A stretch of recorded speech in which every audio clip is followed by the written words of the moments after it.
5, 4, 3, 2, 1. And it's live.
This is Leicester Till I Die TV. Watch and subscribe on YouTube and listen on your podcast platform. Hello, good afternoon. How are you doing? No, it's still morning. Oh, it is. It is. Oh, it's going to be one of those shows, isn't it? Welcome along, everybody. Let me put the team news up along the bottom. Oh, wow. Look, we're back to league action. How excited are you? Oh, I don't know, mate. It depends, isn't it? Because this is one of those games for me. It's probably arguably the biggest championship game of the season so far, especially with the rivalry we got involved, right? It can go both ways for me. You know what prediction I've done. It was mentioned in the predictions show. I'll bring it up at the end when we get to that point. But I don't know. It'll go one or two ways today for me. I don't think it's going to sit in the middle. Well, I'll tell you what I've gone for, because, folks, I'm only with you until 12:15, and then I am going off to meet my daughter and a boyfriend for a nice lunchtime meal and drink, which I would much rather be doing than watching Leicester. Sorry, Tom. No worries, mate. We might get more points. I had a pretty good run when I was doing the watch-alongs last time, so you never know. Yeah. We kicked him out basically to make sure we get 3 points. Yeah, and you also, at least when you get me, you know, I see the goals. This is true. You might not get the goals today during the watch along, but you might get a better result. So it swings and roundabouts, right? It is really. It is. Although if I miss the goal, usually because it's frozen, you know you're not going to get away with that till the end of the season. No, this is true, mate. Anyway, we'll hope we'll be all right today. It's been such a chaotic start today for both of us. For you with your radio show and me with life in general. Let's hope it will settle down a bit now for the watch along. Sooner have problems with my radio show than my life in general.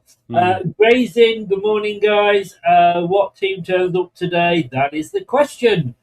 Neil, morning all. Andreas is in. Hi, mate. I will do. In fact, I was just doing the team things, which will be coming up in a second, and there was a thing post on the Leicester City FC official Facebook page. And it said, who's supporting us at Coventry today? And I just typed in, I'm washing my hair. I bet the admins will be laughing at that one as well, though, Chris. Well, it depends how well they know me, because, of course, I haven't got any hair. That's the thing. Hi, Keith. Yeah, I mean, that's how I feel, though. That is how I feel. And if anybody didn't see it last night, it's worth going and having a look at what me and Clibber were talking about last night at 9 o'clock, and that's the Foxes Forum 2 show. And hi, Scott. It's interesting because we both feel the same, and we're falling out of love with the game, not just Leicester, with the game generally. You know, but yeah, I can equalise with that because I read this morning that Man City aren't going to face charges for another year, and I was thinking, what are we doing here? Well, I've got to say, interesting. Who was the guy that got that left Guy with Andy Gray? The other guy. Oh, Richard Keys. Richard Keys. He's posted. Basically, WTF is going on. Fans have a right to know. Well, football has a right to know, and even fans of Man City have a right to know. Is it because there's so? I mean, if they take that long, just as they seem to be doing, to decide about Leicester, then how long are they going to take them to sort out 113 bloody, you know? Yeah, it's Because you look at Chelsea and Man City, and they've both failed PSR, and they've both been pretty much allowed loopholes to get away with it for X amount of time. It makes you think, Chris, that it's all about money, isn't it? It's all about not damaging the TV revenue for the Premier League. It makes you look at the Premier League in a very low light for me, especially when the little clubs like Everton, ourselves, get kicked for the slightest PSR violation, and there's clubs out there with over 100 of them that are getting away with it. It's very distorted. I think they just hope everybody will forget about it and they can sweep it under the carpet. Interestingly, and we talked about this with Clibo, and I might have to take my hat off to you, Tom, and say you are right, but the Independent was reporting that if we hadn't heard by the 14th of January, then there would be no charges. That's right. I heard that as well. And I was thinking, Chris, my thought process was, as you know, because of the El Canoes deal where we have got a guaranteed sum coming in the summer, how does that come into the rolling element of it as well? Because that could have been the clincher, which stopped us getting the points deduction. And also, we've still got this plan to move players on. Wout Faes has moved on. Obviously, Samari's back involved on the bench. So the idea is to get rid of these high earners, right? So I think, look, as long as the club does meet those obligations that they haven't before and caused a stink about, I always felt we were going to get off with it, because it's also a bad look for them, mate. I mean, if they gave us a points deduction and we got relegated, what does that tell you if you're Aston Villa, if you're Nottingham Forest? If you overachieve, you could get relegated. Yeah, I mean, don't get too excited, Gray, because it's not been picked up by any of the mainstream media, but it was Stefan Borson, who is on top of all the accounts and money in football, and interestingly, used to work for Manchester City. Oh, interesting. Oh, he knows a lot then. I didn't know that, but that has come up. But yeah, he used to look after this sort of thing for Manchester City. So, interesting. So apparently, it could be the first time in 3 years or 3 seasons that every single club has got away with PSR. I mean, poor Sheffield Wednesday, of course, but fingers crossed that will come to fruition. Anyway, we're away at Coventry today, but let's just have a look at the matches that are going on around the country, as they say. I always sound professional. Let's go to your local station around the country and see what's happening. Yeah, I'm still in DJ mode. Last night, that was a bit of a humdinger, wasn't it? It was. West Brom fought back at the end there, but then when your luck's against you sometimes, you then get a slap at the end, don't you? And Middlesbrough ended up robbing it. And it was quite funny, the Middlesbrough celebration, because the fans sort of turned on them towards the end a little bit with the fact they gave up a 2-goal lead. And I was kind of a bit like, right, we're fine, you know? So, yeah, fascinating game to start the weekend. How many of these Friday night games, Chris, in the Championship end up like 3-2 or something? Yeah. There have been quite a lot this year. And look, West Brom, new manager in place. You can't say it was an awful start because, like you say, they were wrong. Are Middlesbrough going to be the new Ipswich? Because it was always Ipswich that got last-minute goals. Middlesbrough did us over with a last-minute goal.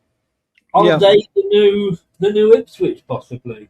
Well, they've definitely got a motivation to make sure they're winning because they're seeing Coventry ahead of them, like floundering a little bit, you know, in the same way when we were in the league with Ipswich, we had that little bit of a dodgy spell, didn't we? So there's something to play for there. And that only keeps them, 3 points off the top now, Chris?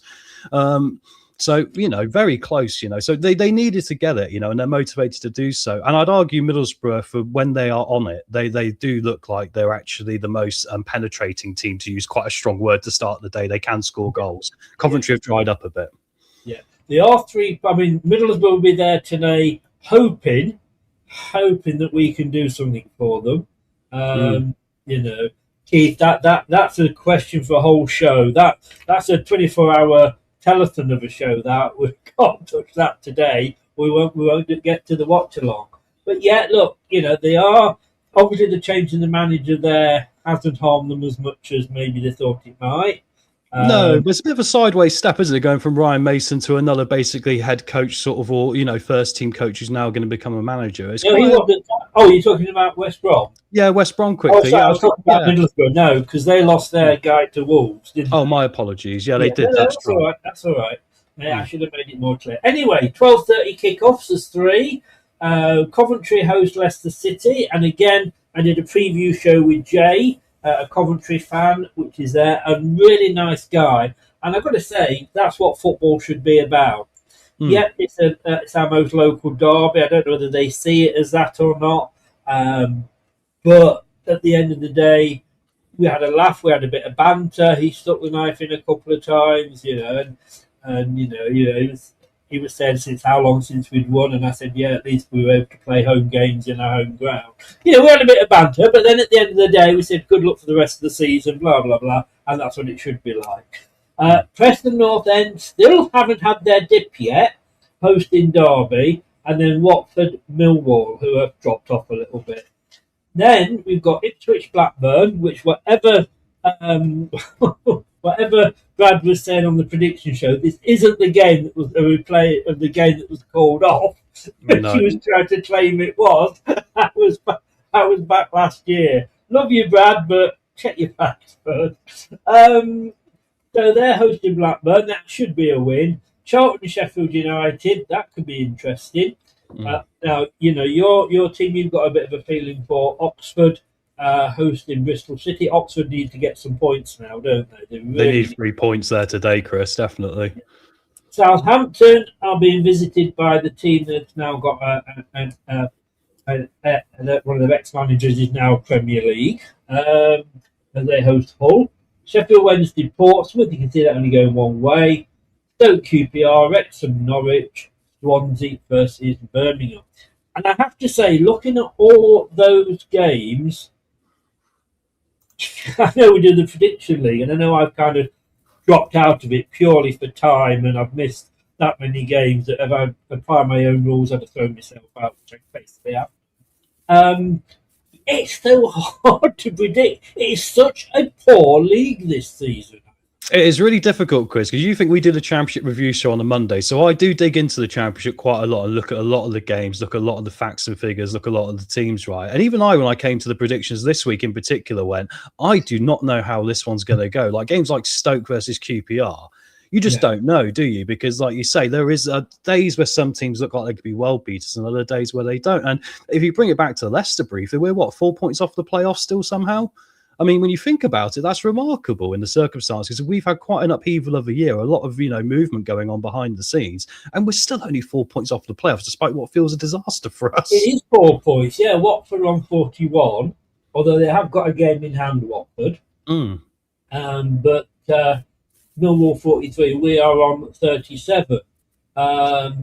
We are actually 13 points off Norwich in 22nd. If this no points deduction goes through, I think we can all sit here and go.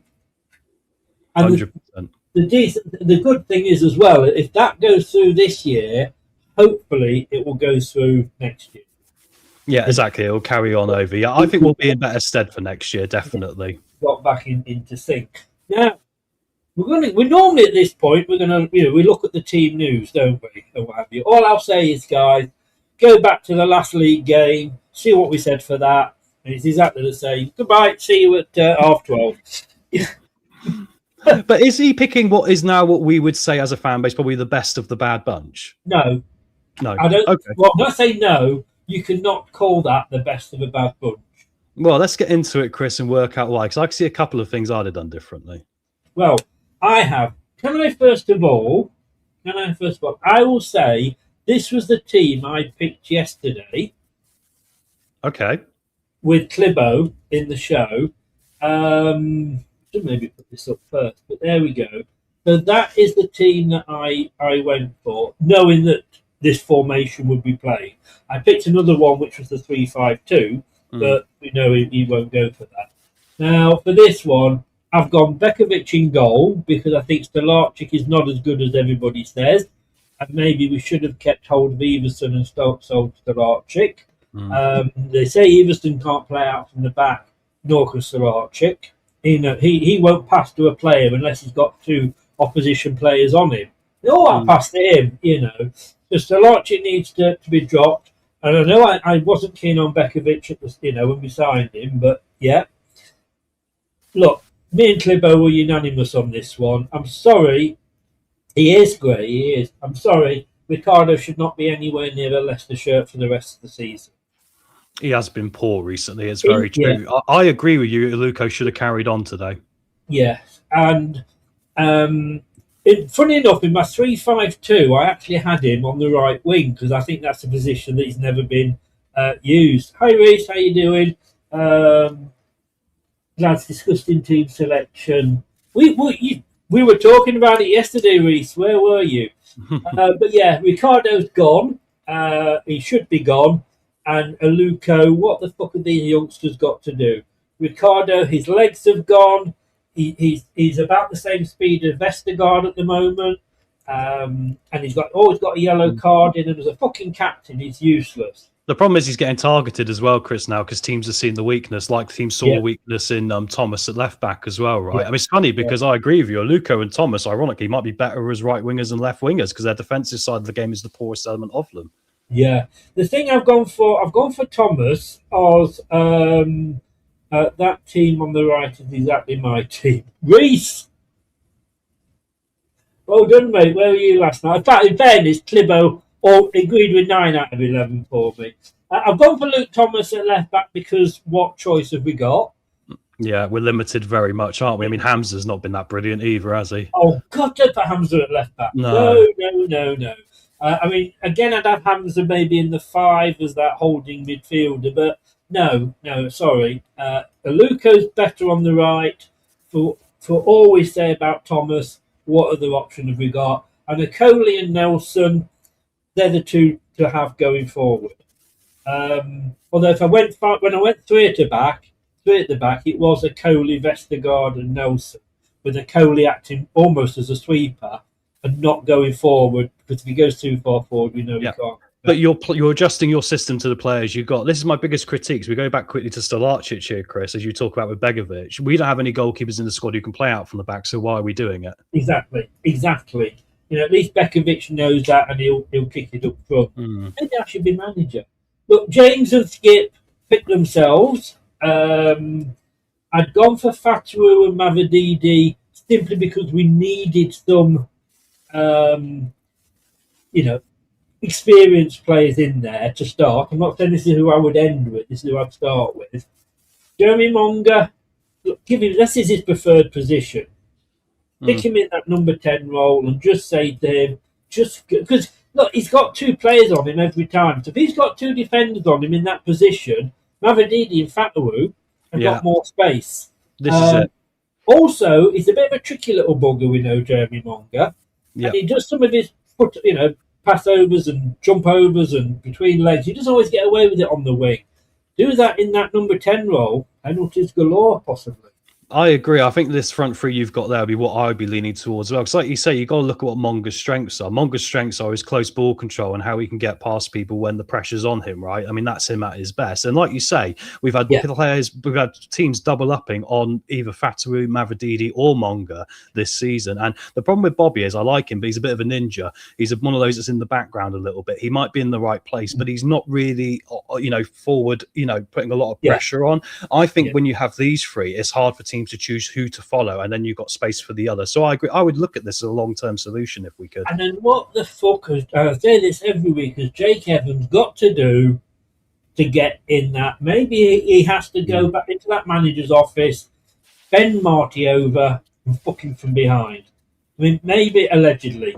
Maybe that's what you got to do to get in this team. Because, he got onto the bench against whoever we were playing, Cheltenham. 2-0 up. Was never going to lose that game. He takes off Daka and he puts on fucking Ayew.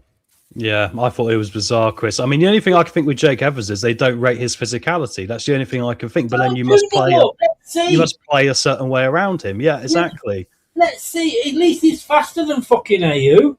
Exactly. And he'd be hungry. We want hungry players in this team, don't we? Yeah, I know I've dropped Page there, which is a bit... Jake Edwards, fuck off, Wayne. I know it's your birthday. Wayne is 100 today, everybody. I just thought I'd tell you, if you check his Facebook page, you'll see it's official that he is 100. But let's do this for Wayne. Have a happy birthday from us to you. Here's a request for him. No. Happy birthday, Wayne, mate. Happy birthday. Louis Page, if I went for 3-5-2, he would be up there with Jake Edwards. I just want if he puts Jake Edwards up and he's useless, at least we know. You keep saying Jake Edwards again, Chris. He set you off as Evans. You know what? If we sign a player called Jake Edwards, You've been seeing the future. you're not going to laugh, are you? Because Anna said, I've got these links. I know, But yeah, Jake Evans should be up there.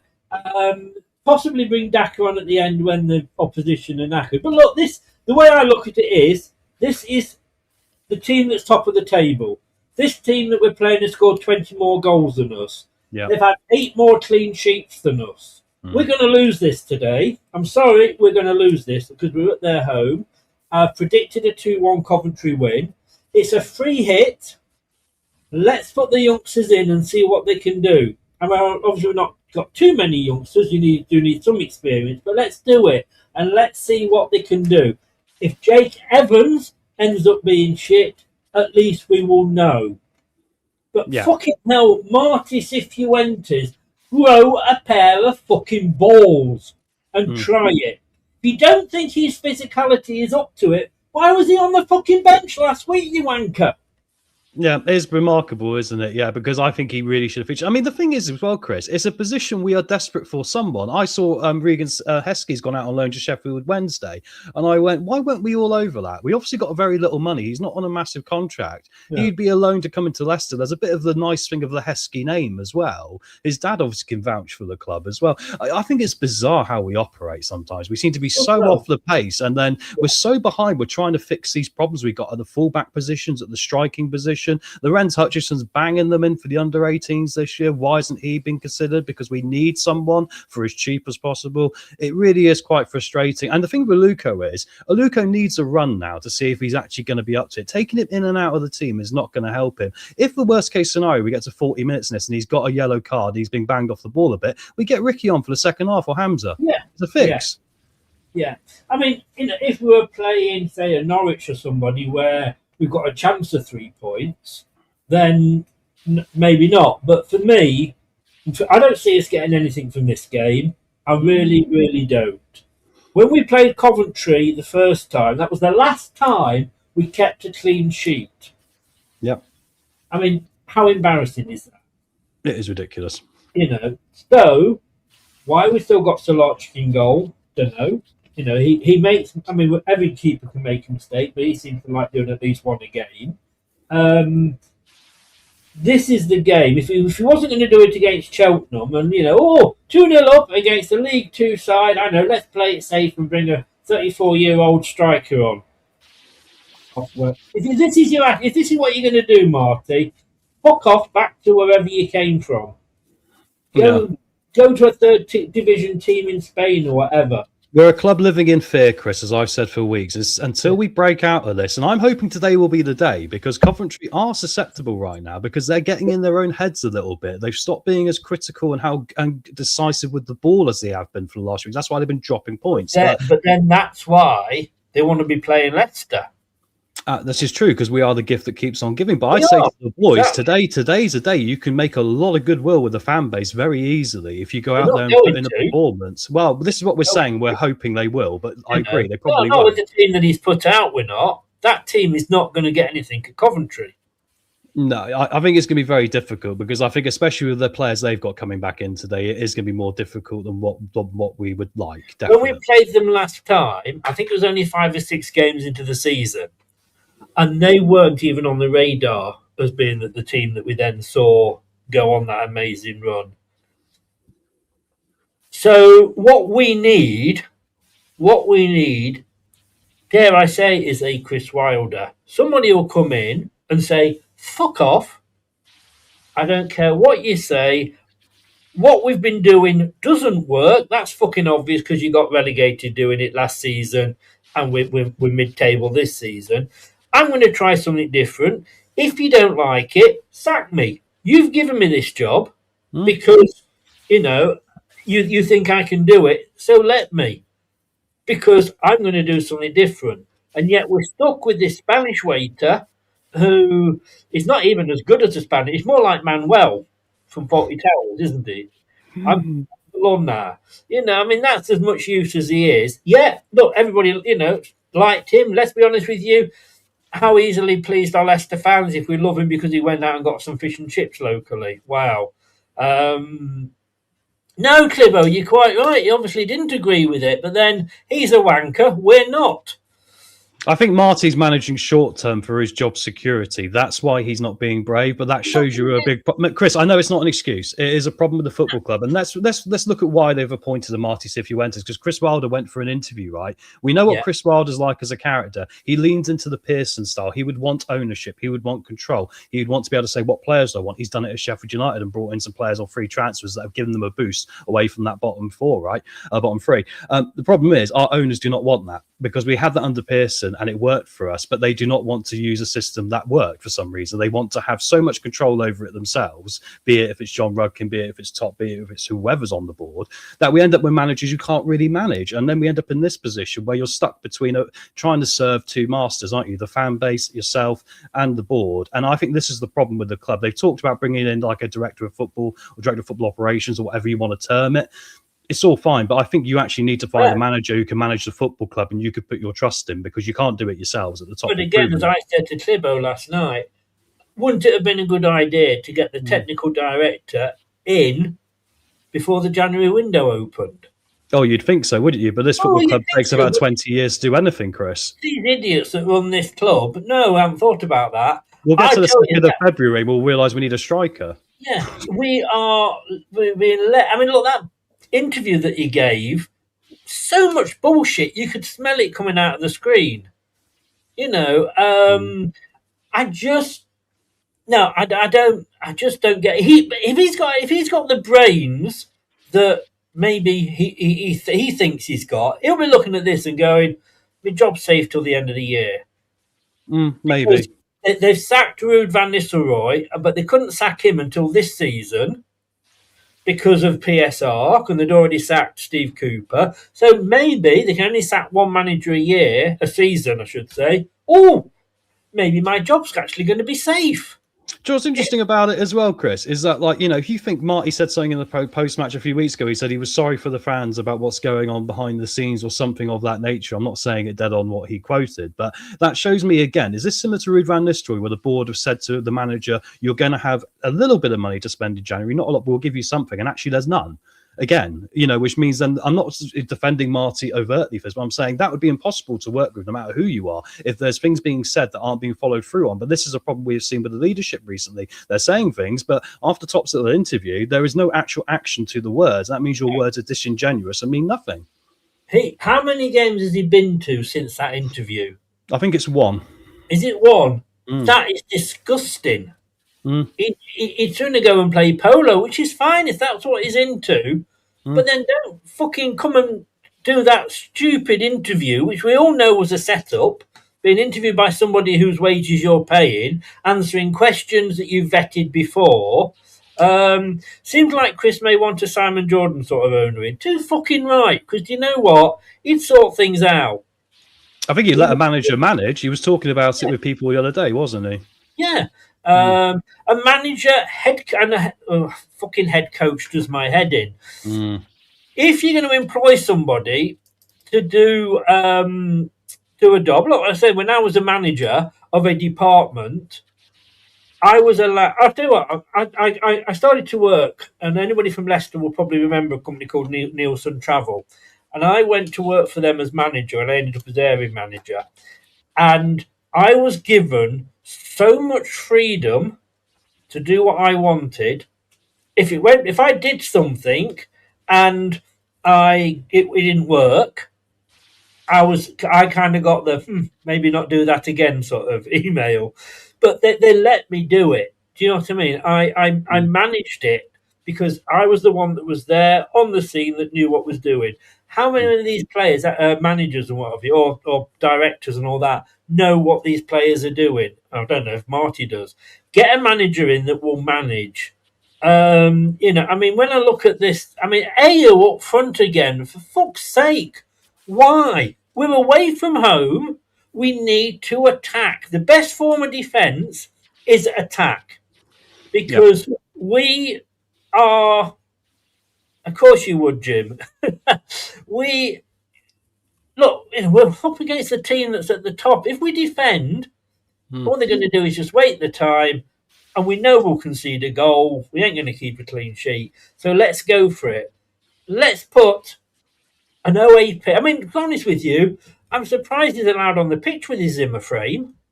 I know what you mean. I'll tell you what's interesting about this, though, right? The only good thing I will say, there's one good thing. Vestergaard isn't in the first 11 anymore now, and I think this is right, because the problem we got is with these forward positions, irrelevant if it's Daka, AU, Carranza when he was here, we really don't commit to supporting the forwards either, do we? And I think the only way to do that is to remove the slowest centre-back option and press your team higher, which is probably the intention now going with Nelson and Nicoli. The problem is, Chris, they haven't got the balls to execute it a lot of the time. Today, they need to have the balls to execute it, because if you don't, like you say, Coventry will have a go at us and they will get through us, because we'll be in that mindset of passing around the back. We'll give them the ball and we'll concede goals. So they might as well go for it. You're right. What have you got to lose? You're going to be embarrassed anyway, possibly. Do you remember Ozzy Ardiles as manager of Spurs? Yeah. He used to play 5 up front. I mean, I'm exaggerating there. But he was going to say, well, you might score 2 against us. We're going to score 4. And that was his attitude. It's my attitude in my Football Manager save. We can't defend. I'm going to outscore you. Yeah, exactly. But this lot, I mean, no wonder Bob is not doing as well as he probably could do, because he's having to push AU around in his wheelchair. Yeah. It's difficult, isn't it? I mean, this shows you the mess of it. We've so far talked about the team selection, brought it back to the ownership and brought it back to the manager, and just shows you what a clusterfuck, for lack of a better term, the entire thing is right now. It needs some complete discipline and organisation coming from somewhere. And if it's not coming from the top, get that guy into the club who can actually do it for us, guys. Come on, what we waiting for here? Yeah. Apparently WWE last night had an LCFC Budkin sound in the crowd. I didn't watch it, WWE. I don't like theatre, to be honest with you. And anybody ever says that is a sport, I'm just going to kick them out the channel, because that is not a sport. It is. I'll tell you what. I'll give you a wrestling match, Chris. We'll see how you feel afterwards. But it is physical. I like it. It's entertainment. It's entertainment, but it's not a sport. It's. If anything, I would liken it to gladiators. When I was a kid, I wanted to be a pro wrestler when I grew up. True story, but I did my neck in. Oh, so then I'm not wrestling you. But even the Big Daddy Giant Haystacks UK version, that was all rigged as well. You know, well, it is predetermined. Yeah, Mick McManus, exactly. Yeah, if I do that, you'll do that, and then I'll go down, and I'll take, I'll fall out the thing, and then wait till 9, then suddenly climb back in the. Oh, anyway, we're going off. Ray's raised a great point there, Chris. Today's tactics, lads, is 35 passes from the back, backwards, sideways, we're on to a winner. And that is my worry with today, because that is the sort of attitude we have had this season, especially against teams we're a little bit afraid of. Today is an opportunity for this team to, like I say, gain a lot of leverage back with the fan base. If you go out there, show no fear, show you're willing to be committed to it, irrelevant of the result. If you show more of an effort than you have, that is a huge step for this football club right now for me. It's, that would go a long way for the rest of the season, Chris. Yeah, but I get what you're saying about the passing. In a normal team where you've got somebody with legs up front, and let's be honest with you, we've got the bold version of Vestergaard as our striker today. I think Vestergaard could probably outrun AU in a 100-yard sprint. He's back defending and getting involved in the game, so that when we're doing that passes around the sideways and the crab football, you're looking at somebody over the top to play it out to. No fuckers there, because AU's like, in a minute, guys, just give me a minute. I'm nearly there. Yeah. So who do you pass it to? Well, this is it. Where are your outlets? Exactly, Chris. I mean, it's a whole system problem, isn't it? I mean, Marty seems to suggest to me he's telling the players to play a certain way and they're not executing it a lot. But a lot of that comes to the manager making sure they've got the players around them to execute it. I'll go back to the Vestergaard thing. Yeah, well, Vestergaard was in the team. They were scared to commit too much because they knew they'd get caught out because it happened. So you've got to make the right team selections. And that's why I point fingers at Marty as well. So I don't think we should criticise Vestergaard too much, because what he could do, he was good at, which was passing the ball up to the other end and actually finding a Leicester player. But we all know, like you say, if you play in Vestergaard, you don't defend on the halfway line. You sit the 5 at the back system easy, you'll be fine. Oh yeah, exactly. Which was, like I say, I didn't bring that up because he's never going to play the start with that system. I just have to say, prove me wrong, guys. You've worked yourself up before you go out for lunch here, Chris. You're going to be drinking the whiskies at 12:15 today, aren't you? No, I'm not. I don't like whiskey. In fact, Oh. Now a Bailey's. Baileys. And man, steak and Baileys. There you go. No, it annoys me so much. It's like, and Clibbo said this yesterday, and honestly, it was like we were literally. I'm going to show you. This was me and Clibbo yesterday. If I can just find it. Here we go. Oh, friend, football friend. That was me and Clibbo last night. We literally agreed on 98% of the stuff, and he's the same as me. We're going to get this. This team's going to get stuffed. Just go for it. Just give the youngsters a chance. Look at Nelson. But again, with Aluko, he played one game. And then he had a bad game. We know that. He got sent off.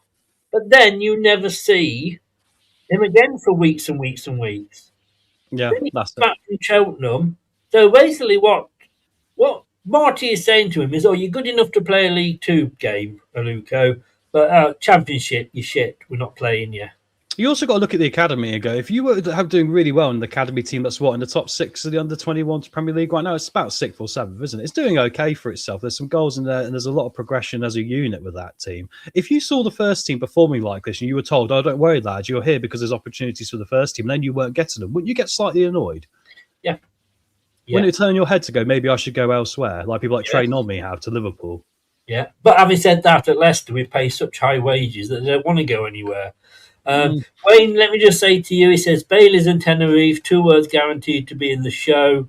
Maybe Lanzarote. Exactly. Thank you. If you're going to have a dig at me, Wayne, get the dig right. And you are as much guaranteed to hear Baileys and Lanzarote as those brilliant words that we always hear in the post-match. Mongo was fucking brilliant. And that usually comes from Wayne, isn't it? Fear the Sky Blues. We've got a Sky Blues fan in. Hello, mate. How you doing? We heard your atmosphere is diminished. Maybe the goals we score will wake you up. Look, mate, for me, you're talking to the converted. I went for a 2-1. Well, I said a team called City will win this game, and a team that normally plays in blue will win this game. And I will be right. Well, we'll probably be a draw now. Congratulations on your 3 points. Of all the teams you wanted to play right now, we were probably top of the list because we'll break you out of this bad hump probably. Yeah, and that is it. And I can say that I'm looking at Martin. I'm just thinking what that QPR guy said was so true. Draw 2, lose 1, win 1, lose 2. He keeps getting the odd win here and there. And look, I'm going to say to Sky Blues, well done, because you're having a great season. You're proving everybody wrong that an ex-player can indeed be a decent manager. Whether it will last or not, I don't know. As I spoke to Jay the other day, a Sky Blues fan, and he was saying on the preview, every club seems to do this. Ipswich did it. We did it. We famously did it when we got promoted. 17 points clear. We had a bit of a bad run. You're going through that now. I'd love to see a Midlands team in the Premier League. I'd love to see us, Derby and Coventry up there, because it's the Midlands. I'm fed up with the London and the Manchester doing it all the time. So I don't wish you luck today, Fear, but I do wish you luck for the rest of the season. Coventry have got players coming back from injury as well. That's been a bit of a hindrance. So, and some of them are in today as we're about to see with their team selection. Yeah. Hello, Chris. Hi, Yvonne. How you doing? I feel frustrated. Oh, my entire life is frustration. Should I get to my prediction now, just to really throw a spanner in the works? Yeah, I've got 5 minutes before I need to be leaving you. Right, you know what I'm like? I'm the lunatic when it comes to predictions. If someone's going to chuck a crazy score out there, it's going to be Tom, isn't it? And that's why I'm in the bottom 3 of the predictions league right now, probably, because I do more crazy than sanity. But I've just got a funny feeling today. Hey, we'd have to take advantage of set pieces, which we haven't been doing recently. We'd have to score a few corners. We might have to win a penalty. I'm going to shock everyone. I'm going to think we're going to win this 4-1.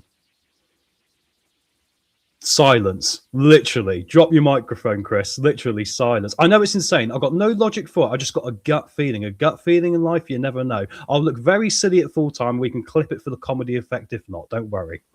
Well, I don't believe it. I don't. I don't.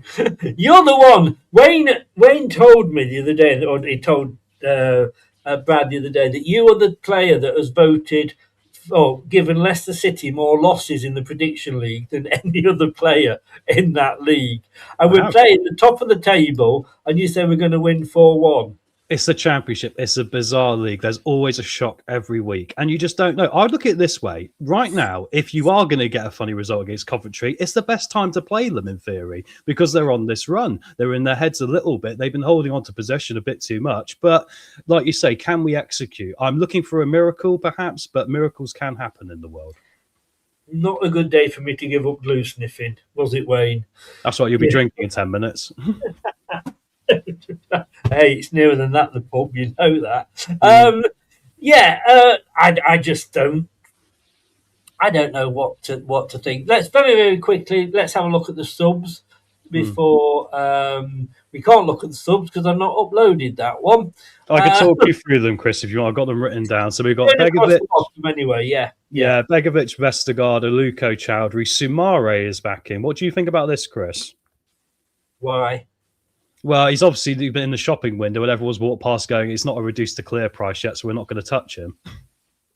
I mean, you got Page in there. You still got Silko, Thomas and Monga in there. Who's he dropped off the bench then? Oh, it's a good question. We got Silko, Monga, Page. Oh, is it Jake Evans by any chance? It could be, but I'm thinking in the league games. But no, I mean... wait, FaZe, mate. FaZe has gone, don't forget. There we go. Go. Can I just say, and you haven't commented on my, what can I say, my tribute to Wout FaZe. Where's that? Is that behind you with the head? You've cut his head off and put him on a shelf. It got that bad. He didn't even make it to Monaco. No, he didn't. There you go. Look, I could not get rid of the wig. I thought, what have I got to do? I was like, what? I was like, how can I get as lucky as Wout FaZe to have a real bad go at a job for 4 years and get a move to Monaco, Monte Carlo? Yeah. Well, the thing was, apparently they were supposed to be after Sumare as well. Look, I'm going to actually say I'm not sure about Sumare. When does his the end of this season? It is the end of this season. Yeah. Why again, Marty? Why the fuck are you playing players that are leaving at the end of the season? That's it. We might as well put a youngster in there. He's gone. Exactly. And if you're doing it because you're being told to, so that they are in the shop window, then you're not a fucking man because you haven't got any balls. He's trying to. I think he's trying to manage a lot of egos, and that's the thing. When Nigel Pearson was there, that wouldn't be the case. He's leaving in 5 months. Fuck his ego. But the club's not going to appoint a manager to do that, Chris. For some reason, ever since Pearson, they've not done it. I don't understand it. No. I don't know. But look, that's my thoughts. Look, guys, have a good game. I'm going to go off. I'll probably sort of kind of keep an eye on it in the pub. Other than that, to be honest with you, I couldn't give a shit. That is what I feel about this club at the moment. I will raise a glass of Baileys to you all. I will raise a glass of Baileys to Wayne on his 100th birthday.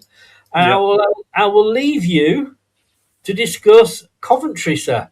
All the best, guys. Tom, thank you so much for standing in. Really do appreciate it. Sooner see my daughter than see Leicester. What can I say? I'm going to be staying in the chat because if I come out, everything disappears. Okay, thank you very much. What have you? So I'll be in the back, but I literally won't be here. I got you, Chris. No problem, mate. Appreciate it. I won't bring you into the show. Don't worry. Well, if you do, I won't be there. Let me put it that way. It'll be the best interview with Chris ever had, guys. Yeah, it's the most sense I've spoken. All the best, mate. Here you go. Cheers, mate. Thank you very much. Right, guys, here we go then. Right, so let's get the Coventry team up here. And once again, get your predictions in the chat for this one as well. Right, let me quickly change how I look here. That's going to be too big, isn't it? That's a bit better. There we go. Oh, no, saying that, I want to make the thing bigger, don't I? There we go. That'll do. That'll do. Yeah, so get your predictions in the chat there, guys. We'll get through them in a minute here. So Coventry today, I'm not quite sure what the formation is. I'll quickly check the BBC as well. I believe it'll be a 4-2-3-1, but they've obviously got some players coming back in today, which is good news for them, especially in midfield there with Victor Torp, who's been missing for a long time. Yeah, Coventry are 4-2-3-1. So we've got Rushworth in goal today. Right back, we got Van Elwick. We got I can't pronounce this. Ladaberdi, who is in because Thomas is suspended, which is a big loss for Coventry today. And then we've got Kitchling there at the other centre-back position, De Silva at left-back. The midfield two of Rodone and Grimes today. I mean, Grimes for them is their real big player. Since they've signed him, he has changed how they play their football 100%. He has been their complete midfield general, holding the ball up and doing very well. So he's a big player for them. Mason Clark, we got coming back as well. We got Torp there. Essay's coming in after his loan signing, I believe, from Crystal Palace. He was a Millwall player, wasn't he? And then Sims is up top today. On the bench for Coventry today, we're going to see the return of Thomas Asante, their top goal scorer this season. He's been out for a long time for them, so they'll be very happy to have him back on the bench today. But there's also obviously Min Hyuk, who was on loan at Portsmouth and has now gone to Coventry as well, as long as Sakamoto. So they've got some options to come off the bench and probably a little bit more depth than we have. But yeah, interesting one, guys. Going to be a very strong team for them today. And but like I said, I mean, my only angle that we might be able to do something today is if we can get at them, especially target that centre-back position, because that's where they have a bit of a change going on right now with the suspension to Thomas, which was a very silly one to get last minute in a big game recently. So is there any hope for us today? This is the question, isn't it? I mean, I've gone for a crazy 4-1 because I'm having one of my crazy moments where I go, maybe something will happen. But as we can see from this team, they're very strong, and also there's a versatility they can do. Rodone's not scored since August, so if there's someone who's probably likely to get a goal against us today, it will probably be him. But we will see. Right, let's get anyway now to some predictions here. I'm going to literally chuck them up on screen. Hope they haven't missed any. So we'll start here with Armchair. Hey, yeah, mate, 2-0 Leicester. Thank you, mate. At least there's another one of us here who's thinking maybe something will happen. We got 3-1 Sky Blues here from Gray. So there we go. Andreas, I think I've talked you into a surprise as well. 3-1 to Leicester. I must be mad. I think we're all a bit mad, mate. We are Leicester fans. We've gone through it a lot in the past few years as well, right? So it's going to be an interesting one here. And then we got Drew's come in here. Hey, Drew. Afraid I have to guess 3-0 Coventry. It's funny because we're all seeing big score lines here. I mean, I think no one's really looking at it being a 0-0 or a 1-1. It was 0-0 earlier in the season. So it's interesting. Maybe the two teams will match up and it'll end up being a pretty non-affair, which might not be a bad thing for us. Scott's here. We'll be 4-0 down at half-time or 2-0 up at half-time. It's nothing to do with Cov, just how we seem to be. This is my point, because there was, for some reason, once every 10 games, we seem to have a bit of a brain fart and just turn up and do something. And like I say, I think we'll need to win a penalty. I think we'll need to score from a corner or two if we are to achieve a big result today. But it is possible. It's just that we've not been really focusing on that part of our game enough, in my opinion, as the season's gone on so far. So we'll see on that one. Let's see what else we got down here. Wayne's gone 3-1 to Cov here. Okay, Wayne, that's fine, mate. We'll speak to you at full time about that one. You might very well be right. Keith, Keith. I'm on the fence again. 2-2 to Coventry. Unbelievable. Can you get rid of the Watchalong, Tom? Look like you got one eye. I'm pretty sure I got two. I've had a bit of a lazy eye recently, though, and I do look a bit like I've just sort of got out of the shower in my hair. My apologies. But anyway, hey, and Nate, how are you doing as well? So, yeah, interesting stuff, guys. We're going to have a pretty interesting game of it today. Obviously, it is on Sky Sports Football if you're in the UK, so that is good news for us as well. But we are going up against the Manchester Derby, so how many people will be watching it, I don't know. Anyway, guys, yeah, I'm going to quickly grab just a 5-minute little break here. Talk amongst yourselves. Jeff's in. All right, Jeff. Cannot go against my team, Leicester, to win 2-1. So, hey, we've got a lot of optimism still in and about here, which is good. So, yeah, we'll take that. We'll take that. Ben's gone through a Desmond. I need to be centre screen, Tom. Oh, I see what you mean, mate. Not a problem. Let me see if I can work it out here. The problem is there's so many little buttons, isn't it? It will be that one when we get to the watch along, all right? I think that's the right one, isn't it, Gray? We've been improvising because we couldn't work out exactly when Chris's lunch was and who was going to be doing who, what, when. So a lot of today is going to be an improvisational show, all right? So wish us luck with that one. But anyway, guys, just give me 5 minutes here, no, 3 minutes, just to go and use the facilities. And then we'll be back ready for the watch along. We've got about 9 minutes to kick off here. Now, the players are all warming up. So get yourselves a hot drink. Don't forget to hit that like button. And also, when we're in the game itself, don't forget, no spoilers, all right? We also talk about other championship games for the spoilers as well. There was a bit of confusion the other week where someone got a block in the ban for 10 minutes or something, or whatever it was, because they were talking about other games as well.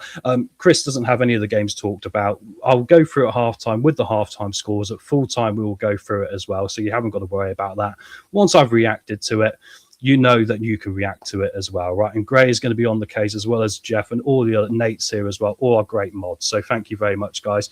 Right, we'll see you back here in 3 minutes once I've gone to water the plants, as we normally say, and then we'll be ready for kickoff. So let me just quickly get to this, and we will see you when I find the video very, very soon.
And here we go, guys. We are back. Thank you for hanging around there. We'll go through some more comments in a minute. We're about 5 minutes from kickoff for this one.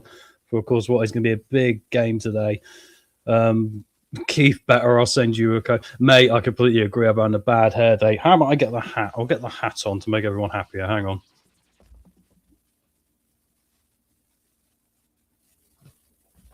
There we go. Wearing a hat indoors, that'll do the job. I'm not sure that's any better, but I can't do anything about the face, I'm afraid, bud. Unfortunately, we need to go find some female hosts to maybe come and do this. But luckily, it's more in podcasts as well. And like Grace said there, guys, and like we said, you see in the top corner, no spoilers today at all. So keep it to yourselves. We don't want to have to throw people out, you know. Once I've reacted to it, then you know you're good to talk about it. Feel free to talk about other things going on with Leicester as well, though. Obviously, there's been things going on this week with Wout Faes leaving the club. We got the loan that's been carried over to next year from the bank. So a lot of interesting things going on at the moment. Ben's in. Hey, Ben. Players look a bit nervous walking out to the stadium compared to the Coventry players. Hopefully I'm wrong. I'm nervous. We might get thrash. Hope I'm wrong. I think feeling nerves shows we care a little bit. I don't know. Like I say, I've got a funny feeling for a Leicester win today, but maybe I'm jinxing it in the wrong way. They've got all the fireworks out in the stadium right now, so they're making a real big go of this. Anyway, Coventry like to play a high line. Would prefer Daka up front rather than AU. Completely agree there. I think there's an interesting logic in that. I think when it comes to pace as well, look, we've really moved around between all the strikers this year, haven't we, guys? But, you know, we've got to hopefully commit enough to be able to create some opportunities up there. Blue Fox is in from Canada. Hey, mate, hope you're doing well. Hey, Tom, good to see you doing the Watchalong again. Don't like these early morning games, mate. I used to like it when it was the 3 o'clocks in Canada because I'd be utterly in the pub by, 10 o'clock? I used to go to one in Toronto called the Football Factory. I think it's closed now. It used to be on Bathurst Street in Toronto, and we used to go down there for the 10 o'clock. This was during the Great Escape season, so it was a great time to go watch Leicester as well. And, yeah, by the time it got to the end of the first half, we'd have the beer taps open. By the time it got to about 2 o'clock in the afternoon Canadian time, I'd be half drunk on King Street somewhere. So that was always a great time in my life here. Paulo's in. Coventry 1, Leicester 1. Yeah, I mean, I'll tell you what, that would not be a bad result probably. But we are only, guys, still somehow 4 points off the playoffs. I know it's bizarre, isn't it, when you think, how is this possible? But we are somehow 4 points off the playoffs. Crazy. Andreas, thank you very much, mate. Smash the like, guys, completely. And once again, hi everyone, come on Leicester. That's right, guys. Feel free to get things in the chat, but like I say, watch those spoilers. So once again, you'll see the team going across the bottom here. One more time, we've got Stolarczyk in goal today. Got a back four of Ricardo, Okoli, Nelson, Luke Thomas. Central midfield 2 are James and Skip. Who would have thought Skip would have been the redemption arc this year? I don't think a lot of us saw that coming, honestly. But I think that was a bit of a surprise. But well done to him. Hopefully he has a good game today. Fatawu, Decordova, Reed and Mavadidi will be in the front three there. And we've got AU up top, and hopefully he'll be able to play as more of a striker. Scott's there. Wait till we get the 12 points deduction. Not sure, mate. I mean, I've been saying all season, I'm not convinced it's going to happen just because of basically where we are. With trying to get back online with it. I mean, we have been very frugal this year, haven't we? We've been trying to reduce the wage bill. The club's been run badly. I mean, you shouldn't be spending 107% of your income every year. That is a recipe for a disaster. I mean, it's all about trying to stay competitive, and it hasn't worked for us, and we've gambled and we've lost, unfortunately. So now's the time definitely to get it all back aligned and see what we can do. There is something exciting to me about this idea of building a new Leicester City. It feels there's been a hangover of ghosts from previous Leicester City teams going back for a long time here. So I'm quite happy to see us do that as the game's literally about to get underway here, guys. Hopefully I'll be ahead of everyone, but I've got a funny feeling I might be slightly behind because that's the way the world works, isn't it? Right. Nate, it's Chris and Lanzarote again. We might get 3 points. No, he's gone out for lunch with his daughter. He might pop back in later on. We will see on that front. But still, despite that, like I say, we did joke because I'm here. There might be a win. I had a pretty good run. We got a question first. Tom, do you think we should look at a keeper? Possibly, mate. I mean, the thing for me is, sorry, as I quickly lean over and sort my computer out. I think the thing with it is to find the sort of keeper we want is going to be difficult. I mean, unless we can get someone like a Mads Manson back on loan or something like that, maybe. But I think a lot of it is what we're trying to do. I think the best managers right now are the ones that adjust a system to their players. I'm not sure we've got a manager that does that. We've got a manager who likes to play a certain way, right? So with that being said, I don't really know on that one. Jim, I picked a 2-1 Coventry win in the predictions, but I'll be cheering for a Leicester win. Jim's made a very good point the other day, guys, on the post-match. We're not sure if you saw it. He said Leicester have got a very good ability this year to play down to teams. You know, despite how much quality we may have or may not have on the day, we've got a very good ability just to play down in a lot of games. I think that was one of the best quotes of the season. We need to play up to teams now. We're in the pink kit today. They did say, actually, we were going to be wearing the dark blue one yesterday, interestingly enough, which shows you how bad the club's run because they don't know what kit we were going to be wearing today. Scott said, I'm relishing the rebuild. However, I think this season should have been the season to clear out the high earners and brought in the young, enthusiastic players. There we go. Right, guys, we are here. Let's get to the first half. About to get underway here. Coventry in their light blue. We're in the pink. And we're just waiting for the referee to blow the whistle here now. I'm hoping I'm not behind. I've got a thing I might be, but here we go. We're going to get underway now. I'm just going to quickly remove this banner so we can see here. There we go, look. So currently 0-0. We've just got underway here at the Coventry Stadium. And let me just remove this so we can see the time. There we go. Trying to make it so I can get it a little bit. That looks a little bit better, doesn't it? Right. So here we go. Coventry currently got the ball 30 seconds in, and they're starting to pass the ball around the back here. We're pressing quite high here, though, and the goalkeeper there, Rushford, has fallen over as he's kicked the ball out. And the pressing high early from Leicester there has earned us an opportunity. He slipped. Is that an omen? 40 seconds in. Blue Fox, great comment there. And what was it? I've got to go right to the bottom here. So much going on. That's men can't multitask, can we? Can't watch the game today, Sue. Relying on your great commentary. No pressure. Thank you very much. We're about to have a long throw into the box here from Luke Thomas. He plays it in. It's going towards the 6-yard box. Headed clear by Coventry outside the area. Skip's going to lay it back off to Thomas. Got a 1-2 here down with Mavadidi. 3 Coventry players around him. Make clap form. We pass back to the centre-back position where Ricardo is sat currently as the full-backs are pushed up. Thomas is going to get a cross in now. It's going to find a touch from James. There's a strike there from Leicester early, and it is from James. It's gone straight to Rushworth. Good start from the Foxes here, guys. Just a minute, 28 seconds in. Afternoon, Stephen. Come on, you Foxes. That's it. Encouraging start so far because we have come out and we're pressing them high up the pitch, which is good. So that's what we want to see, right? At my end, you're about 4 minutes behind. Oh, my apologies. Our internet down is terrible, mate. So no spoilers from the chat, please. My apologies, guys. I'm sorry I'm 4 minutes behind. I'll see if I can get that a little bit more in line with where we should be a minute here. I have a problem with my internet, unfortunately. I do worry about this sometimes when it comes to being on time because we're all over the world, aren't we? It was funny. I was watching the NFL game the other day. I'm not sure anyone saw the Jacksonville Jaguars versus the Buffalo Bills, but like I ended up being 1 minute ahead and 1 minute behind quite a lot in that one. So let me see if I can sort this out. Thank you very much for bringing it to my attention there, Jeff. No, it seems to be the best I can get is what I've got so far, guys, unfortunately. But there we go. Currently, there's nothing going on. There's a stoppage in play. There's a Coventry player tying his shoelaces up. So we'll see what happens there. Cheers, everyone. Hope you got a nice drink for this one. That's frustrating. I'm 3 minutes behind. Let me keep seeing if I can find... I don't want to be that far behind. That seems excessive, doesn't it? I'm sorry I'm off camera here. My camera's fit in the same position. I'll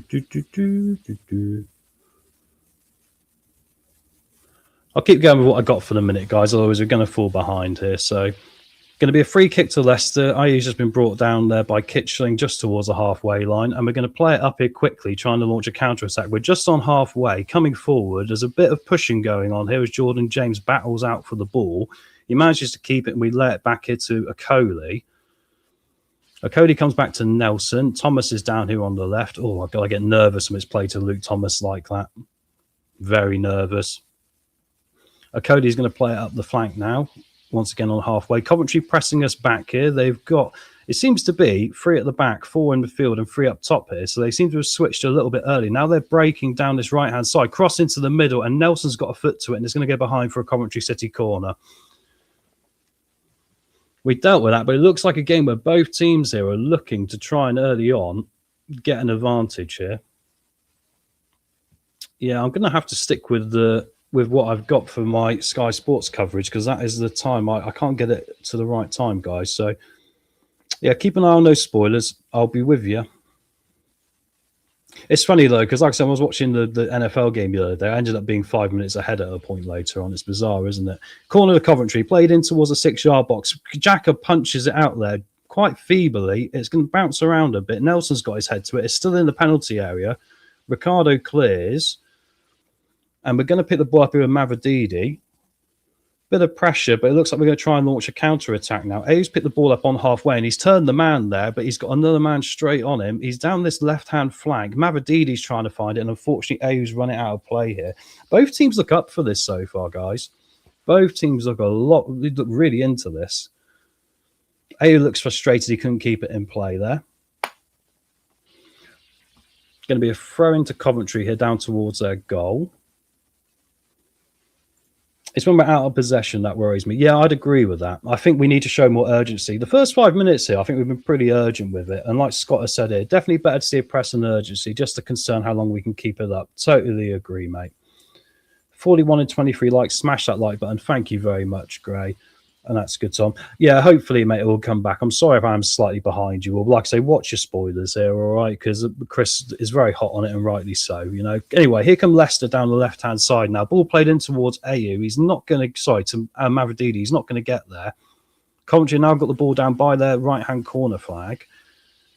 They're trying to play out from the back, and they've kicked it out here. We've got another opportunity, a long throw from Luke Thomas. So I think so far, like I say, first 5 minutes, Leicester pressing pretty well here. You can argue one real chance that it came from Coventry.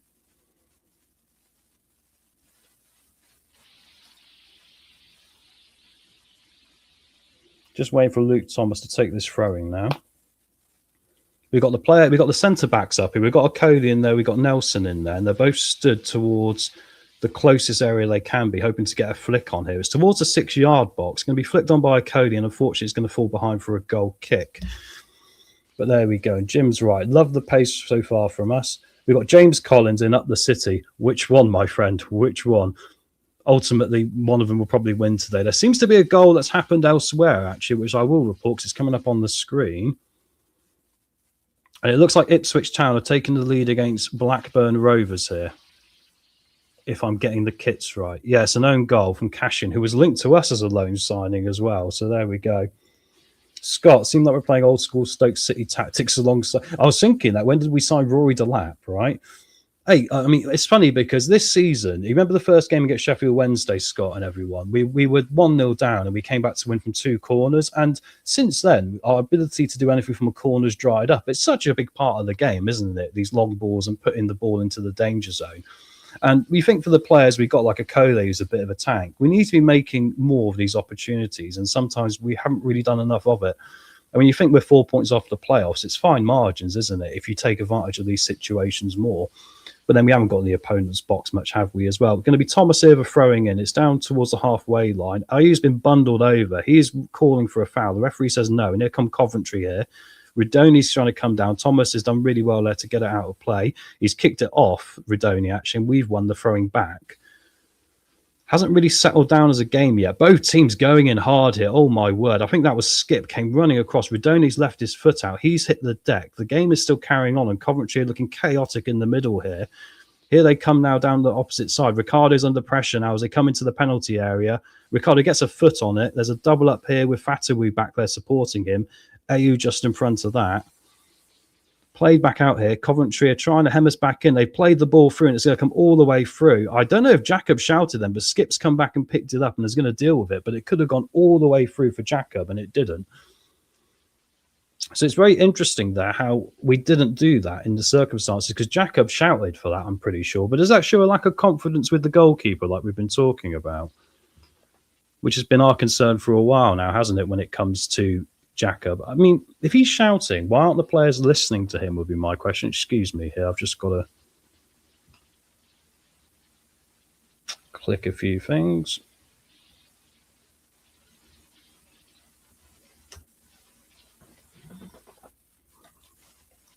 Definitely need more convictions to set pieces. Yes, it's dinosaur, but I think it's real football rather than tippy-tappy no-end product. Well, it's funny, isn't it? Because football is cyclical, isn't it? It will go in a cycle of teams playing in a certain way and then not playing in a certain way, right? We've had kind of the era of the Man City possession 4-2-3-1, I think. It's kind of on its last legs. You look at teams like Sunderland this year, who are doing things very different, breaking quickly, using a bit of physicality. I think there we go. Sorry, up the Leicester. We love Jordan James. Come on, not a problem.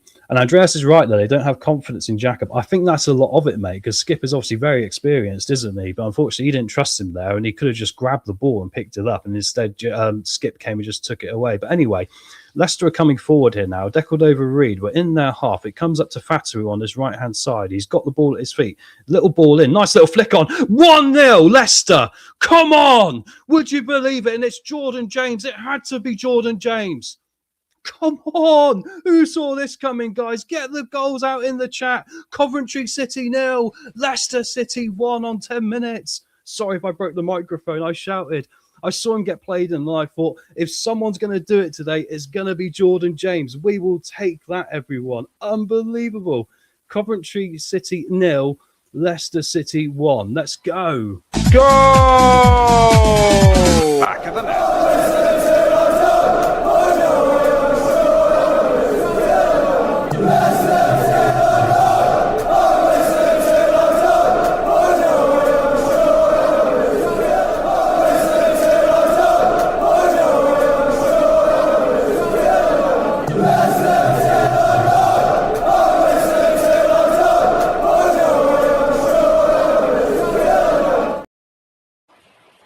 Amazing scenes here, guys. We are 1-0 up. I did wonder if there was a little shout for offside there with a little flick on, but it has counted by the looks of it here. And we are 1 to the good. Maybe my crazy theory that today was the day we were going to do something wasn't too wrong. And it was a lovely bit of play there. It was we played through. Basically, Coventry were back as well. They had all the options covered. We just played through them completely. Unbelievable. And we just found Jordan James. He got past the last man. And he puts it past the goalkeeper. He's not going to have an easier goal to score. Yeah, we actually got into their penalty area. What is going on? Why do we seem to be better when we're playing end-to-end football than possession-based? Very good question, Scott. It's almost like we should have been doing this a lot sooner, right? Interesting. Here we are. Well said, Gray. Honestly, 1-0 to Leicester here. What can we do? Coventry are now going to have an opportunity for a long throw. So let's not get too carried away here, guys. Van Elwick's going to take this one. Let's see how good he is. But unbelievable. JJ, brilliant. Ben, when he played for Coventry as well, isn't that quite amusing? I thought he might score. Long throw into the box here from Coventry. We're going to try and clear it. Mavididi does well to turn his man there. Now we're trying to look at a counter-attack. Coventry have got players still up here. Oh, and there's a sliding effort there from Decordova Reed. He doesn't get the ball, but we do manage to wrestle it off Coventry there, just outside our own penalty area. Brilliant stuff here. But here they come down now. Ricardo's going to have to try and get closer. The ball's come into the penalty area, and Okoli's dealt with it well and got his head to it. Just need to get rid of it now, guys, and have a counter-attacking option. I reckon my concerns this year about our ability to counter-attack, because I think we've got all the players and the potential there to be able to have a real counter-attacking game, especially when you consider the pace of Fatawu and Mavididi. And it was early in the season we were scoring goals through it like Charlton away, right? But we need to make more of it, because I think that is something we can really excel at over a lot of other teams, and we haven't focused on it that much. Here comes Elwick again now for Coventry down this right-hand side, trying to create a nice triangular passing here with Rudoni. Rudoni's got a bit of space. Thomas has got to get back. The cross has come in, and Jacob's going to... Oh, my word. Jacob got his hands to it, and then in the way got Nelson, and it got knocked out of his hands by Nelson. And luckily, we managed to clear it away. But once again, the second time in the first 15 minutes, Jacob has actually had a bit of a howler there. Is it because of his communication, or is it because of that lack of trust, like we've been saying? Let me quickly write that down here. That's an interesting one. As it comes back to Jacob here now, they pass it all the way back, and we can try and regroup here. Great start to this one, though.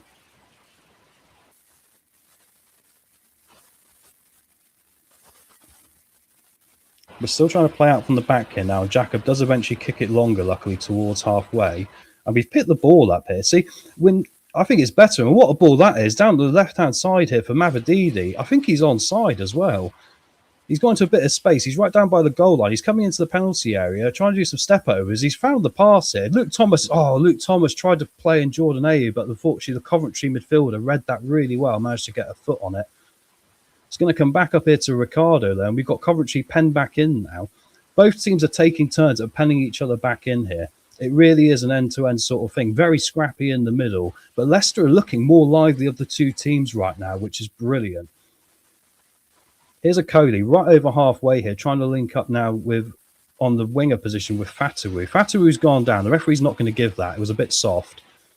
And now we've got Eze trying to come forward here for Coventry, and he's been brought down. The referee's not going to give that either. The referee is allowing this to be quite a physical game today. Ricardo went in two-footed from behind, got the ball, but he's not going to give anything there.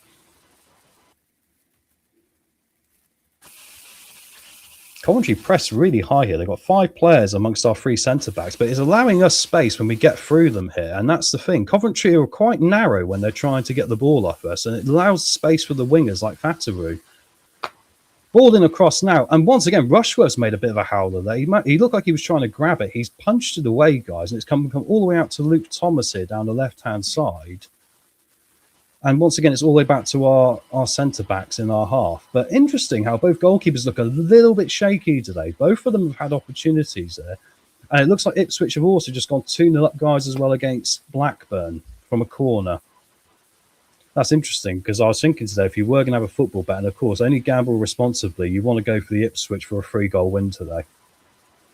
They look like they're starting to fire on. 12 minutes in there, and it's 2-0 to Ipswich Town. James Collins, Coventry's form has been slipping recently. Oh, and there's a great save. Oh, what a save from Rushworth. He just tits over the crossbar, deckled over Reed, has nearly made it 2-0, guys, on 15 minutes, and he's angry with himself. He couldn't put it in. So James got played in again. James has been everywhere. And deckled over Reed was free, completely free on the edge of the penalty area. And he takes a shot and it hits his other foot. He takes it with his right. It hits his left. It loops up in the air. The goalkeeper's jumping backwards. Fingertips to tip it over the crossbar. We nearly lucked ourselves into a 2-0 then. If we'd hit it low and hard, it would have been 2-0 Leicester, guys. Gonna be a corner. And like James has said, their Coventry's form is slipping recently. But here we got another opportunity here. Great start from the Foxes. No reminder and no spoilers. As well said there, mate. Corner coming in now. Jordan James is going to take it. Nelson Nicoli back up there. What a start from Leicester we got here, guys. One of those days where you just think we can be up for this. Ball's played in. It's going to come deep. But Cody's got his head on it. Oh, and it's gone past the far post. I think the goalkeeper had it covered, but I thought it was going in that bottom left-hand corner, bottom right-hand corner of the goalkeeper's net there. He did very well to beat them. And actually, we've got a physical advantage in the penalty area when you've got a Coley and Nelson up there. The Coventry players aren't as big as we are in that area. We're winning a lot of these opportunities. Gray's right. It's looking very positive here. And I think we need to really consider making sure we win set pieces and really try and punish them with them in this game. This is a great opportunity for us. 17 minutes up here now. Unbelievable. Great stuff. So I'm just going to quickly write a note for when I have my halftime guest in. Today we won't know who we're going to have at halftime. It's going to be a bit of a mixed match. We will see. We're improvising because Chris is away. Wayne's on his birthday. I know he's about. But obviously we have got Jim round here as well today. So anyway, Leicester have got the ball now. We're building out from the back again. It's interesting. It's almost like both teams take a little rest period in between having a go at each other, and then they sort of stop and just pass it around the back like we've seen with both of them, right? Leicester players must have the same stuff you've been taking, Tom, with your prediction. Maybe they decided to bring Jamie Vardy's Red Bull cabinet back, guys. Apparently he's got a whole fridge of it down at his new club, would you believe it? Hilarity. I mean, for the banter, it obviously works, right? But hey, they look up for it. I mean, for all the criticisms we can throw, the group do look up for it today. You've got to say that. Well, long ball forward here now. Coventry got 3 back there, and the goal defender's trying to header it back. Ayu's putting a lot of pressure on it. Jordan Ayu's looking lively today, looking like he wants to be everywhere, wants to be involved at the top end of the pitch in particular. And we're going to win another throwing here down on the left-hand side. You've got to say we're pressing really well today, and we're not afraid of a long ball today, guys. It's interesting because you go back to the Millwall game where we were passing out from the back, and then we were just completely shut down. They were shutting down our passing ability from to Ricardo to the central midfielder. We're navigating it by just going past it today. We've gone straight over to the halfway line a lot more this game. And I've been saying for a while, you can be too cute sometimes, can't you? Less cute, more get it into the danger zone, more problems being caused. And that's the Leicester City we got today. The pink is looking brilliant as well, may I say. We got the ball down here now. Ricardo's actually tagging up with Luke Thomas on the left-hand side, which is interesting. Jordan James has gone to cover right back there just to make sure we're not caught out. So well done to Jordan James, who is covering a lot of ground already. And he's going to pick the ball up here and lay it into Ayew. It was a bit of a heavy pass, but Ayew's got 3 players on him. Referee gives nothing. Ayew's got his arms up saying, "What are you doing, ref? I had 3 of them on me wrestling me." And some great comments here. Could it have been phased? The curse has been lifted. Maybe. It's amazing how one bad apple can really damage any sort of workplace, right? I mean, I've been at workplaces where you've got 1 or 2 bad apples and it just ruins it for everyone, right? It really does. So well said there. James agrees with you there as well, so does Scott. So I think that's a very good one to pop out there. 20 minutes up here. Still Coventry 0, Leicester City 1, guys. I would like to have seen a second goal by now to feel more confident about my prediction, I must say. And it looks like Coventry are going to win a corner here as we get in now. Mavridini going back there and tracking back well. The only thing we've got to worry about is our mentality is weak, and we know this, right? So I would say, look, if Coventry get us back here where we've been pretty much dominant, we've got to show the next level of our mentality and what we're doing, right? We've got to show that's not going to affect us. We were doing well before. We're not going to drop tools and get all depressed and sad about it because, you know, we as a football club, we've been like that recently, especially with a year of Premier League losses. Corner from Coventry, comes into the 6-yard box. Oh, Jacobs dived for it and missed it. And there was an overhead kick that's gone past the far post. Ayew's going mad at the goalkeeper. Ayew's going mad at Jacob. Tom, I think you may have timed Andreas out by mistake. How have I done that? I do apologise, Andreas. Let me have a look, bud. I do apologise, Andreas, if I've done that. Where are you? I haven't clicked on Andreas at all, mate, I believe. Andreas, let me have a look. No, he's not in timeout. He's not at all, mate. It says I can put user in timeout, but he's not in timeout. So, no, I haven't timed him out by mistake, mate. Definitely not. There we go. I just checked and it said I can time him out, but I've obviously not pressed it. So that means I can't have pressed it if it's allowed me the option to time him out. So I don't know if someone else has, but my apologies there if there's been a bit of a technical glitch. All right. Yeah, Coventry had a great chance there. Just what I was saying before I wanted to go to the technical stuff. There was an overhead kick in a corner position there where the ball was bouncing around. Jacob was getting shouted at by Ayew there because he didn't come and get the ball and he missed it. Basically, he dived across, missed the ball completely, left an open goal, and then Coventry missed the open goal with the overhead kick attempt, trying to quickly put it in the back of the net. So I think it's funny how that's come up. They're still a bit shaky around Jacob, aren't they?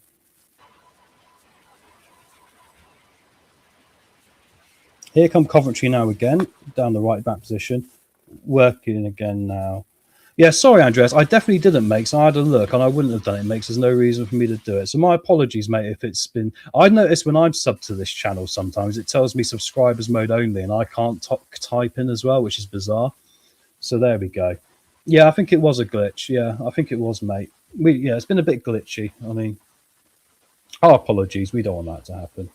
Oh, I timed him out for 10 minutes. We've got an answer. Okay, Jeff, no worries. You might have accidentally done a spoiler there then, Andreas. I mean, my apologies. I might be slightly behind everyone actually as well. So we're trying, guys. We're trying. It's been a chaotic week. Has everyone else had a chaotic week? January feels like the longest month in the world. And I just feel like I've been so busy this week, guys.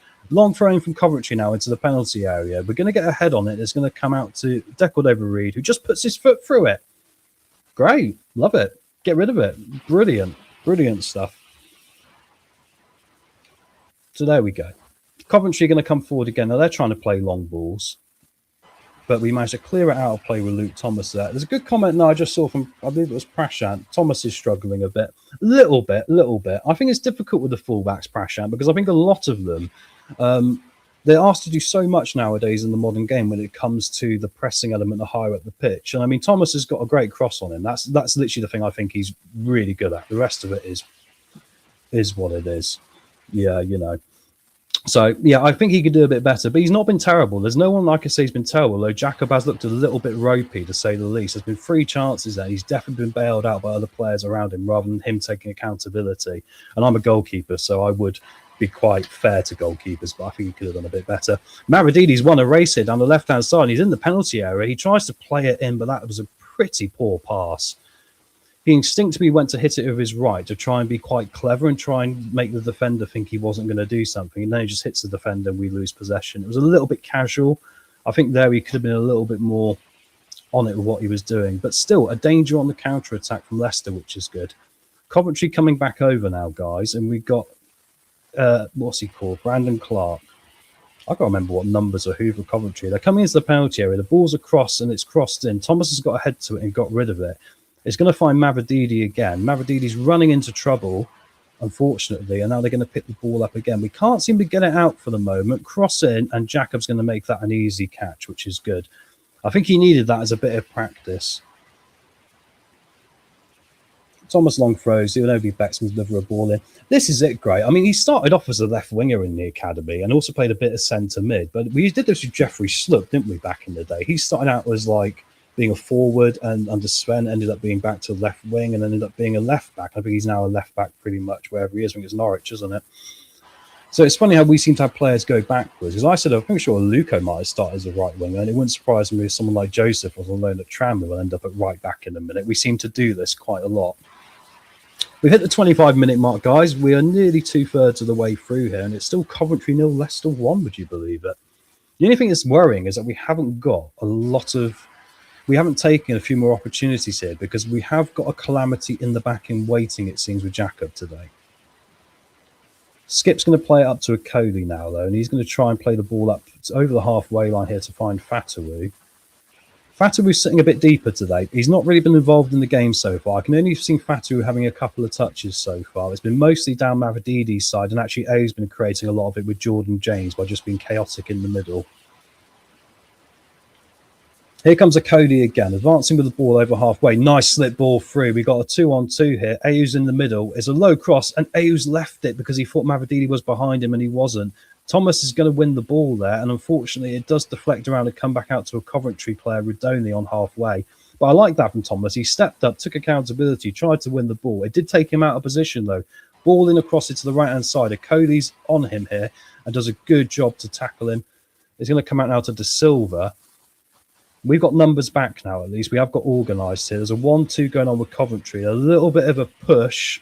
The referee is giving nothing, luckily, because it was just inside the penalty area. But it's all got a bit static now. Coventry is sort of holding on to the ball, just trying to find a way through. They dink a long ball, and Thomas is going to get his head to it. My commentary is about as chaotic as the game is, because it's very much like both teams stop from it and they go, right, let's try and play a little ball in here or a little ball in there. But it's not quite coming off. Coventry look like a little bit... How do I say this? I mean, they're a decent team. They've had a great year. They look a little bit like they've lost that ability just to free score when they want, as they show Brandon Thomas Asante on the bench, who obviously has been a big loss for them. He's still top goal scorer, them 10 goals this year. He is someone that will come on and feature and pose a threat for them as well. We're going to try and play out from the back here. I'm worried because there's 4 Coventry players up there, and then Jacobs realised we'll go to halfway, and it's been flicked on. James leaves it for a Leicester throwing just inside their half. Prashant, Marididi's playing better, but needs to be a bit more switched on. He was a little bit casual at the end there, Prashant. I'd agree with that. I kind of think like if he didn't have that little bit of casual in him, he'd probably be a Premier League player. But there's a little bit of casualness about the end product of his game sometimes, which I think kind of holds him up. Do you know what I mean? So I think that's a bit frustrating at times. Some players make the casual look really good, don't they? I mean, you can look at like Yamal, for example. He makes some things look casual, but it's just because he's so good, right? But I don't know. I think the players at Mavrididi is different. Long ball forward here from the goalkeeper. It's been headed back by the Coventry centre-back, and Rushworth's going to come and claim it. He nearly slid out of the penalty area, but luckily for him, he didn't. Ayud's doing a good job of pressurising here.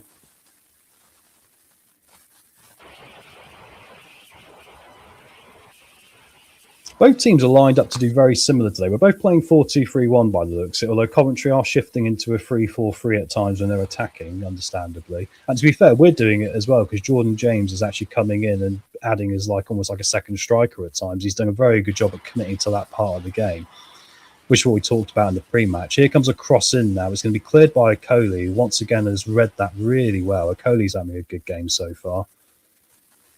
Coventry trying to play through here into the penalty area. David-Reed lays off here to Mavrodidi. Now we've got a counter-attack. It's Mavrodidi 1v1. There is no one else alongside him. Ayo's got to be a bit quicker here. He stood there behind him rather than getting into the penalty area. It allows Coventry to get back. That's a bit frustrating. If Ayo had just driven into the box there might have been an opportunity to get a shot away. We're now going to hold on to the ball in midfield here. And it's a little Skip and I think it was a Cody there, or Ricardo, have just been passing back and forth to each other for about 2 minutes there. Happy to hold on to the ball in the circumstances and not give anything away. Skip tries to play a ball through now, and Coventry have picked it off there, unfortunately. Jordan James got mugged. They kind of come back, though. Interesting how they're not looking as decisive as usual, because you'd have thought a ball into the flank there would have been on for Coventry, but instead they hold possession and play it back. And now we've got everyone behind the ball, apart from Ayew, who's now behind the ball because they've gone back behind us. Interesting. We are passing well today. I think we are. I think both teams in the middle are a little bit, but I think up the top end we look pretty good. It's a shame we're not 2-0 up here, because I think that was a great chance for Bobby David-Reed.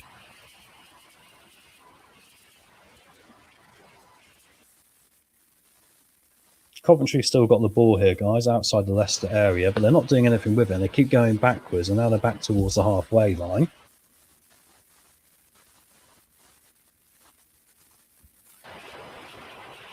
And there's a chance here now. The cross is coming in, and Coventry trying to get under it. Headers flicked on, and luckily, guys, it's gone over the top of the goalkeeper and over the top of the far. It hit the shoulder there, sorry, and it's gone over that far post. Jacob was looking at it, and interestingly enough, he didn't fill me with much confidence there, because he kind of looked like he wasn't sure if it was going in or not, and it could have looped into the top corner.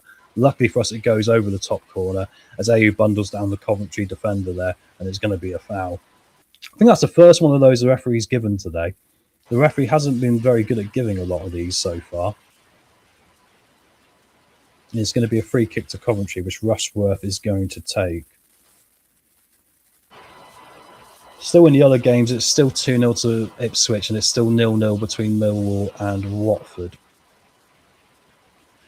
James, we're in desperate need of a striker. Ayew has no pace, he can finish, but his pace lets him down so much. Yeah, I mean, that's the thing. When we had the opportunity a moment ago with Mavrodidi on the counter, he decided just to stick behind Mavrodidi rather than actually go into and drive into the box, which was interesting. I know Mavrodidi didn't have any support around him either, but that was an interesting one, really. Why he didn't make that decision when he could have done. Both teams have got a bit of this. Both teams could be a little bit better at just being a bit braver in the final third. Both teams, I think. I think both the chances so far have come from, when actually both teams have had players back, but the other teams managed to get through them, which is quite a more difficult thing to do in the Championship. You see a lot more goals from teams counter-attacking, all the rest a lot quicker, right? Ball's on the halfway line here. We tried to play in Ayew, but unfortunately it was picked up. And now here come Coventry again. Good read of the play there from Thomas. Thomas is actually doing all right there. He read the game really well. Came out from left back. And there's a long-range shot here. Oh, and it's gone wide. Guess who that was? It wasn't Fatu. It was Bobby David-Reed. I had you there. Imagine if I missed 2 long-range goals and 2 watch-alongs this year, guys. Bobby picked the ball up at halfway and just had a pop because he saw the keeper off his line.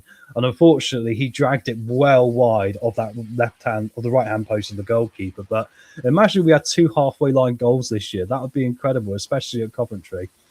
Wayne's in with us, plenty of positives so far. Mate, I'd agree with that. I mean, the only thing is it's only 1-0, right? Only 1-0. But I'd agree. There's definitely been plenty of positives in what I've seen. I think we look more likely to score the next goal, but we need to get the next goal to really make this something, right? And don't forget, guys, only 4 points off the playoffs. What are we worried about? What do we know? Anyway, I'm going to quick sip of my drink before I cough in the microphone. Thanks for all the support today, guys. Remember, we're trying to get 50 likes in a watch-along, so the more likes, the better. Thank you very much. Here come Coventry, as I say that, and there's going to be a shot away, but it's a poor shot, and it's going to go out for a corner. It looks like it took a deflection there. Jacob came diving across just to cover off his post, but Ridoni was played through there. Ridoni's looked lively for them. He's the player first off that's really looked up for it. He got the strike away, and there was a little deflection there from Skip, who came sliding in. And it's gone behind here for the corner. Oh, there's a goal kick, sorry. The referee pointed for a corner there, so he must have changed his mind. I thought Skipper got something on there. But anyway, we're going to try and play out from the back now.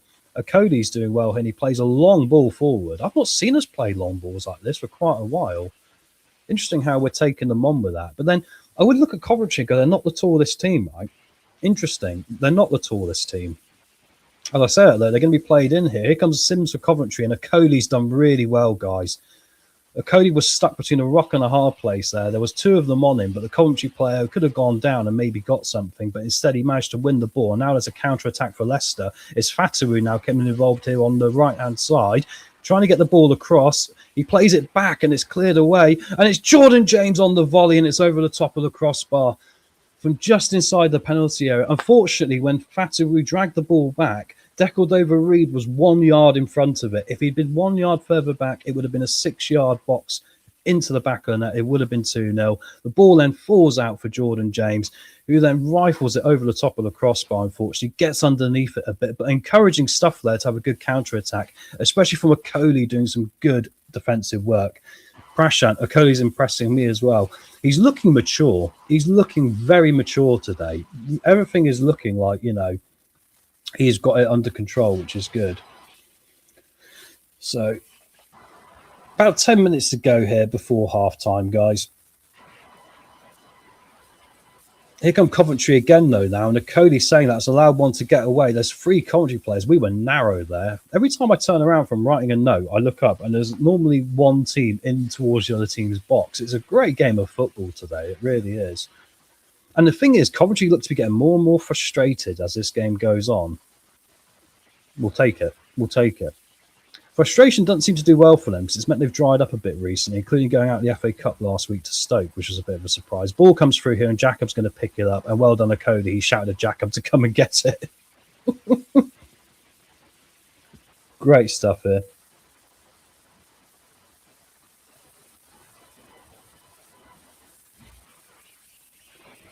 Interesting enough, we ended up very narrow there. There was Thomas, there was Ricardo, and there was a Cody, all 3 of them in the same area in the middle of the pitch. But that's where Coventry were as well. So we were quite lucky there. There wasn't any width from Coventry. Otherwise, we would have been really in trouble. Ayu's going to play a ball across here. It's going to come to Decordova-Reid. Unfortunately, it's just behind him again.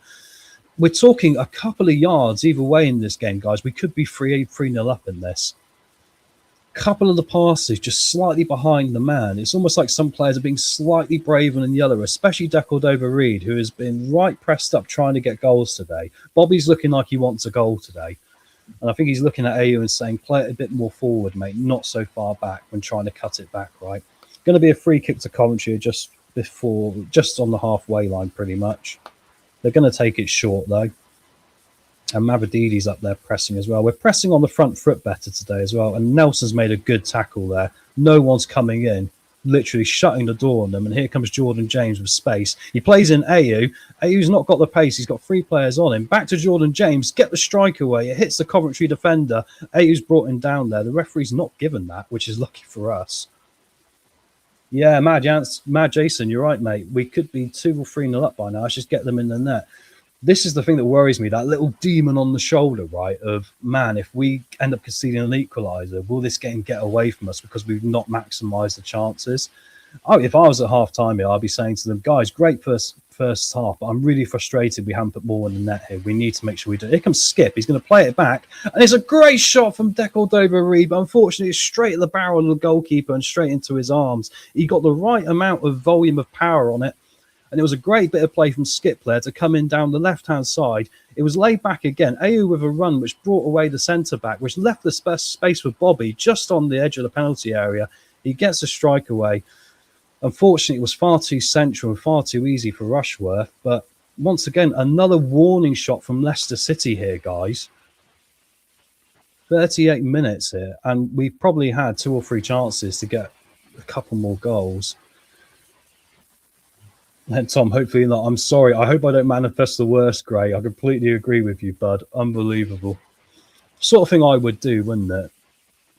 But I tell you what, my 4-1 prediction doesn't sound as crazy as it looked in the pre-match now, because we could be 2 or 3 up in this. I mean, Ipswich are having a similar game right now against Blackburn, and we could be in a similar boat.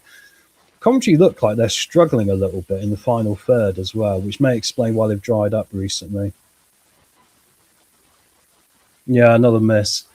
I get worried. I mean, like, obviously, I watch a lot of ice hockey. When my team starts missing a lot of chances, I know what's coming, right? So, yeah, it always worries me. Ball's headed around here. It's going to be a corner to Coventry. Thanks to Sky Sports for publishing the running stats and calling them out. It's done the trick. Hey, definitely, mate, because we were the poorest in the league, weren't we? Poorest in the league. And Scott, there, Darren Motsey. Yeah, he's the next Monger, isn't he, by all accounts? He's getting a lot of good reviews in attacking mid-centre, doesn't he play as well? So great shout there, Scott. I mean, the academy is, doing pretty well, but it's just a case of that gap from getting them from the academy into the first team for us. Here comes the Coventry corner now into the 6-yard box. Nice in-swinger. Done very well there with Bobby Decordova-Reid to get ahead on it, and we're going to just about clear it, I think. That was a dangerous corner because it was in-swinging, and we needed to get a big physical presence there just to get it. But luckily so far, every time they've gone into the near post for these corners, we've had someone like Nelson or a Cody there who's just dealt with it. Got to say, a brilliant job of that. Long ball forward here. Thomas has got the sun in his eyes, but he's done a great job at shielding it out. And there's going to be a goal kick to Leicester here as we get to the 40th minute, everyone. Surprised at how flat Coventry are? Yes and no. I mean, but the thing is, it's still only 1-0, isn't it, Wayne? I look at it like, if they get one, will the confidence for them then build? Do you know what I mean? Because they seem to be a confidence team. You look at how they score goals this year. They normally score in clusters, right? They'll score one on the 53rd, 57th, 65th, and then they're 3-0 up and away. We should have been that team today. We should have been. We should be 2 or 3 up in this. We've given a good account of ourselves, and we just got to hope that we can continue, I think, doing the same thing so we can get the second or third goal. I think now if we get in our own heads a little bit, get too defensive, we will open it up to Coventry. Bit of head tennis going on, and then Nelson plays a long ball forward. Decordova-Reid got pulled over there. The referee is not giving it. The referee is allowing a very physical game, guys. There's arms around players everywhere for both teams, not just Leicester, Coventry as well. And he's not giving a lot. No bookings yet. A bit of space now for Bobby to come over halfway, and he's flicked a nice ball up to the flank here. Here comes Jordan James on the left-hand side. He's going to drill a cross in, and it's hit the first defender, unfortunately, but Ayew was laying there and waiting. I like the idea to get the ball across low and hard, but unfortunately Ayew needed to get in front of the man or do a bit more there. Jordan James is going to pick it up here again on the left-hand side. He is everywhere, Jordan James. He's unbelievable, isn't he? Great ball into Skip. Skip flicks it into the 6-yard box, but there's no one there, guys. They're all stood back about 2 yards away behind the ball. Mason Clark has hit the deck here for Coventry. Looks like we're going to have a stoppage. What happened here? We're going to the replay. Ricardo there caught him on the back of the thigh and the back of the... No, not on the thigh. It was on the back of his tendon. So Mason Clark's down now, rolling about a little bit. It was a 50-50 for the ball. I don't think Ricardo gets booked for that one. Well, it wasn't a foul. We won the ball. Lampard's are getting criticism off Coventry fans. They seem to be losing their bottle a bit, don't they? But then we are tempting fate. We're going to be a little bit careful this, Scott, aren't we? A good number 9 would have at least 2 by now. I was moaning in the chat between me, Wayne and Jim last night saying, why haven't we gone in for Heskey from Man City on loan? Because we've obviously not got any money. I mean, if we go for Joel Perreault, that's great, but he's 40 grand a week, right? Have we got 40 grand a week to spend on wages? I don't think so. Ball in now from Leicester on the throwing again from Thomas. Gets the cross in. It's going to go towards the back post. Unfortunately, too close to the goalkeeper, guys, and it's going to be picked up. They're trying to launch a counter-attack. Oh, and there's been a double sliding tackle there, but Okoli's a tank, and he's got... No, it was actually Bobby Decordova-Reid. I apologise. The way he went in there, it looked like Okoli with the hair and the diving element of it, but it was Bobby being really physical in this one. He's throwing absolutely the kitchen sink at Coventry in this first half. But yeah, I don't know why we didn't go for Heskey. If he's gone on loan to Sheffield Wednesday, I mean, the kid's got a lot of potential. Yeah, he's young. Yes, he hasn't got championship experience, but you think of the money side of it, I think it's a worthwhile gamble and you can get another one in, right? Yeah, Heskey's gone to Sheffield Wednesday, mate, on loan. Coventry now have a chance in the penalty area, and there's a little toe poke on it there from Ricardo to get it out. The Coventry player was trying to bring it down, long-range strike over the top of the crossbar. Coventry looking frustrated here. Jacob didn't have to do anything. That was very lucky for us. But Ricardo did a nice little touch there because the ball fell down. The Coventry player was letting it bounce to get the volley on to try and kick it into the net. And Ricardo just sticks his toe on it. Boom. And away it goes. So well done, Ricky, for that one. Long-range strike, yeah, was never really a problem. Skip was diving in there as well to put him off.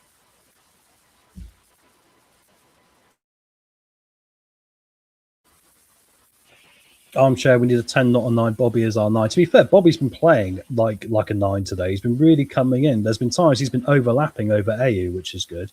And there's an argument going on here between AU and someone in the penalty area. It looks like AU and Bobby and the Coventry player. Okay, the referee's having a word here. I thought AU was shouting at Bobby, but it looks like there's actually been a little bit of pushing in the penalty area here between AU and Kitching, the centre-back from Coventry. AU's saying he used his elbow. He's doing this. And he walks away now after the referee's given them both a bit of a telling off. The game's heating up a bit here, which is what you really want to see for a bit of a derby as well, isn't it? We'll see in a minute how much added time there is. Bobby's been everywhere today. His shirt's filthy. He's got absolutely muddy patches everywhere. And it's a goal kick. So it's going to be taken out here by Jacob. I don't know what caused the scrappling because it wasn't even being set up for a corner, but they just suddenly started having a little poke at each other. AU once again there, rushing really well, trying to really close down. His pace is a slight problem, but what he's doing is actually really helping the team today. But you would like that little bit extra yard of pace in a player doing it right, which maybe brings in the argument of Daka. On this hierarchy, yeah. Both Heskey's sons are at Man City Academy. Yeah, it's an ambassador and lots to do. Yeah, I mean, a lot of the players that have been ambassadors for the club aren't very happy with the club right now, are they? We've got 1 minute of added time here, guys. So a lot of them haven't been saying good things about the club, have they? They feel the club's changed from the club they know and love, which is a shame, isn't it? So, yeah, frustrating on that one. But Coventry trying to get through here to finish the half off. We've got 30 seconds left. They've picked the ball up here. We don't say we've fallen asleep at the end. It's deflected around, and we're going to clear it. That could have been a corner as well, actually. AU's on the ground as well, waving his hand to the referee, saying, why don't you blow the whistle? All getting a bit chaotic and scrappy here to end the first half. Mad Jason, best first half I've seen them play. Let's do the same in the second. Completely agree here, guys.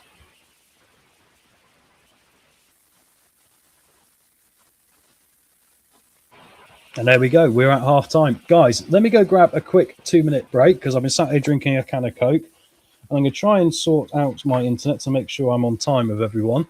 And we'll see who's going to be in the studio. I believe I've got Jim here waiting. Jim, I will see you in about 1 minute there, my friend. He's giving me the thumbs up, guys.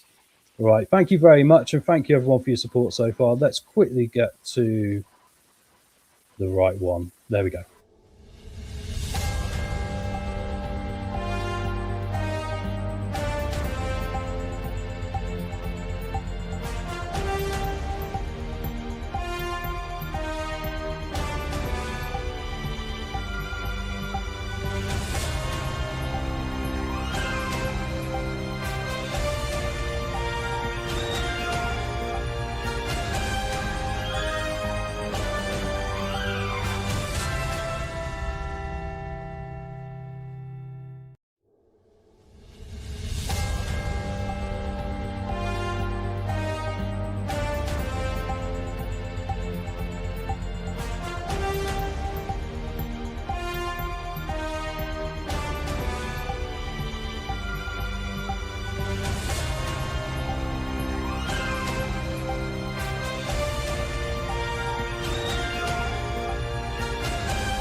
Oh, Jim, I got the orientation slightly off there, my friend. How about we go for that? How the devil are you, mate?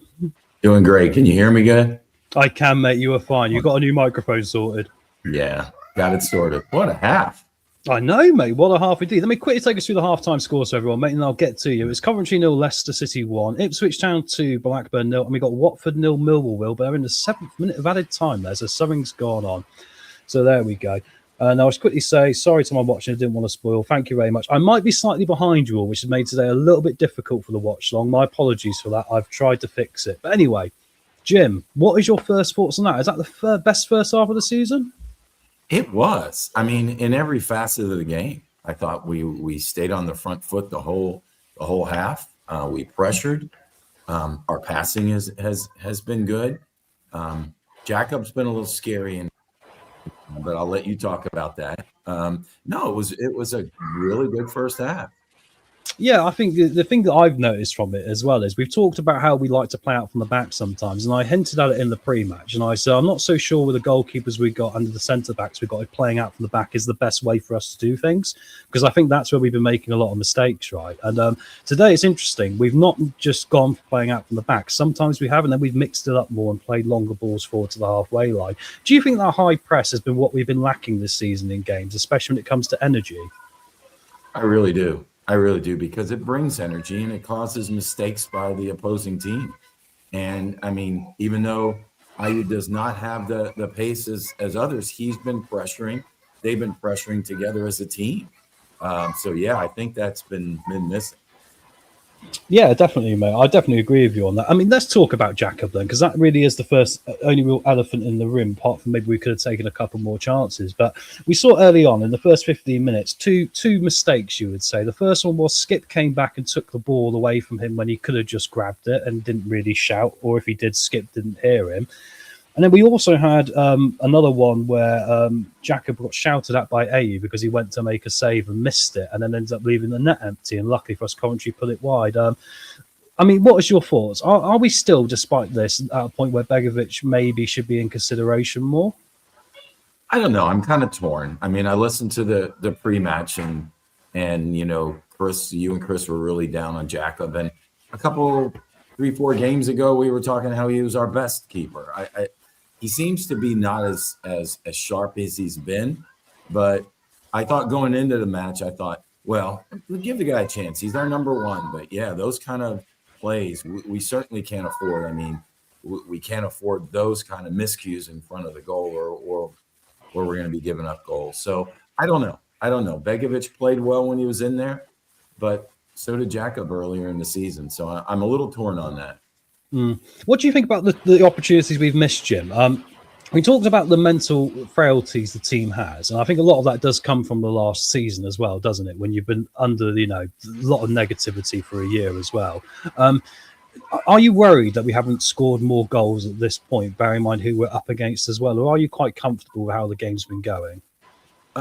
Well, I'm happy the way the game's been going. I agree. We had some really sweet chances. I mean, Bobby DeCover-Reed, he had a chance if he wouldn't have hit his back foot when he was swinging through the ball, he would have buried it. We had chances. I mean, I think I'd rather be in the position we are, 1-0 up and having chances, than be the opposite, even 1-0 up and no other chances just from a fluke goal. So I like what I'm seeing. Yeah. Another goal or two would ease all of our tensions that we're riding as Leicester fans. But no, I'm real happy so far. Really am. No, that's great, mate. Great one here from Nate quickly, mate, from me and you. Part of me thinks we could use Daka and his pressing in the second half. I mean, I agree with you. I think Jordan Ayew's done a good amount of pressing this game, and he's been quite crucial in certain elements. But he does lack a bit of pace sometimes, doesn't he? Do you think this would be a good shout to maybe make a bit of a shock change and bring Daka on second half? I think so. And I think that's the plan. I do like Jordan Ayew. I know Chris always mentions it, but I mean, I'm a Leicester fan first. And I think by Ayew starting, he's voiced things when he needed to, whether to his teammates or to the referee standing in like a captain. And you never see Ricky P talking to anybody. But I think when it comes to pace, I think bringing Daka in the second half makes sense. because then he could press even more. And apparently the press is getting to him. So unless Lampard makes some huge changes in formation that stifles the pressing, absolutely, I would bring Daka in and continue pressing. Is there any players, to you, Jim, that have stood out for you in that first half? I want to give a quick shout out to Caleb Okoli and actually also a little bit of Luke Thomas. I think Luke Thomas has been slightly out of position at times, but he has contributed higher up the pitch and made a couple of crucial interceptions, similar to what Skip does for the team quite a lot. And he's also been involved in it. I mean, I think Okoli as well has been utterly solid. He's been a tank back there. Nothing seems to be getting past him and Nelson today so far. I mean, is there anyone else that jumps out for you? Maybe Bobby Overeed? I think almost. There's a couple players I thought, there's a couple players that have been invisible. I think everybody has played well. Jacob had his miscues.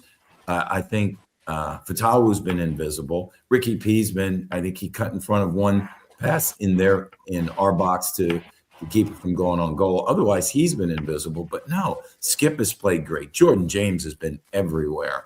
I thought Mavididi has looked really strong and fast and energetic.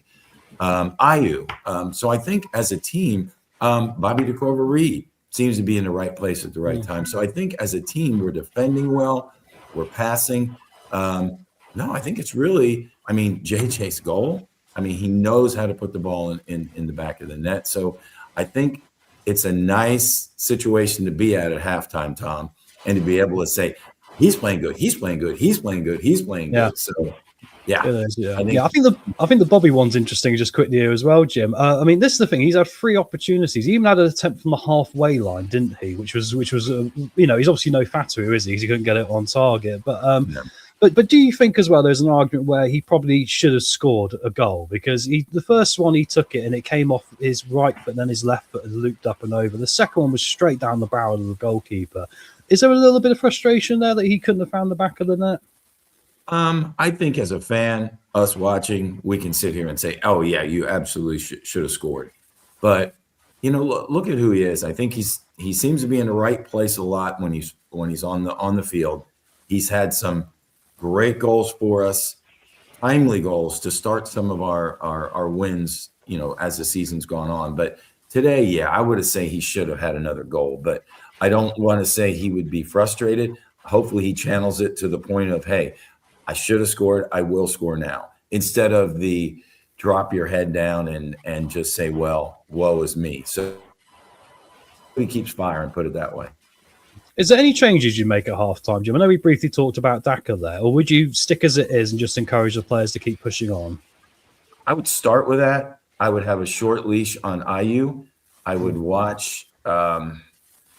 Ricky P maybe for fitness and just for position.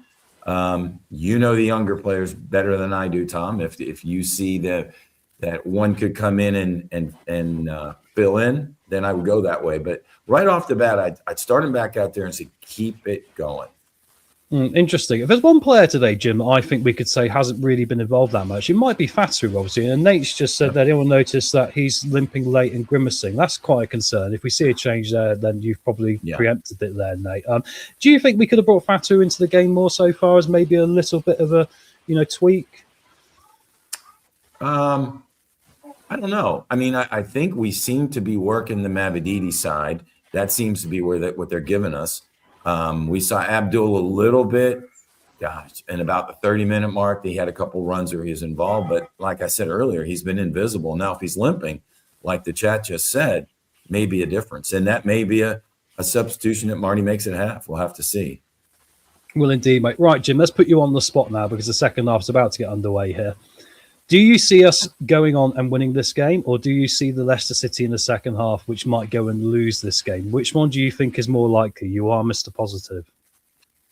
I say, I know this was a clear-cut answer. I say if we continue to play like we're playing right now, we can win this thing. It's going to be interesting, not just what Marty does at half, but what Lampard does, what changes he makes to players, to formation, etc. But I think right now, if we continue to play like we've been playing, we should definitely take the 3 points. Yeah, I'd agree with that. I think the thing with Lampard is you can go more attacking with this team, yeah. And of course, they have got their top goal scorer back on the bench today. I wonder if when we get a little bit into the second half, and maybe it'll be time to bring Hamza on. It seems to be a physical game today where the referee's allowing a lot of physicality, Very right? much so. Yeah, so I think it's the sort of game where Hamza's going to get a bit more rope than usual to be a bit more heavy, right? I think that could be quite helpful for us. That's a great call, because I had that written down too, that it's been physical and the ref has let both teams play. And I didn't really see any egregious calls either way that he missed. I think he just made the decision to start with, I'm going to let him play. And it seems to be fitting our style the way we've been going. They've been just a little in the fog, Coventry, which I'm good with. Yeah, I think that's a good thing to end on before we get, because it's about to go to the second half. Do you think Coventry have not been all that today? Do you think almost they've got in their own heads a little bit? I joked that they got a nosebleed because they've got to the top of the league and all of a sudden they've looked down and gone, oh my word, look what we've done. We're miles ahead of everyone. Do you think that like they're almost getting in their own way a little bit here? It could be. And once again, from our vantage point, is it Leicester has come out stronger? Or is it that they're continuing this poor run of form they've been in? I think you said it maybe in pre-match or somewhere I heard it, that, similar to what we did when we had that great run and all of a sudden we slowed down. So I don't know. Whatever it is, continue. Whatever it is, we'll see. Hopefully at full time, mate, we'll be full of positivity like you've been at half time today, mate. Thank you very much, mate. And enjoy the second half. I'll let you go and I'll see you at full time. Keep up the good work. Thank you very much, bud. I can't do it without your support. And happy birthday, Wayne. Yeah, you've got to get that in there. We'll see Wayne hopefully at full time where everyone can give him the birthday bumps. All right. Anyway, cheers, Jim.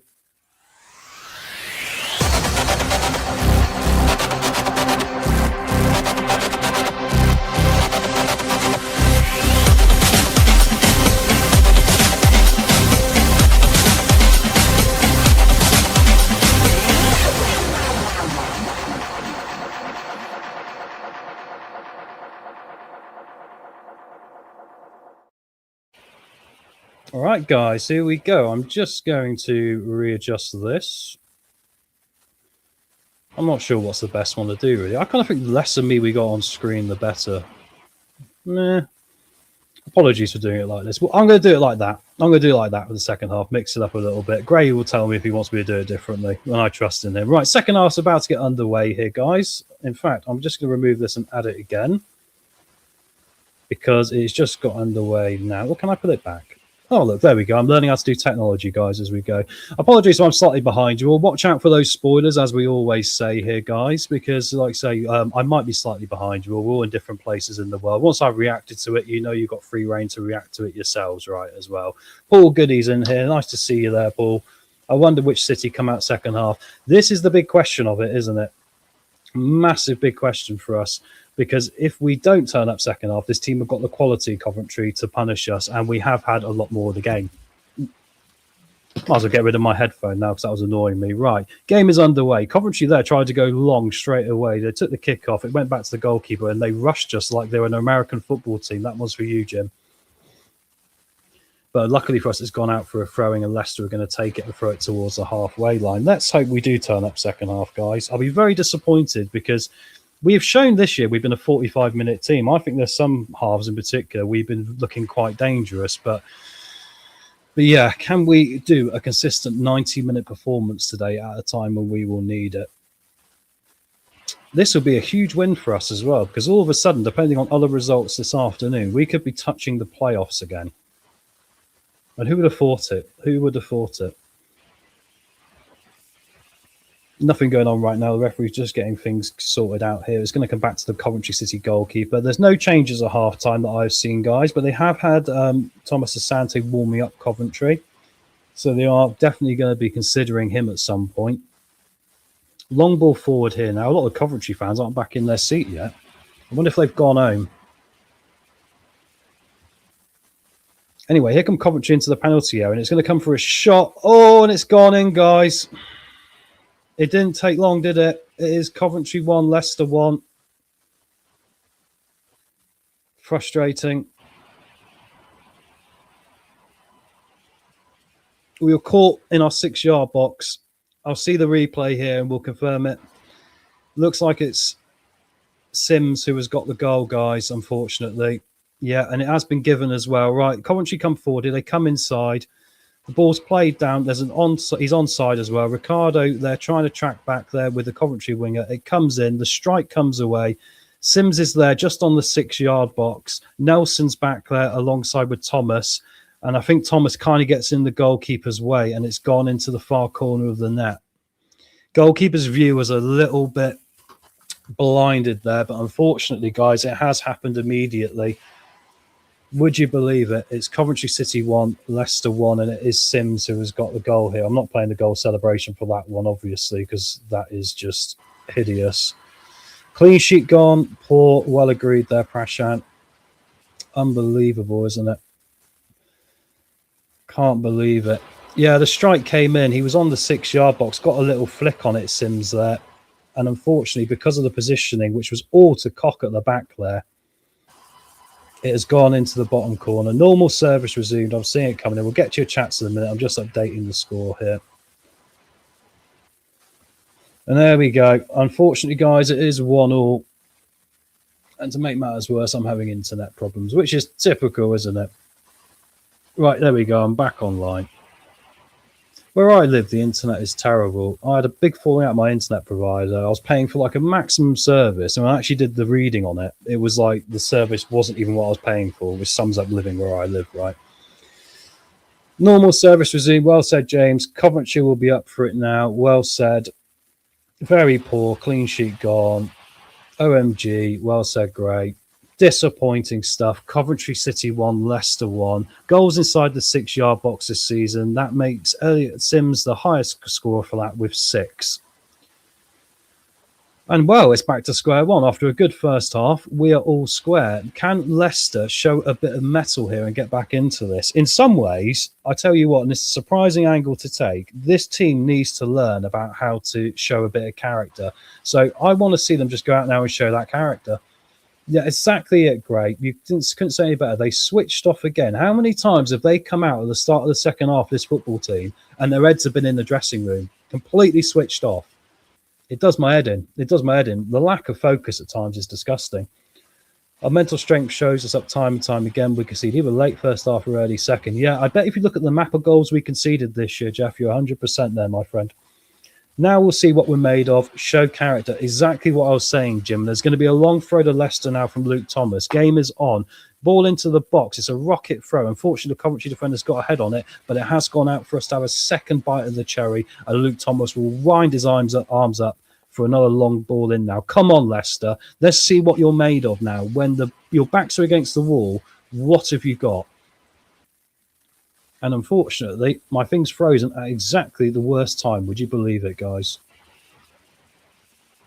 Chris was joking to me, whatever you do, do not miss any goals today. And he's right. Do not miss any goals. Unfortunately, I need to move to another place where the internet is a lot better. That would definitely make my life a bit easier. Excuse me leading off the street here. We'll see what this team's made of, guys.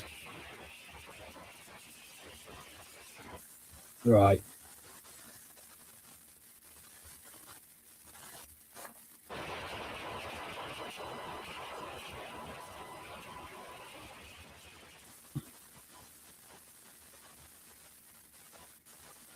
We didn't score from that. I've got it all back online, and unfortunately the ball is down now towards our goal. So obviously that second opportunity from a long throw didn't do anything either.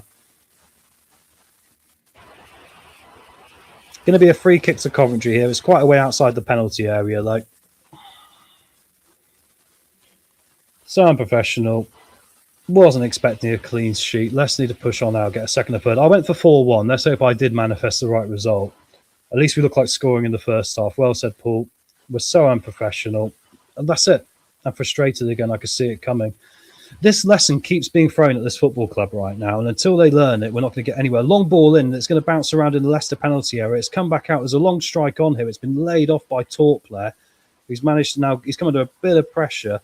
That is James again. James is running around here trying to do all the work, and De Silva's played a deep cross in. It's gone all the way across to the right-hand side. It might have even gone out of play, guys, but the referee's not giving it. There's going to be a throw to Coventry City here on their right-hand side of the pitch. Jordan James, once again, there, trying to run that little bit harder after that, trying to show a little bit more passion. But unfortunately for us, it's not all about one player, is it?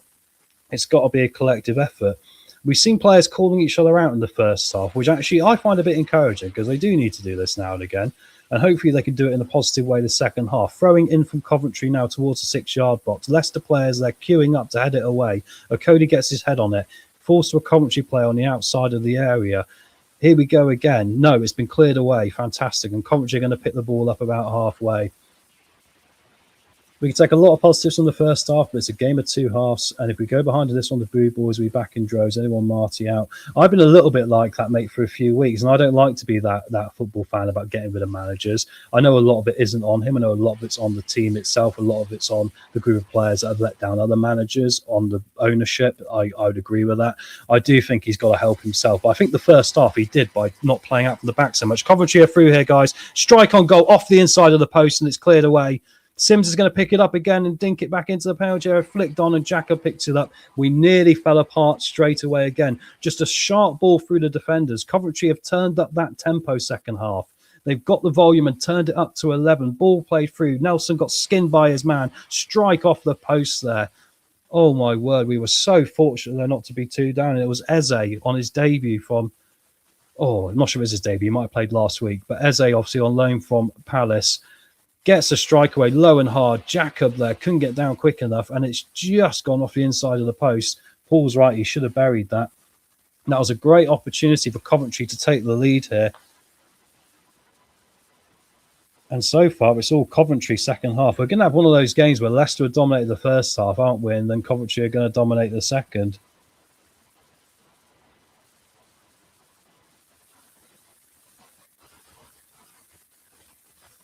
Leicester trying to come forward now, but we've lost the ball away. It doesn't look like we're keeping the ball very well now again either. Nelson's trying to do one on Sims. He's done well that time and gets the ball up to halfway. Good use of the body there from James, who's gone down, unfortunately, in a bundle. No, it's Jordan Ayew. I apologise. I saw the 9 upside down. It looked like a 6 to me. Ayew took a bit of a whack, though. He looks a little bit disorientated. Maybe that will encourage us to bring on Daka.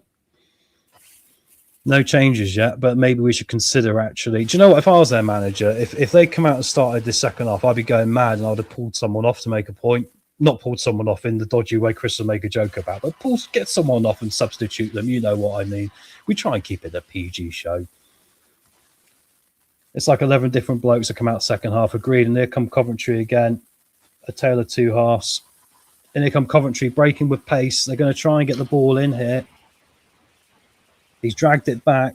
There's a little bit of Leicester sort of pressure, but the Coventry seem to be mugging us off a little bit back here right now. It's frustrating.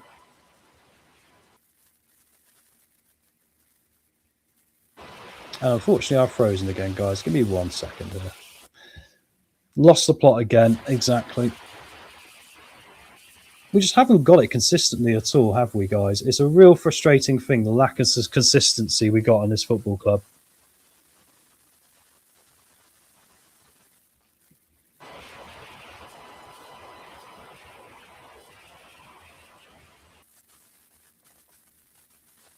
I get so frustrated with this Leicester team. It's unbelievable.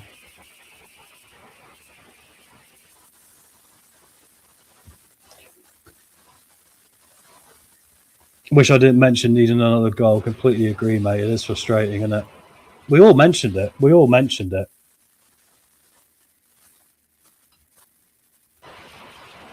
We all knew this was coming, guys, didn't we? It's just like typical Leicester City. It's like we know what's coming. Here come Coventry again now as I say this.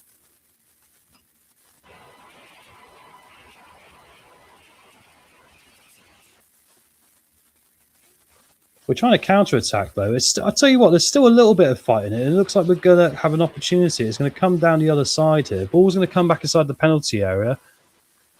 Declan De Reed's onside. No, he's offside, I believe. The referee's just given it. That's frustrating, isn't it? Can't even get lucky at the moment with that, would you believe it? Saying that, though, Leicester still got the ball here and it's going to go behind. And I think Fatu is arguing that should be a corner.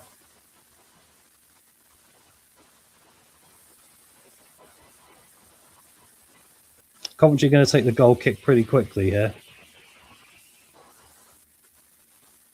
And here they come now on the counter-attack again. Coventry looking much more up for this second half. They come inside the penalty area. The ball's laid off. There's a shot on. It's taking a deflection there. Luckily for us, off of Coley. It's going to come out to Mavididi here. Ay. Frustrating. Team needs your motivational speeches, Tom. They would not like me as their manager. I'd go bonkers. I'm one of those. I got the most frustrated I've been this season. This will make you laugh. Was actually full time after we drew against Wrexham, because that was a game that was set up for us to win, and they did not execute the plan second half, and that really annoys me when there's something there.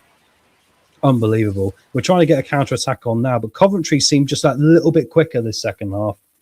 They really do. They're a little bit sharper.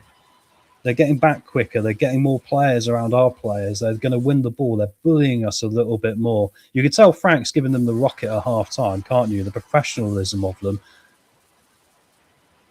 They come inside again, and there's a strike off here. Luckily, the strike is poor from Eze there, and it's gone past the post. He's got a lot of potential, this kid, hasn't he? But he's got that little bit of... just needs to mature a little bit. It took us 130 years to be English champions. Could be another 130 to win it again. Completely agree, mate. Completely agree. It feels like it's a seismic task to fix this football club, doesn't it? It's like we get little glimpses, and I get frustrated with the team this year because I go, if they can play like that in first half, why can't we find a consistency? Why can't we find that consistency to do it throughout 90 minutes, right? I mean, where is the professionalism? I mean, you're a professional footballer. I mean, they talk about playing for badges and stuff. Yeah, that would be nice. That doesn't happen all the time nowadays. That's the modern world for you. But there's a level of professionalism you should have as a football club to be able to do it. We got half an hour here to still make something happen. And there's a through ball here as Leicester come on the attack now. Going to try and get the cross in. It's going to go behind for a corner. Eze back defending there. Luke Thomas overlapping. And it's funny, as when Luke Thomas is focused on attacking the game, then, you know, we're not worried about his defensive work, are we? That's why attack is the best version of defence, right? Plenty of talent, lack of leadership. Change it, Marty. Being overrun. Well said, boys. Going to be a corner to Leicester here now. Let's hope we can use a set piece here to get ourselves back in this. If you think of what we were like in the first half, I would say, look, let's just nab a set piece goal here, which would be probably undeserved in the context of this moment. Before the first half, we were the better team. It's going to be James to take it. He's going to play it short, actually, into the penalty area, and it's passed back to him, and it comes outside the penalty area. Haven't done a lot with that. We've still got players lining up. The cross is deflected, and it's going to go behind, and we're going to get a second opportunity from another corner here. Big James Collins here. Rotten from the top down, unfortunately. We can blame everything on managers, but ultimately we're in a transfer window where we will sell and not bring nothing in. Stuff has to change. Completely agree, mate. Completely agree. It feels to me like we have ownership which does not take responsibility. I mean, I've worked at companies like this where you have someone in charge and they're really interested in themselves and what they can gain from it. They're not taking any accountability for it. The inmates end up running the asylum and the company ends up losing a load of money. It happens everywhere. Chance from a corner. Oh, it came all the way to the edge of the penalty area from the corner. It was actually an outswing this time. There was a chance on the volley there, but unfortunately we didn't catch it right. And it's going to be now coming from, oh, it's a long-range strike, though, saying that from Leicester. But it has gone out now on the far side for a goal kick. And Jordan James there looking a bit frustrated. Fatawu trying to score another worldie. Marty Cifuentes is down there talking to Andy King. Now, Andy King looks like he's aged about 20 years and 6 months, bless him. He was born in the same hospital as me, true story. When his parents were on holiday. There we go. It's a small world, isn't it, guys? I agree. Thanks a lot, Gray. I just think someone's got to take accountability, right? You know, and I think there's too many people at times stepping over each other's toes and doing things, and I think it becomes such a mess. And I've worked in places like this. To keep your head and chin up in these places is incredibly difficult. You end up just going, I can't deal with this anymore. It's not what I want. Anyway, guys, we've got 47 of you in. Thank you very much for being here. I appreciate you sitting here listening to me drivel on about Leicester City and trying to talk you through what has been an interesting game so far. 45 minutes where Leicester have been pretty dominant, probably not taking the chances we should have. And now we've allowed Coventry straight back into this as we're getting past the hour mark and it is all square. If you could hit the like button, we'd love to get over 50 likes. I'll have to have a look how many we got at the moment. I mean, I think we're doing pretty well. And of course, we always appreciate your support. If you want to spread the word as well, we'd love to get over 5,000 subs. It would be amazing. Chris would love that. It'd be a great way to. Here come Coventry again now, though, as I get distracted by all the admin stuff. 38 likes so far, guys. Come on. Here come Leicester again now, though. The thing is, we lack urgency, right? I'm looking at this, right? We got the ball. We're looking like, okay, how do we penetrate this team now? We've got a bit of running coming down the side here from AU, who's going to try and cross it in. Oh, and the goalkeeper actually fluffed at it there, but it's gone all the way out for a throwing. AU looks frustrated today. Looks frustrated. Is Jordan AU a case of the mind is willing, but the body's not so able nowadays? And have we got a lot of that in this team? Maybe with players like Vestergaard and players like this. Cross came across. I think Rushworth got a hand on that. It should be a throw-in to Leicester, and he has given it to Leicester. That's good news. We have 39 likes, Tom. Thank you very much, Gray. Great job today from all the mods, and thank you to you all for being here. Really appreciate it. Going to be a long throwing opportunity now again for Leicester. I do wonder if we go forward in January. I'd like to get one who's got a bit of pace, a bit of height to them. I know you can't ask for all of it, but I think for opportunities like this, we need someone who's a bit bigger just to get on the end of it. Here comes the long throw in now towards the 6-yard box. Hasn't quite made it, but Coventry are going to clear it out again. It's going to go out for another throwing. It's a fascinating thing, like a chess match, this, when it gets to this point of games, because Coventry have done this. There's been long throws coming in. It's almost like we must clear it and then we'll regroup, right? Yeah, time to sub AU out around about 70 minutes. As of yet, I haven't seen any subs being made, guys, for either team. So it's going to be interesting to see what changes happen here. I'm just going to double check that because I must confess I have had a couple of freezy moments. Lineups. Yeah, as of yet, no team has made a change. So it's going to be interesting to see what happens there. We have got the ball down in that area now, but we're not looking as pressing as we were in the first half. A little bit slower, a little bit more lethargic. Coventry marking us a bit better with a bit more energy. Mavadidi trying to take on Van Elwick, the right back, and it's going to go out for another Leicester throwing here. I think this is so important to us. Shouldn't have let Cannon go. Yeah, I clicked on that, James. I mean, this is the thing, right? I mean, I wasn't Tom Cannon's biggest fan, but I think for the profile of player he is, I think, okay, he's not going to get you 15 goals a year, but he might get you 7, 8, or 9 if you're in a fix later on. You need to chuck a ball into the box, right? Maybe. I don't know. It's difficult to find these sort of players as well, though, to be fair, isn't it? To be completely honest. Here come Leicester again now, trying to come forward. We're now starting to play a few aimless long balls here, and Coventry are just picking it up. It's sort of a bit of a basketball match outside their penalty area as the ball's passed really badly there by Coventry, and it'll go out for a throwing to Leicester on the halfway line. Still no sign of any substitutions here, guys. Maybe a shape change might not be a bad shout. We talk about it here, and Gray said here, Marty's looking a bit clueless. I do wonder if sometimes he's a bit too, he's not, reactive enough. Here come, AU just got through, and the linesman's given offside. No, the linesman's given a free kick. AU apparently fouled the defender, sorry. Here come Coventry with changes here. And it's going to be Esse coming off, and it's going to be Sakamoto coming on. So our afternoon could get a lot worse, guys. 66 minutes. Here comes Sakamoto. Very dangerous player, friend. The fact he's benched, to be able to come off the bench. Unbelievable. Another change as well. Sims, the goal scorer, is off. And we're going to see number 11 of Coventry come on, who I'm not quite sure who that is. I'm just going to double check my notes here. I think it's Min Hyuk, isn't it? We'll soon find out. Just waiting for the graphic to go up on screen here. Change it now, completely agree. Coventry are making changes. You think they'd think, well, we're on top of this now. Do we need to make any changes? It's Wright coming on, sorry. There we go. So 2 changes for Coventry, 66 minutes. No changes from Leicester as of yet. Eze off, Sakamoto on, Sims off, and Wright on. I don't like Sakamoto coming on. I'm not so sure about you. Tom, I think we lost the ability to pass. I think you're right. It's got very scrappy up there, hasn't it? It's almost like the teams, there's a little bit of frustration early on with each other, and that can be good. But when there's too much of it, it starts getting counterproductive. They look really frustrated. But here comes AU saying that, and he gets a cross in. It's going to come all the way across, and unfortunately, the Coventry player got a head on it. If that had fallen down there for Mavadidi, That would have been excellent because he could have just volleyed it first time. Thomas has played him into trouble there because he played a back pass from Maradidi, and Maradidi had 2 Coventry players sprinting onto him trying to make a counter-attack.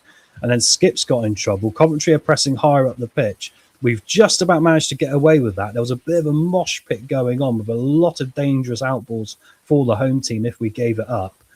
And now here come Coventry again as we've given away a quick free kick. They're going to come down this side here. There's 5 Leicester players back. Ball comes in.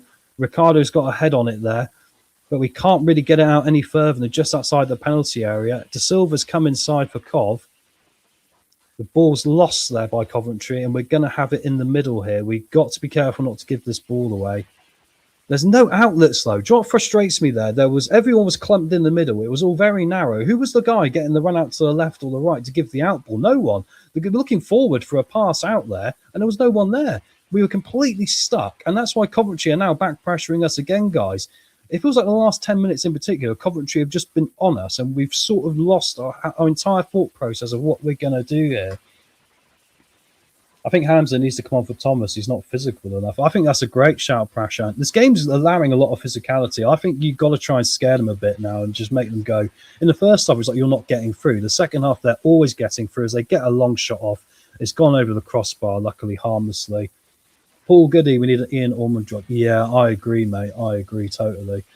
It's an option, right? I mean, you think back to the team we won the Premier League with in the Great Escape. We had Vardy and Okazaki, who were both 2 nimble, agile players, but we had the target man in Ulloa off the bench. If you go back and look at the goals Ulloa scored that year, that won us 12 points that year. We won the Premier League by, 10?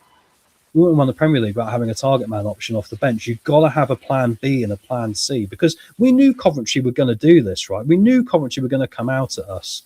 Going to be a change here. Louis Page coming on for Leicester, everyone. He's going to be replacing Bobby De Cordova-Reid, who has kind of gone a little bit quiet second half, I've got to say.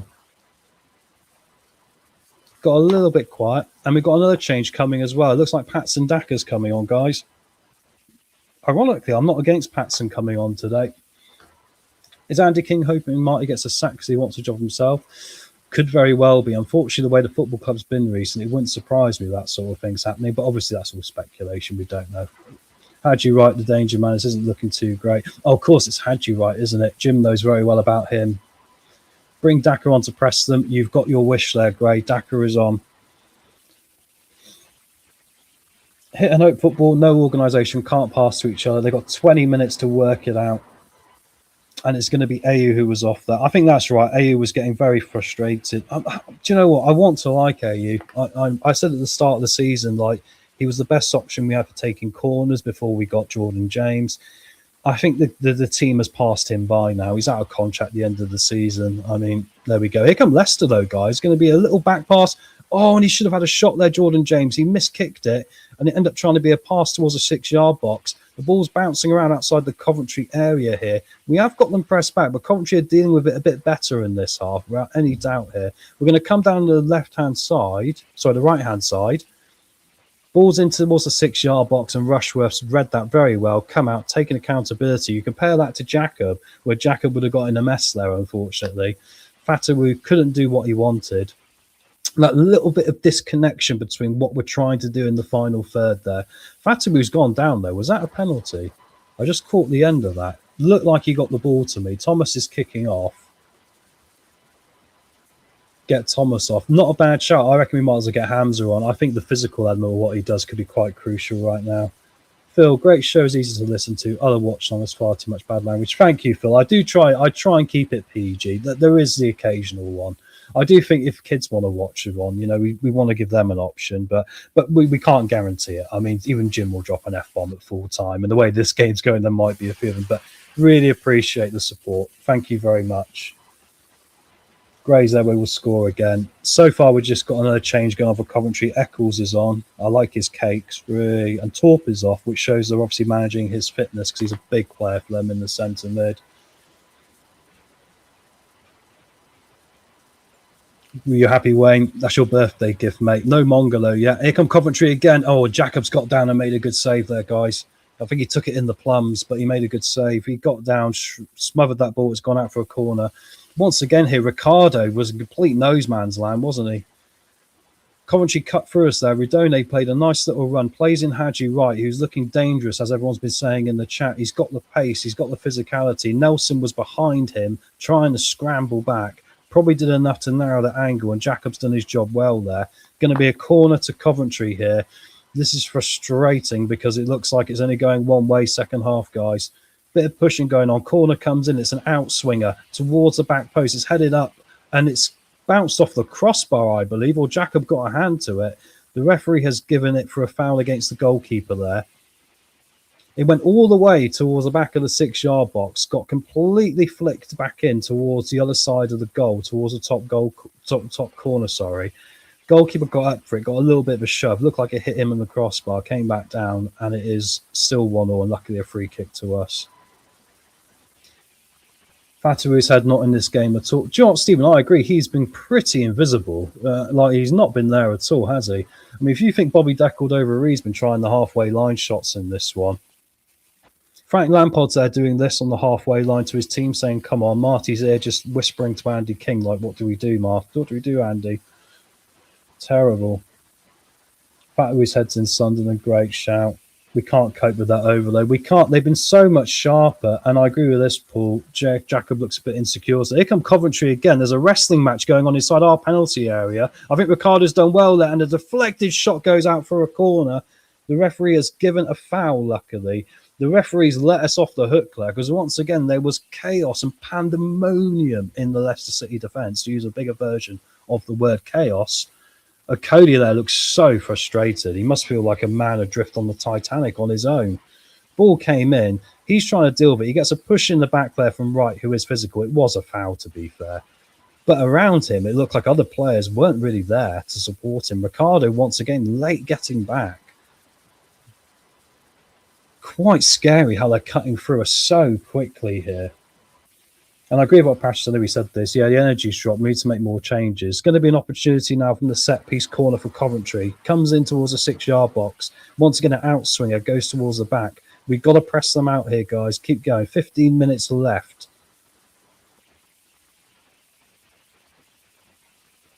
Still 1-1. Coventry are going to go long here with the goal kick. Going to punt it up towards our penalty area. The header is 1-on here, and it's going to go behind for, I believe, a goal kick.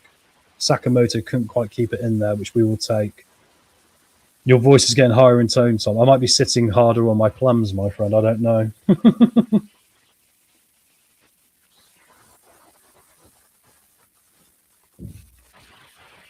Really frustrating second half, guys. I can't really sugarcoat it. Long ball forward now from Leicester. Unfortunately, we're not winning it.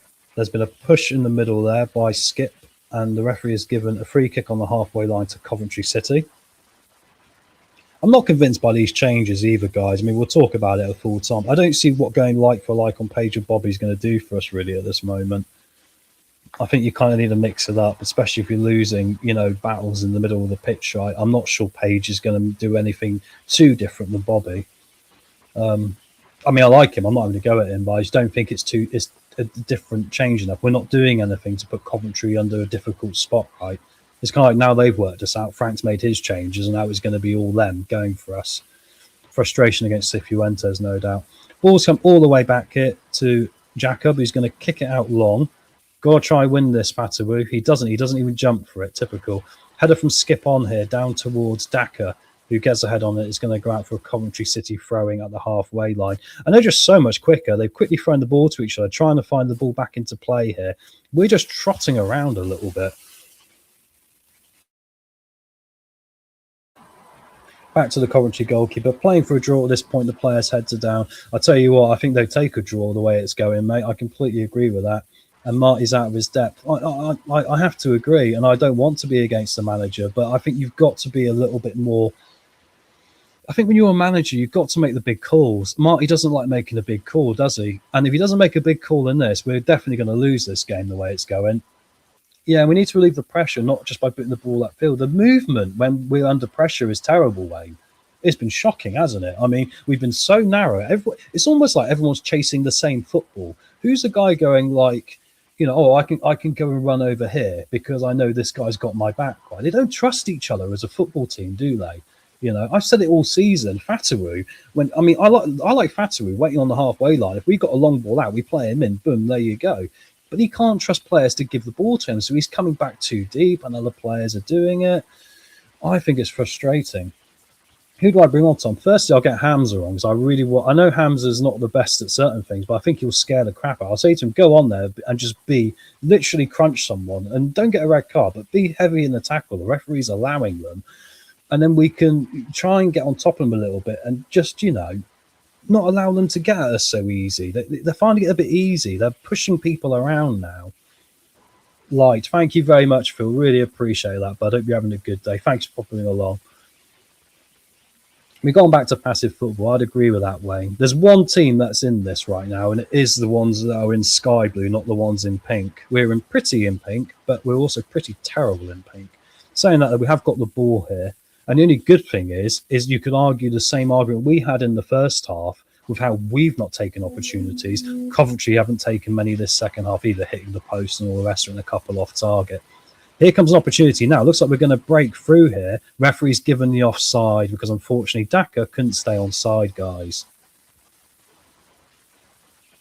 That's frustrating because literally, I think that's harsh actually. I'm going to give Patson the benefit of the doubt there. That wasn't offside. The referee's got that wrong, I think. I think Fatawu was offside, but he wasn't involved in the game. And Wayne, it is your birthday, so Marty has decided to give you the gift. That is Jeremy Monga coming on for Mavididi. Where is Monga? Bring him on for Fatawu. He's just been brought on for Mavididi, my friend. James, you're thinking one step ahead. Gray, thank you very much. 51 in, 43 likes. Let's get to 50. We'd really appreciate the support. There is a push from Leicester, but any change will make the difference. Yeah, I agree. Changes. Fresh legs, Prashant, are definitely key now. Because not only are we in our heads and we're worn down mentally, we're physically worn down as well. It's a combination. Agree with James, yeah. I don't know who else I'd bring on, actually. I like going to 3-5-2, but I could see an argument for Aluko. I know it sounds a bit weird, but I think the funny thing is Ricardo has either been not in the right position or being caught out of position. He's not been supporting a Cody next to him. Why not bring on someone who's at least got a little more mobility? He might not have, say, the discipline yet. He might not have, the experience, but he's got the physicality, he's got pace, and he will contribute forward. So I'd bring Aluko on. I don't see any harm in it at all. I think if you do that and tell him, look, run at their fullback and scare him, they'll have to think about what to do with him then, right? Yeah, I agree with this. Why take off Mavididi? He's been okay today, better than Fatawu today. I agree with that, James. I completely agree. Aluko box to box. If you look at him as an athlete, mate, and all footballers start off as athletes, don't they? He's got that ability. I don't disagree with that at all. I think he can do it.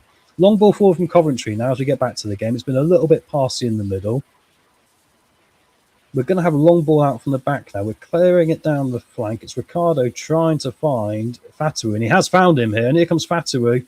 He's coming inside the penalty area. Fatawu, great strike, and the goalkeeper's caught it. What a save, guys. We nearly smash and grabbed. A counter-attack down the right-hand side. Ricardo did no running, but he played a long ball forward. Fatawu skins his man, comes inside, drives towards the goal, strike on goal, and somehow, for the power on it, Rushworth has plucked it out of the sky with both hands and held the ball here, and it is still 1-1. And now here come Coventry here as we enter the final 10 minutes. They're now scrapping for the ball in the centre and mid. To be fair to Skip, he is trying to encourage everyone to get a bit more heavy in the tackle here. Ball across from Coventry towards the 6-yard box. Maybe a shout for handball, not given. It bounced around off one of the Leicester players' thighs. I believe it was Nelson. Here come Coventry again, shielding the ball nicely. Back here towards their fullback, Da Silva. Leicester regroup now. We've got players behind the ball. Everyone's behind the ball as Coventry try and come down this flank here.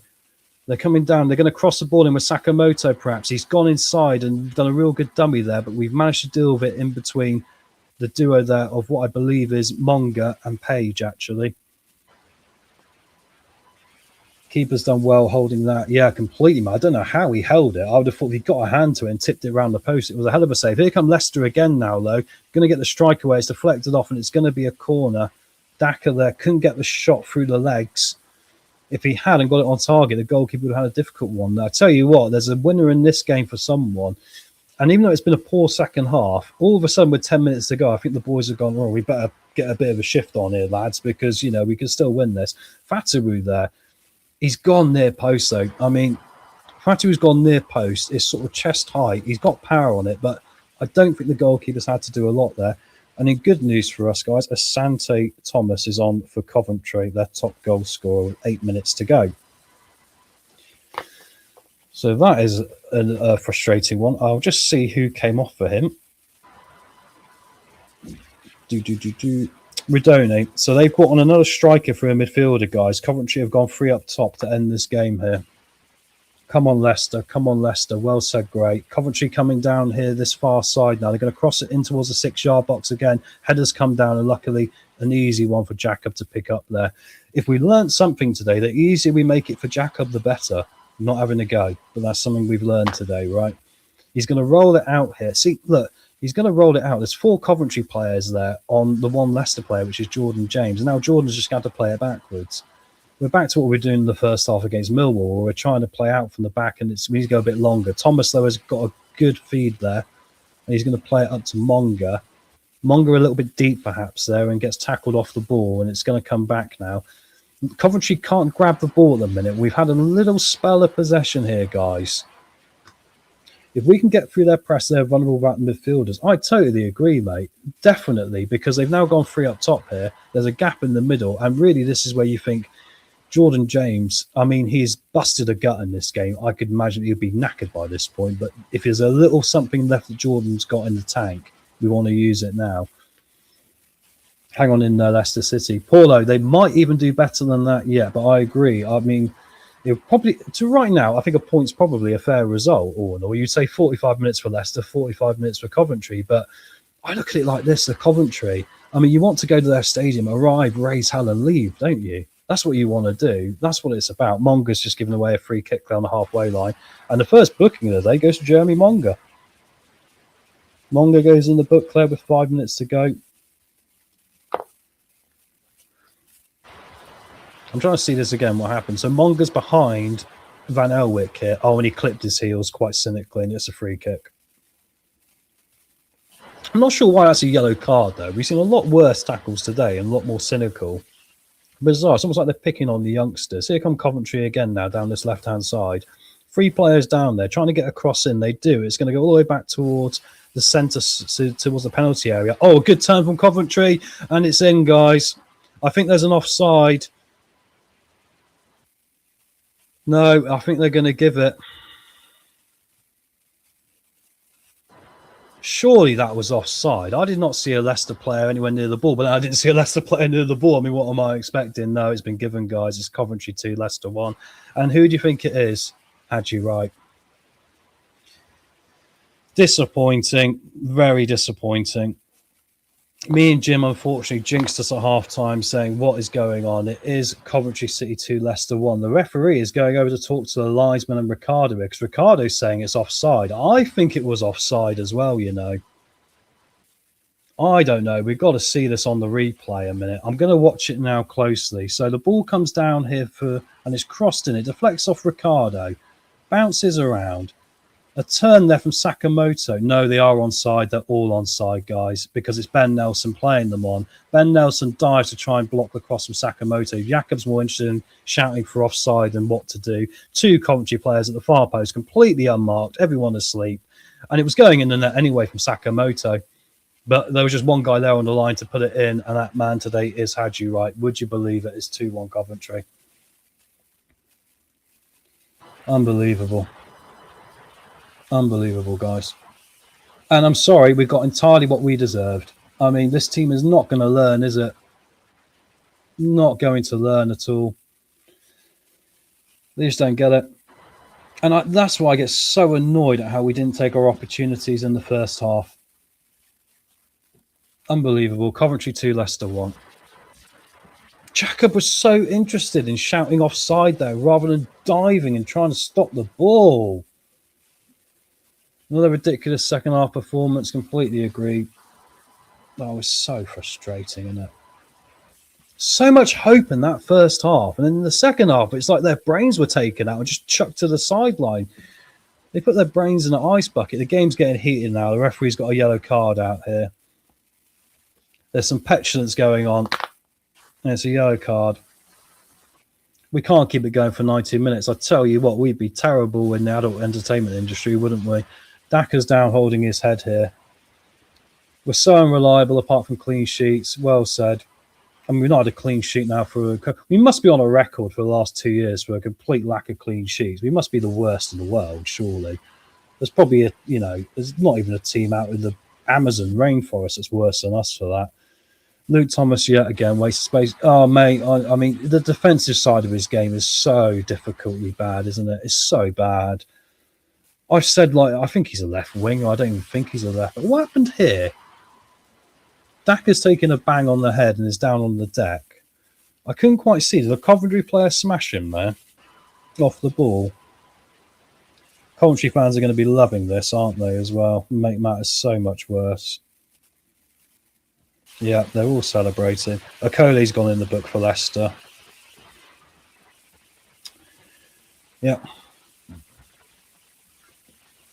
The bell tolls again for the manager. We will talk about this at full time, Stephen. Please, everyone, stick around for the post-match. We'll have Jim and Wayne here, and we'll have a good talk about it. Team of bowling pins, Luke, at the yeah, well said, mate. Get Marty gone for the sake of sanity. The problem is, mate, is that he's almost afraid to manage at certain points. I think a lot of this group are quite strong-minded, but you've got to get him a dressing down, haven't you? Yvonne, well, it's nice to see you. We could all see it coming. We could. Desperate for a decent striker, need another winger, midfielder, or fullback. Phil, well said. The thing that I'm just gets me is that first half we played well. I don't understand how you can go from that first half performance, and yeah, we should have scored a couple more. But don't worry, guys, Simari's coming on. Watch out.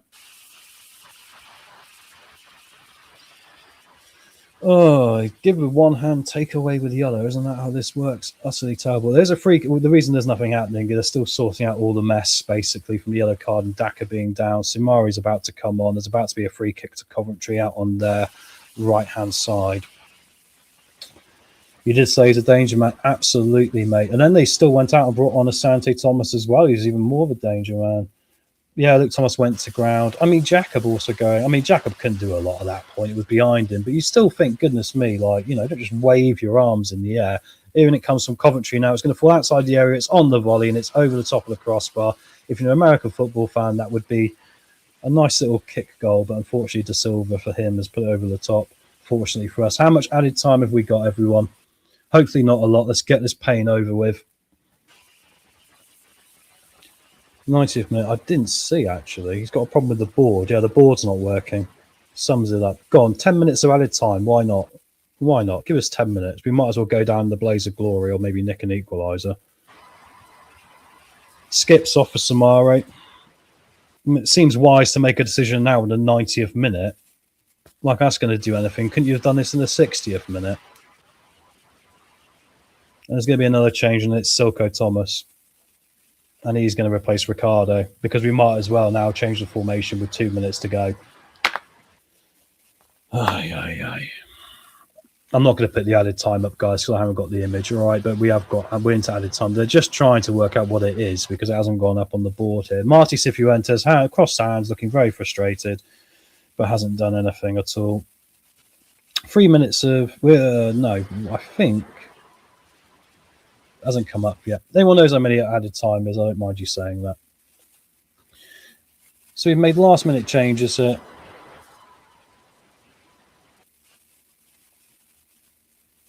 Is there any chance for an equaliser as I just try and move my thing out the way here? My apologies. Here come Leicester now, though. We're going to come in from this right-hand side. We're losing the ball out in the middle there. Ganged up on really well. Jordan James has got some space, but he's got to compete for this ball on this right-hand flank position. Going to try and come inside the penalty area. There's no one free for a pass.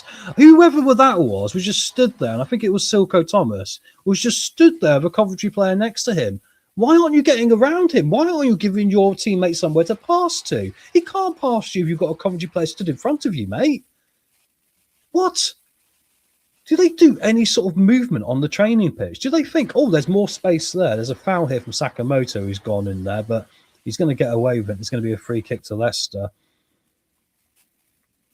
So frustrating here, guys. It's going to come in. We've got an opportunity from a set piece. Maybe we nick the most unlikeliest of points from a second half, which has been ridiculous. Cody's up. Nelson's up. If Luke Thomas wants to save what was a real terrible bit of play for the goal, he's got to make a good delivery here, guys. 92 minutes on the clock. Corner comes in. Oh, and it's really poor. It's really poor. It doesn't beat the first man, look. No height on it. It was sort of around chest height. Bounced in front of the 6-yard area, and it was cleared by Coventry. Now they can launch a counter-attack. Jordan James is back there running again, trying to do something, but we look an utter shower, unfortunately, everyone. Referee's giving a free kick to Coventry here. We're still in here. It's going to be 5 minutes at a time. Yellow cards are coming out now at the end of the game. It's all getting a little bit feisty.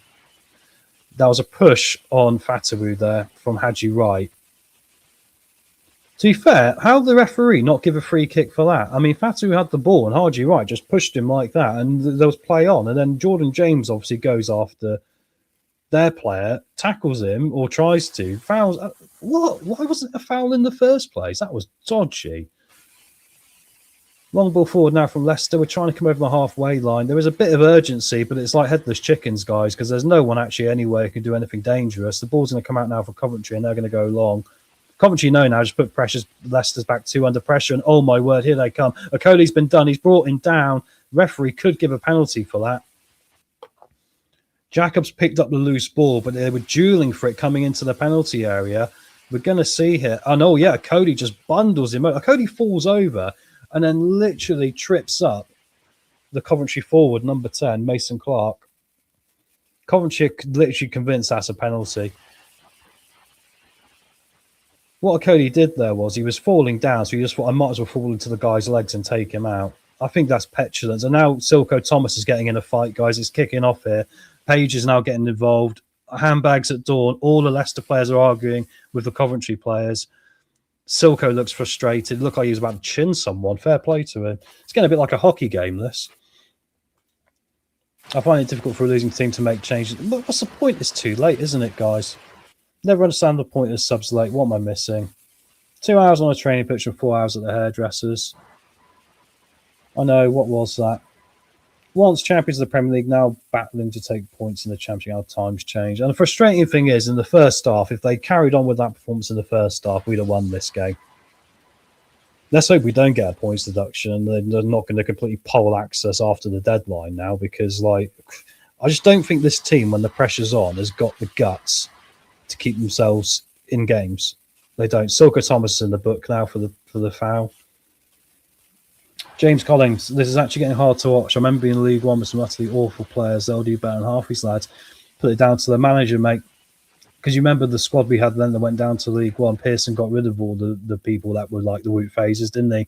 We didn't mollycoddle them for 2 or 3 years past their sell-by day at the football club. It's kind of like when you've got a bit of dog poo on the carpet. If you don't clean it up, within 2 weeks, it's going to fester and your whole house is going to stink of dog poo, isn't it? You've got to clean it up. We need to clean this ship up. Just waiting now for the inevitable, guys. Coventry are going to have this free kick. The goalkeeper is going to take it, and then I think we're going to be saying that is that. We're going to end up going to about 8 minutes of added time here by the looks of it. Long ball now for Coventry. It's in our penalty area. It's been headed around, and Jakob's going to pick it up. But you've got to go quick, Jakob. Quick, quick, quick. He's holding on to the ball. Just go long. What are you doing? By the time you do anything, it's like we're going to run out of time. I mean, the urgency. Urgency is a massive problem with this team. James, again, really battling here. He's got men on him, but he's trying to do something. I get worried here because James has gone down now with an injury. He's got tapped on the thigh or on the ankle. Yellow card to Coventry. We've seen about 5 yellow cards here in about 5 minutes. I was trying to watch my language here, Wayne, because we've got people in, it's early before the watershed. Ref let the game go again. Now he's really happy. Yeah, I'd agree with that. We had this in the West Brom game, didn't we? The West Brom guy was the referee, the one we played at the Hawthorns. He was letting the game go, and then all of a sudden it just sort of. And the problem is Jordan James is now holding his ankle, and he's rolled it. I think that's a lot. That would literally be the icing on the cake. It's one thing to lose, but losing James, one of your best players. I mean, the only good thing is we have got a set piece opportunity here. We're stood on the edge of the area now with an opportunity from a free kick. Getting towards 98 minutes, guys. I'm sorry I've not got the added time. We haven't got a graphic that says 8 minutes of added time. Cheers, Nate. Thanks a lot. Hopefully next time we'll do better, Nate. Nice to see you, bud. In the penalty area now, though, for Leicester. Can we nick the most unlikely of equalisers? Cross in. It's not going to get past the Coventry defender, though. He heads it clear. Comes back out now. We've got Nelson back here. Lays it off, and it's going to be... We've got to get it in, guys. We're in the 97th minute. You've got to get it in. Passing the ball between the winger and the fullback. We do get it in. It's once again headed cleared by Coventry. Coventry, everyone behind the ball here, guys. Last minute scare, perhaps. No, unfortunately, Sumare's done an awful job there. Shock horror, he's come on and given the ball up. It's amazing. He's twice as big as the bloke he was fighting against. He just gives the ball up. In comes the through ball from Leicester now, though, in towards the 6-yard box. Strike on goal. Unfortunately, straight at the goalkeeper. And there we go. The referee has blown for full time on that. We have lost, guys, by 2-1. Oh, my word. What do we even begin with there, guys? Referee has blown his whistle full time. Get your thoughts in the chat. I'm going to wait for the boys to get in. I'm going to go and water the plants and just have a moment to go scream outside into the woods for 2 seconds. And then we'll come back in about 3 minutes here for our post-match reaction with Wayne and Jim. Full time, Coventry City 2, Leicester City 1. Damn it, that's so frustrating.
Here we are, lads. I'll try and sort the screen out here a minute. Try and get it all worked out. Oh, I lost you, Wayne. My apologies. We'll go that one. Look, all right. That'll probably be the best one. Sorry, you're a bit small.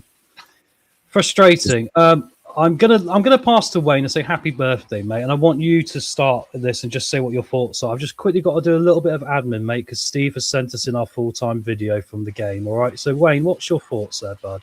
All right, mate. Yeah, I'm really disappointed for everybody because I took a screenshot of the table, at half time, and you look at the stats for half time, you're thinking it's not going to carry on like that.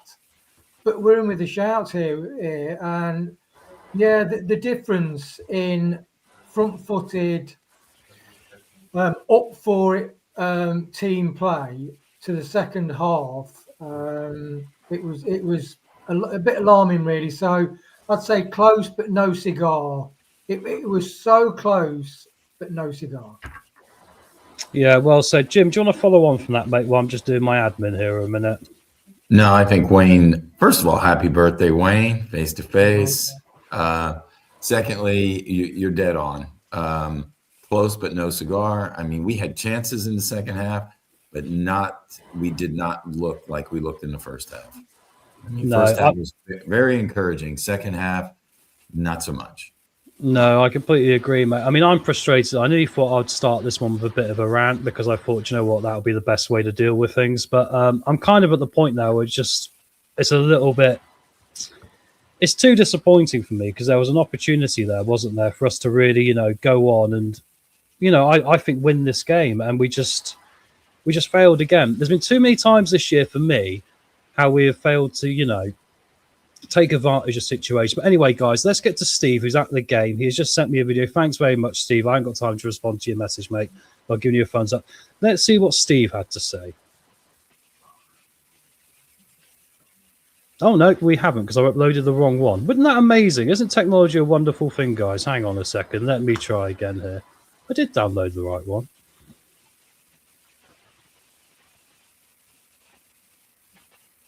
Oh, technology. Nope, it's not working. I'll keep trying. Anyway, right, okay. So while I keep trying to get Steve's message up, because he's obviously not left the game early today because there was something in this, right? Let's quickly get to some comments while I quickly do this a second, and then we'll get back to it. So there we go. Full time. Thanks, lads, to watch along. We'll go again next week. I don't have too much to look forward to. Not expecting anything, disappointed not getting anything after that first half. Well said. Many thanks to Tom in the chat. Disappointed. Thank you to everyone that's with us today. Dorco, our players are one priority, and that is money. I'll tell you what, we'll lead off on this to start, guys, a minute while I try and sort this video out. And I'll come back to you here, Wayne. I mean, do you think, obviously, Whit phase has gone, Sumari came on there at the end of the second, right at the death there. I mean, are we still really struggling with the attitude of certain players in this football club, do you feel? I would say not clear. There isn't a clear answer to that because look at the first half. I mean, we made Coventry look ordinary. I mean, really ordinary. There was so much space on the break. Our players had the space. One thing I was surprised, Coventry at home, they weren't high pressing us. They weren't pressing us mid-press. Coventry seemed like quite lethargic, to be totally honest with you. And I was really surprised at the way they approached the game.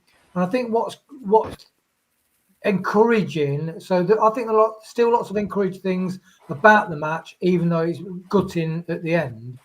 And the fact that we did take the game to them, we took advantage of that, their lethargy in the first half, and we actually should have had the game dead and buried. Let's be honest with you, it should have been dead and buried, that game. It's okay saying, the stats are good, next time I'll get it in, but a better conversion, even one more of those. And even when Coventry get the one goal, it's not one each. They've still got to go and score another one. So, yeah. Yeah, Jim, do you want to follow on with that? I mean, do you think we lost this game in the first half more than anything else? Well, I think your question started out with are some of the players that are not putting forth 100%, or the players that are going. And Wayne was right. I mean, Wout's gone. I think there's a process. We are weeding out, we being Marty, or whoever else is making the decisions, we're weeding out the dead wood that we don't need going forward. And it's a painful process in doing it because we don't have what we want to see on the field to do it. I think certainly we had chances to go up more than 1-0 in the first half. I mean, Bobby missed 2 chances. We had some other opportunities, but then again, I mean, they could have gone up sooner too because they hit the post on one. I think we certainly ruled the first half. The second half we had opportunities as well, but we just didn't play like we did in the first half. Yeah, well said. I'll quickly get to Steve's message. I worked out what I was doing wrong. I needed to wait for it to fully upload before I started the video. So here is Steve just leaving the game as we speak, guys, and let's hear his thoughts. Till I die. Has there ever been more of an inevitable result in a game of football? I don't think so. First half, we should have battered them. If we had a proper striker, we would probably would have scored 3 or 4 in that. But, you know, Leicester come out second half, concede after a minute again. And then, yeah, really, there was only one team going to win that. Yeah, it didn't look like we were going to threaten at all. Yeah, disappointed. But used to it now, aren't we? Go to Wrexham on Wednesday and no doubt lose that one. So keep it positive, eh? Cheers.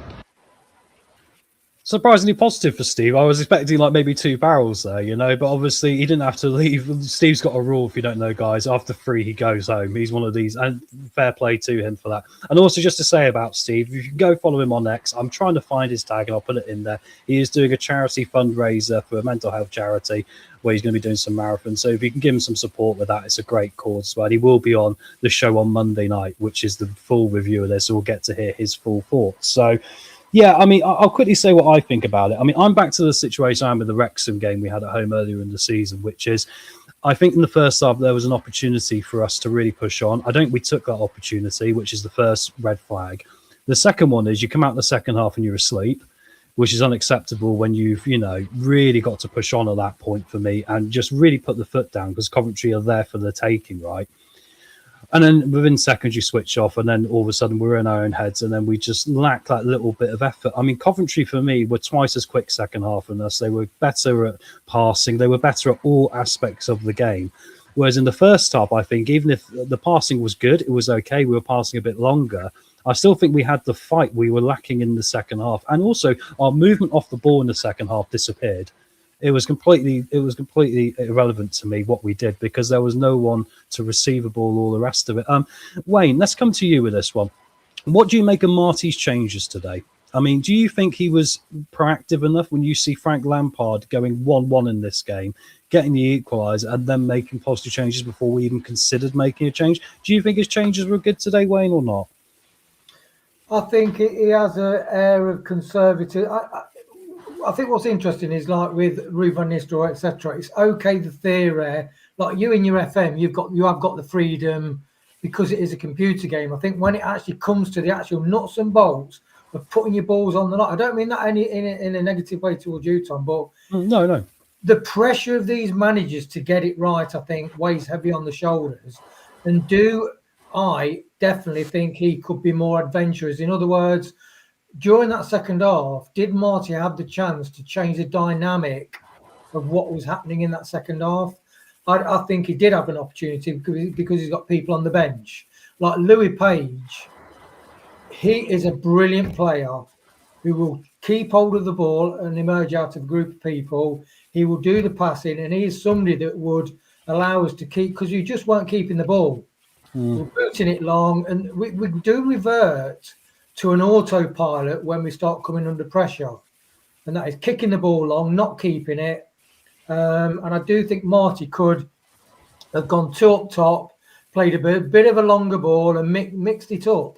And as you say, go 3-5-2. I mean, I did make a joke in the thing, you know, you get burnt at the stake for saying 3-5-2. It's such a logical thing to do sometimes. And I do think Marty is reluctant, and he is he's too safe sometimes, whereas the better managers, even in the Championship, you don't need to be Prem quality, they will do certain key substitute decisions that work for the dynamic of the team. And I think Marty sometimes is a bit reserved in that area.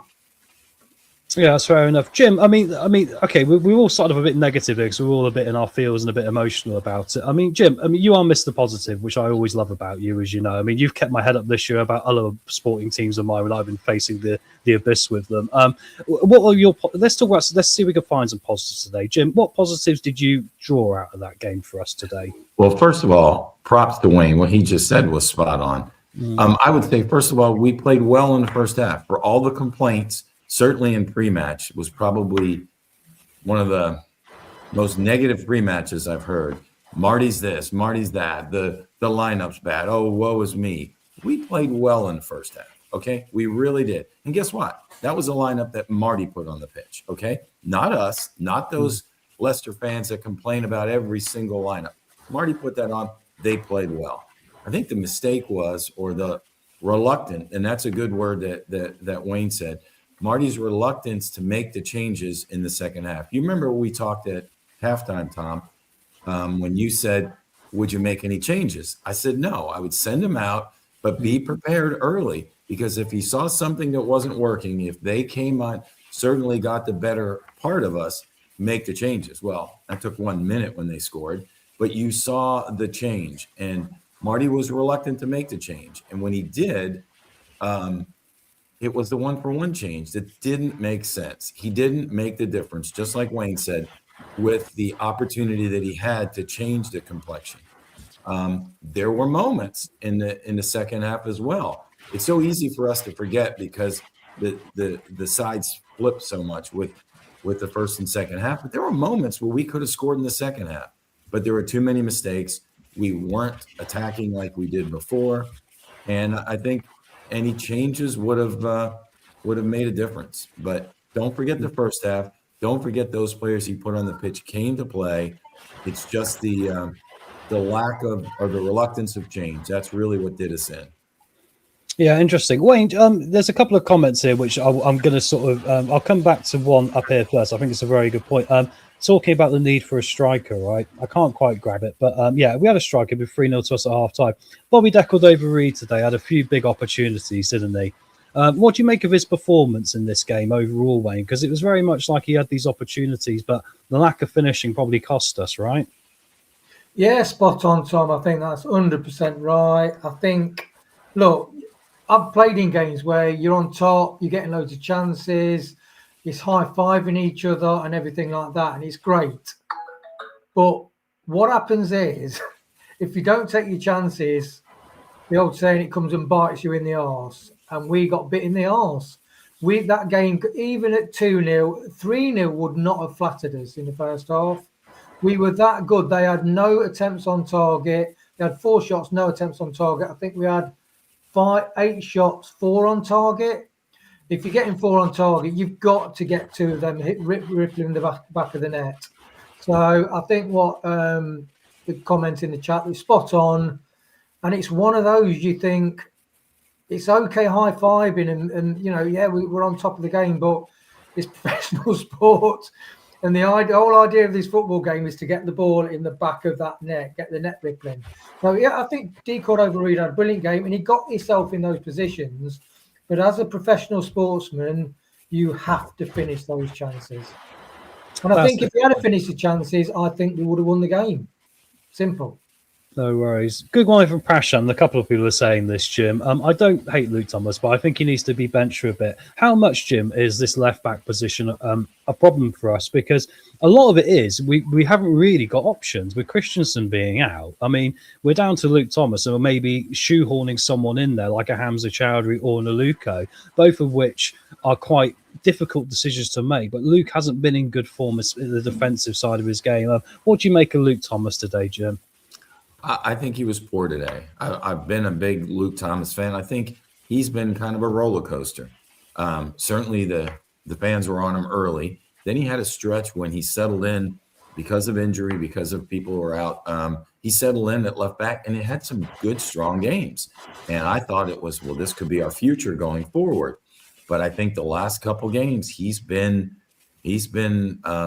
less stellar than he had been earlier. So it is a weak spot. I mean, and look at both sides, left back, right back. So, yeah, I think it's He had some opportunities. He got knocked to the floor on that one goal that they put in. I mean, he literally was on the guy's back, and the guy just backed him right down and put him on the floor. Dorco's made a very good point here, Wayne. Do you think fitness is a problem in our football club? Because it seems to be a lot of managers have come in before and looked at the players and gone, I'm not happy with their fitness, and it seems to be like we end up puffing a bit towards the end of games. And if you look at this league and how a lot of teams are successful, a lot of it is they've got a lot of stamina and a lot of pace, and they're very quick to do things. And we seem to run out of steam quite a lot. I mean, is that one of the more bigger concerns over maybe even the squad we got, just the fitness levels? Yeah, I think, as Dorco said about the mental side of things, I think it is mental. I don't think it is so much physical. I think Dorco's like Chris with his Wout Fazwig. He's got a thing about, second comment he's mentioned about hair, actually. So he's probably like a brother from another mother from Chris, with Chris. But I think it is mental, mate. I think the first half was a brilliant thing. And as you said, one of the comments said, Martin needs to stop his half-time tea talk because it's not working. Because why you concede within 2 minutes of the second half kickoff, it is ridiculous. I think it is mental. I think we have a weakness. I think it's getting better, but we are still weak mentally. Because most sport is a mental game. You can get a boxer on the ropes, just about finished. He just catches it somebody in the solar plexus, sees the boxer react, then that gives him a lift, and then he probably goes on to win the match. Sport is a mental game. And I think we are getting there, but we are still weak mentally. And that's why we need, if we get the chances, we need to take chances. And I think on top of it, I think it's the manager's job to sense when his players are either slipping physically or slipping mentally. Because he can tell even before we can whether a player's head's not in it or due to something in the match. He took a strong tackle. He missed a play. He got frustrated with the referee's call. And then he loses it mentally. It's up to Marty and it's up to the coaching staff to look and say, this player's slipping physically, or worse, this player's slipping mentally, because that's the toughest spot. You're seeing him out there and he's still running fast, but his head's not in it. So I think certainly with the way that second half turned, it's what did it? Was it our physical lack? Or was it mental? Or was it just Marty was out coached, which probably is the reason by Lampard, who made the changes that we did. Yeah, go on, Wayne. And just with regards to you, further to Jim making that great point, is what you said, Tom, about when we recruit, we need to recruit people with the proper mentality. We need stronger mentality, like in the Great Escape years, and because they're the things that get you through the tough times. What's interesting, we follow the Jags now. We love the Jags because of Jim, and they had one game where they were way up the team, sat back after half time. They got thumped. Was it Titans, Jim, or something like that? But how they reacted to that, they proactively took a lesson from that and did something about it. And even the post-match, losing the playoffs, I so admire the Jags and Cohen and the way they've approached that gutting loss. And they're using that as energy for the next phase of what they want to do. And it's like, do you see that with Marty? I don't see that with Marty so much. That's what I don't see. No. They're a young team. They need that. That's what we've been saying all season. The dead wood that we've all been talking about hopefully is on its way out, okay? So it's the young players he needs to connect with. And they're talented enough or they wouldn't be up there. They've shown it as they came up through the academy, the under 21s, but he needs to work on them mentally, to your point, Wayne. So I think that's critical. Yeah, there's a good point here from Brad. Hi, Brad. Good to see you, mate. If you do want to pop on, mate, just give me a message and I'll send you the link. I know you're busy probably, bud, but obviously you're always welcome. What do you think about these comments about shape, Wayne? Because I mean, it is very much we are lacking depth in certain positions. And going back to what I was saying pre-match, the best managers kind of cut their cloth accordingly with the players you've got. I mean, is Marty on a hiding to nothing here with what he is doing? And because I kind of think there's a lot in this. If we don't play fullbacks, then we don't have a fullback problem, right? And we seem to be better pressing on the front foot anyway if we have a system that does that. Do you think there's a lot of value in that going forward? I mean, or do you think we should just keep going with what we're doing? No, I don't agree with it. I think it was our Achilles heel under Enzo in the Championship. He had his set way.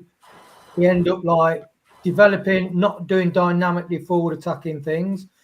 All the teams reset and we couldn't break them down. That's it. Because all the managers knew exactly the way Enzo would play. If it doesn't work, we'll do it better. If it doesn't work, we'll do it better. And that was the system. And I think Marty is married to that system. But the better managers, and not on about Prem, even in the Championship, they are flexible.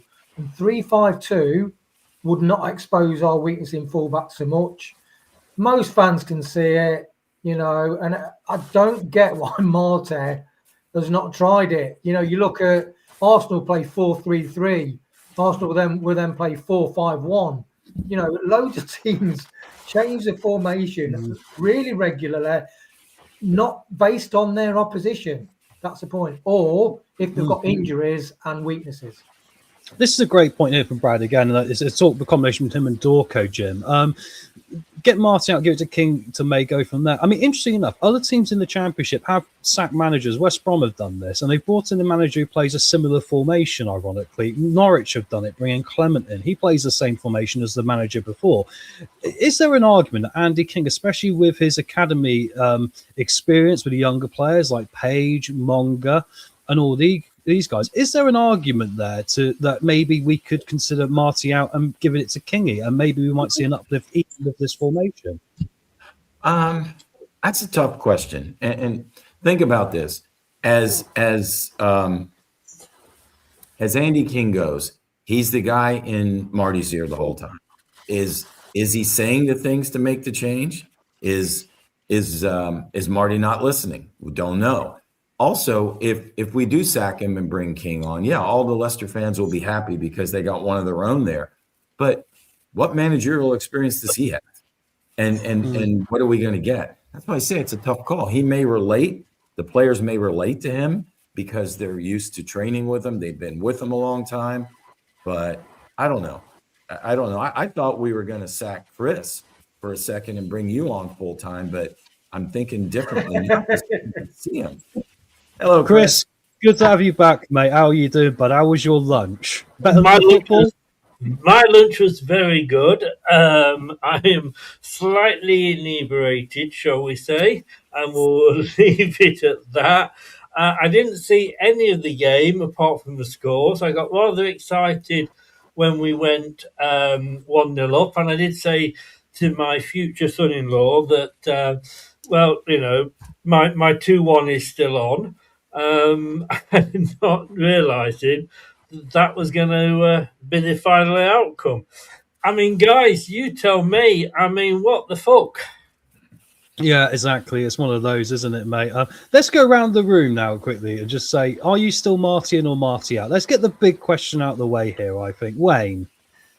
Oh, that's difficult because I know you've been Marty out for a while, but I'm I'm a bit more reserved, as in like, unless you've got somebody better to bring in, then is it sometimes making no decision is a good thing to get the right person in. But look, Marty has for me always had a reluctance, a stubbornness to play the 4-2-3-1, and I personally don't agree. Now that was supposed to be the template. It's not the template now.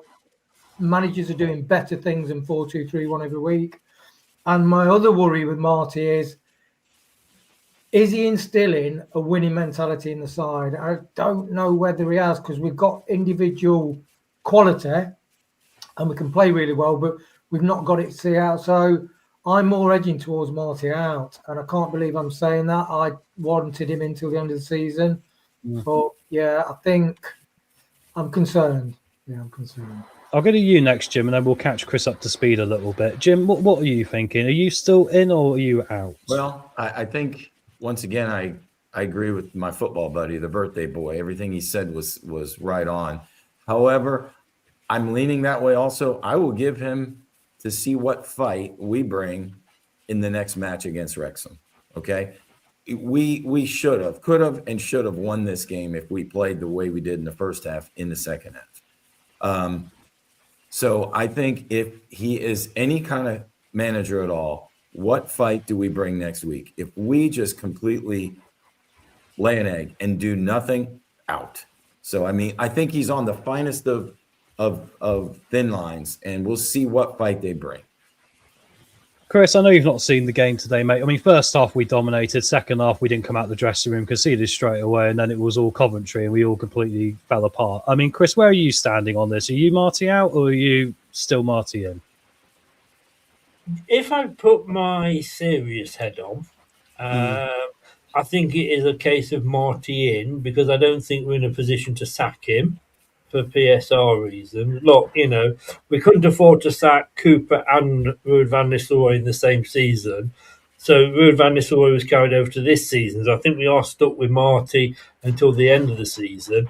I am feeling exactly the way I was feeling again about Ruud van Nistelrooy. I haven't watched the match, but no matter how well we played or how much we dominated or we won the first half and lost the second half, we lost the fucking game at the end of the day. And I know I said that we would do, and I went for 2-1. Maybe I should still be in the prediction league. But he's got to go. He has to go. There's no way that, you know, that you can have a manager. As I said with Ruud last season, 17 games, same squad, same formation.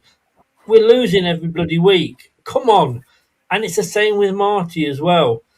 Next week, he'll probably, you know, he might go to Wrexham and get a win, and we'll all go, oh, yes, you know, he's fine. And that's what the QPR fan said he did. He'll win one every now and again.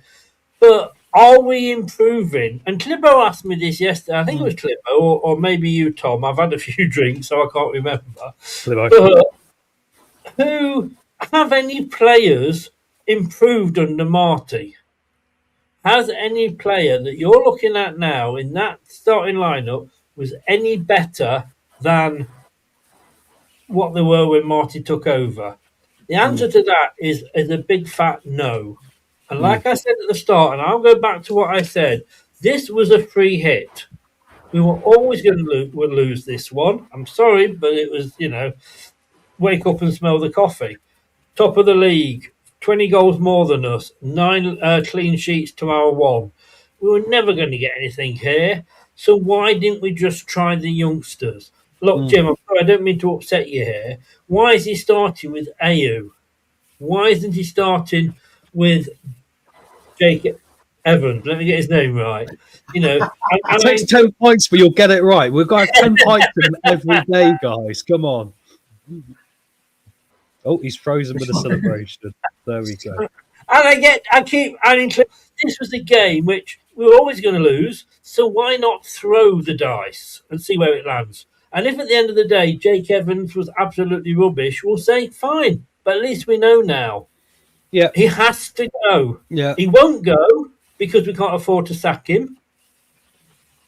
And you know, Top has got this fascination with playing this tippy-tappy 4-2-3-1 style. Why? Why does he want that? You know, we're not Top. Message to you here. We're not fucking Barcelona. We're not Bayern Munich. We're not Manchester City. Play to our strengths. Yeah, these teams can play those sisters because they've got world-class players. They make up the difference if you've got a little bit more. I mean, I said... Sorry, did we win the league playing 4-2-3-1? I don't think so. No. Jim, go on, mate, before I say mine. I think Chris is so much smarter after coming from the pub.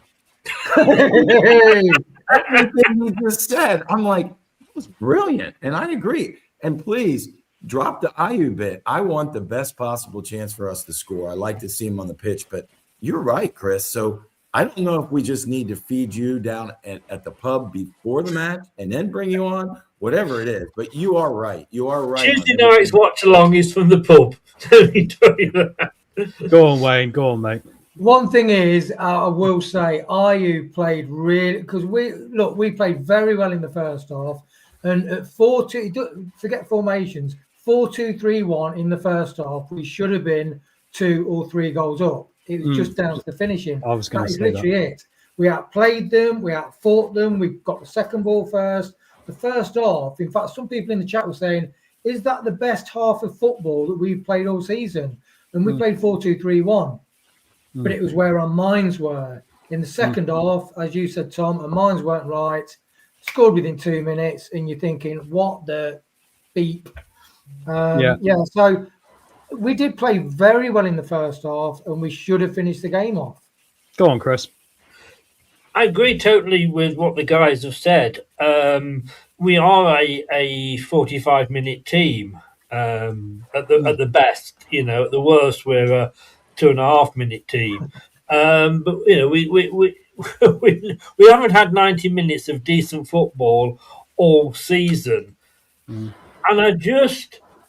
we can see it, fans can see it, you know, YouTubers can see it. Why can't the top brass see it?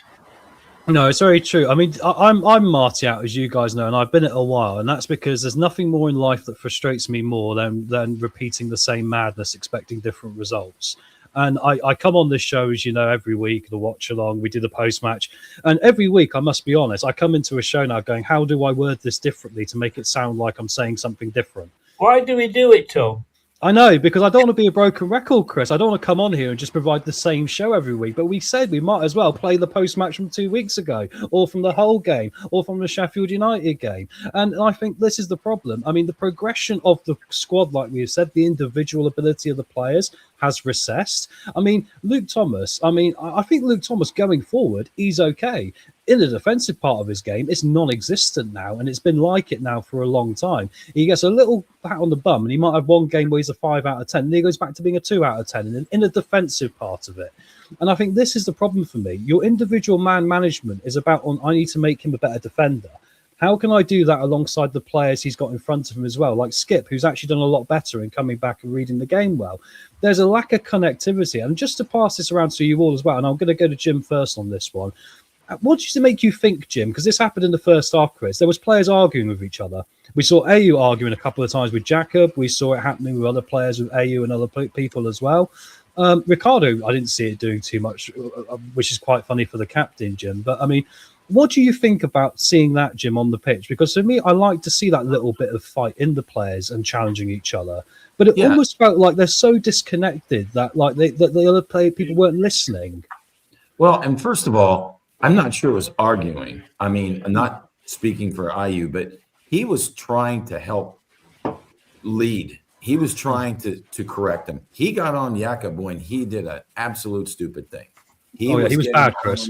His teammates when they weren't performing like they should. So that I'm okay with.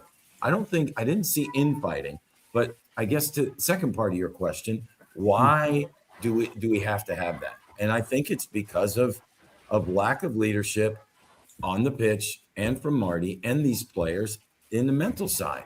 Every team needs a leader on the field to lead by example or to lead by words if they get out of place. And I think IU was trying to do that, but like we all said, the second half was more mental than physical.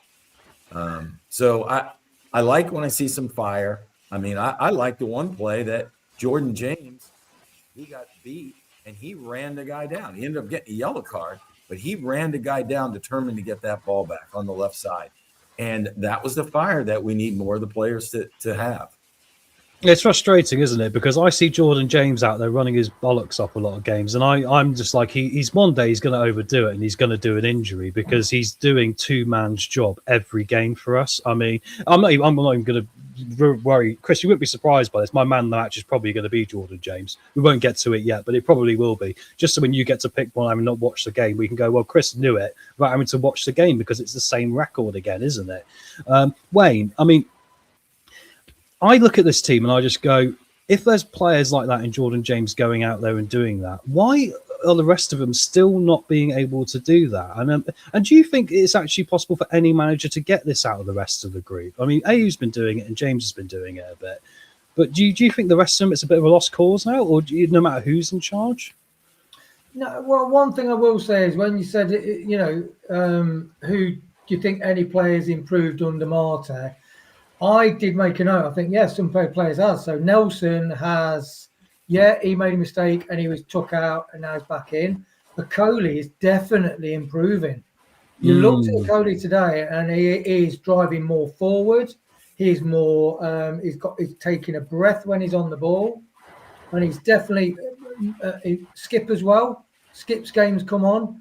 And don't forget, this is all in the backdrop of the old context of getting rid of Faz, Winks, Samare, not being in the thing. So that is the real life environment that then you're trying to build a team and build team spirit around, which when you have younger people. So do I like some of the things Marty does formation wise? No.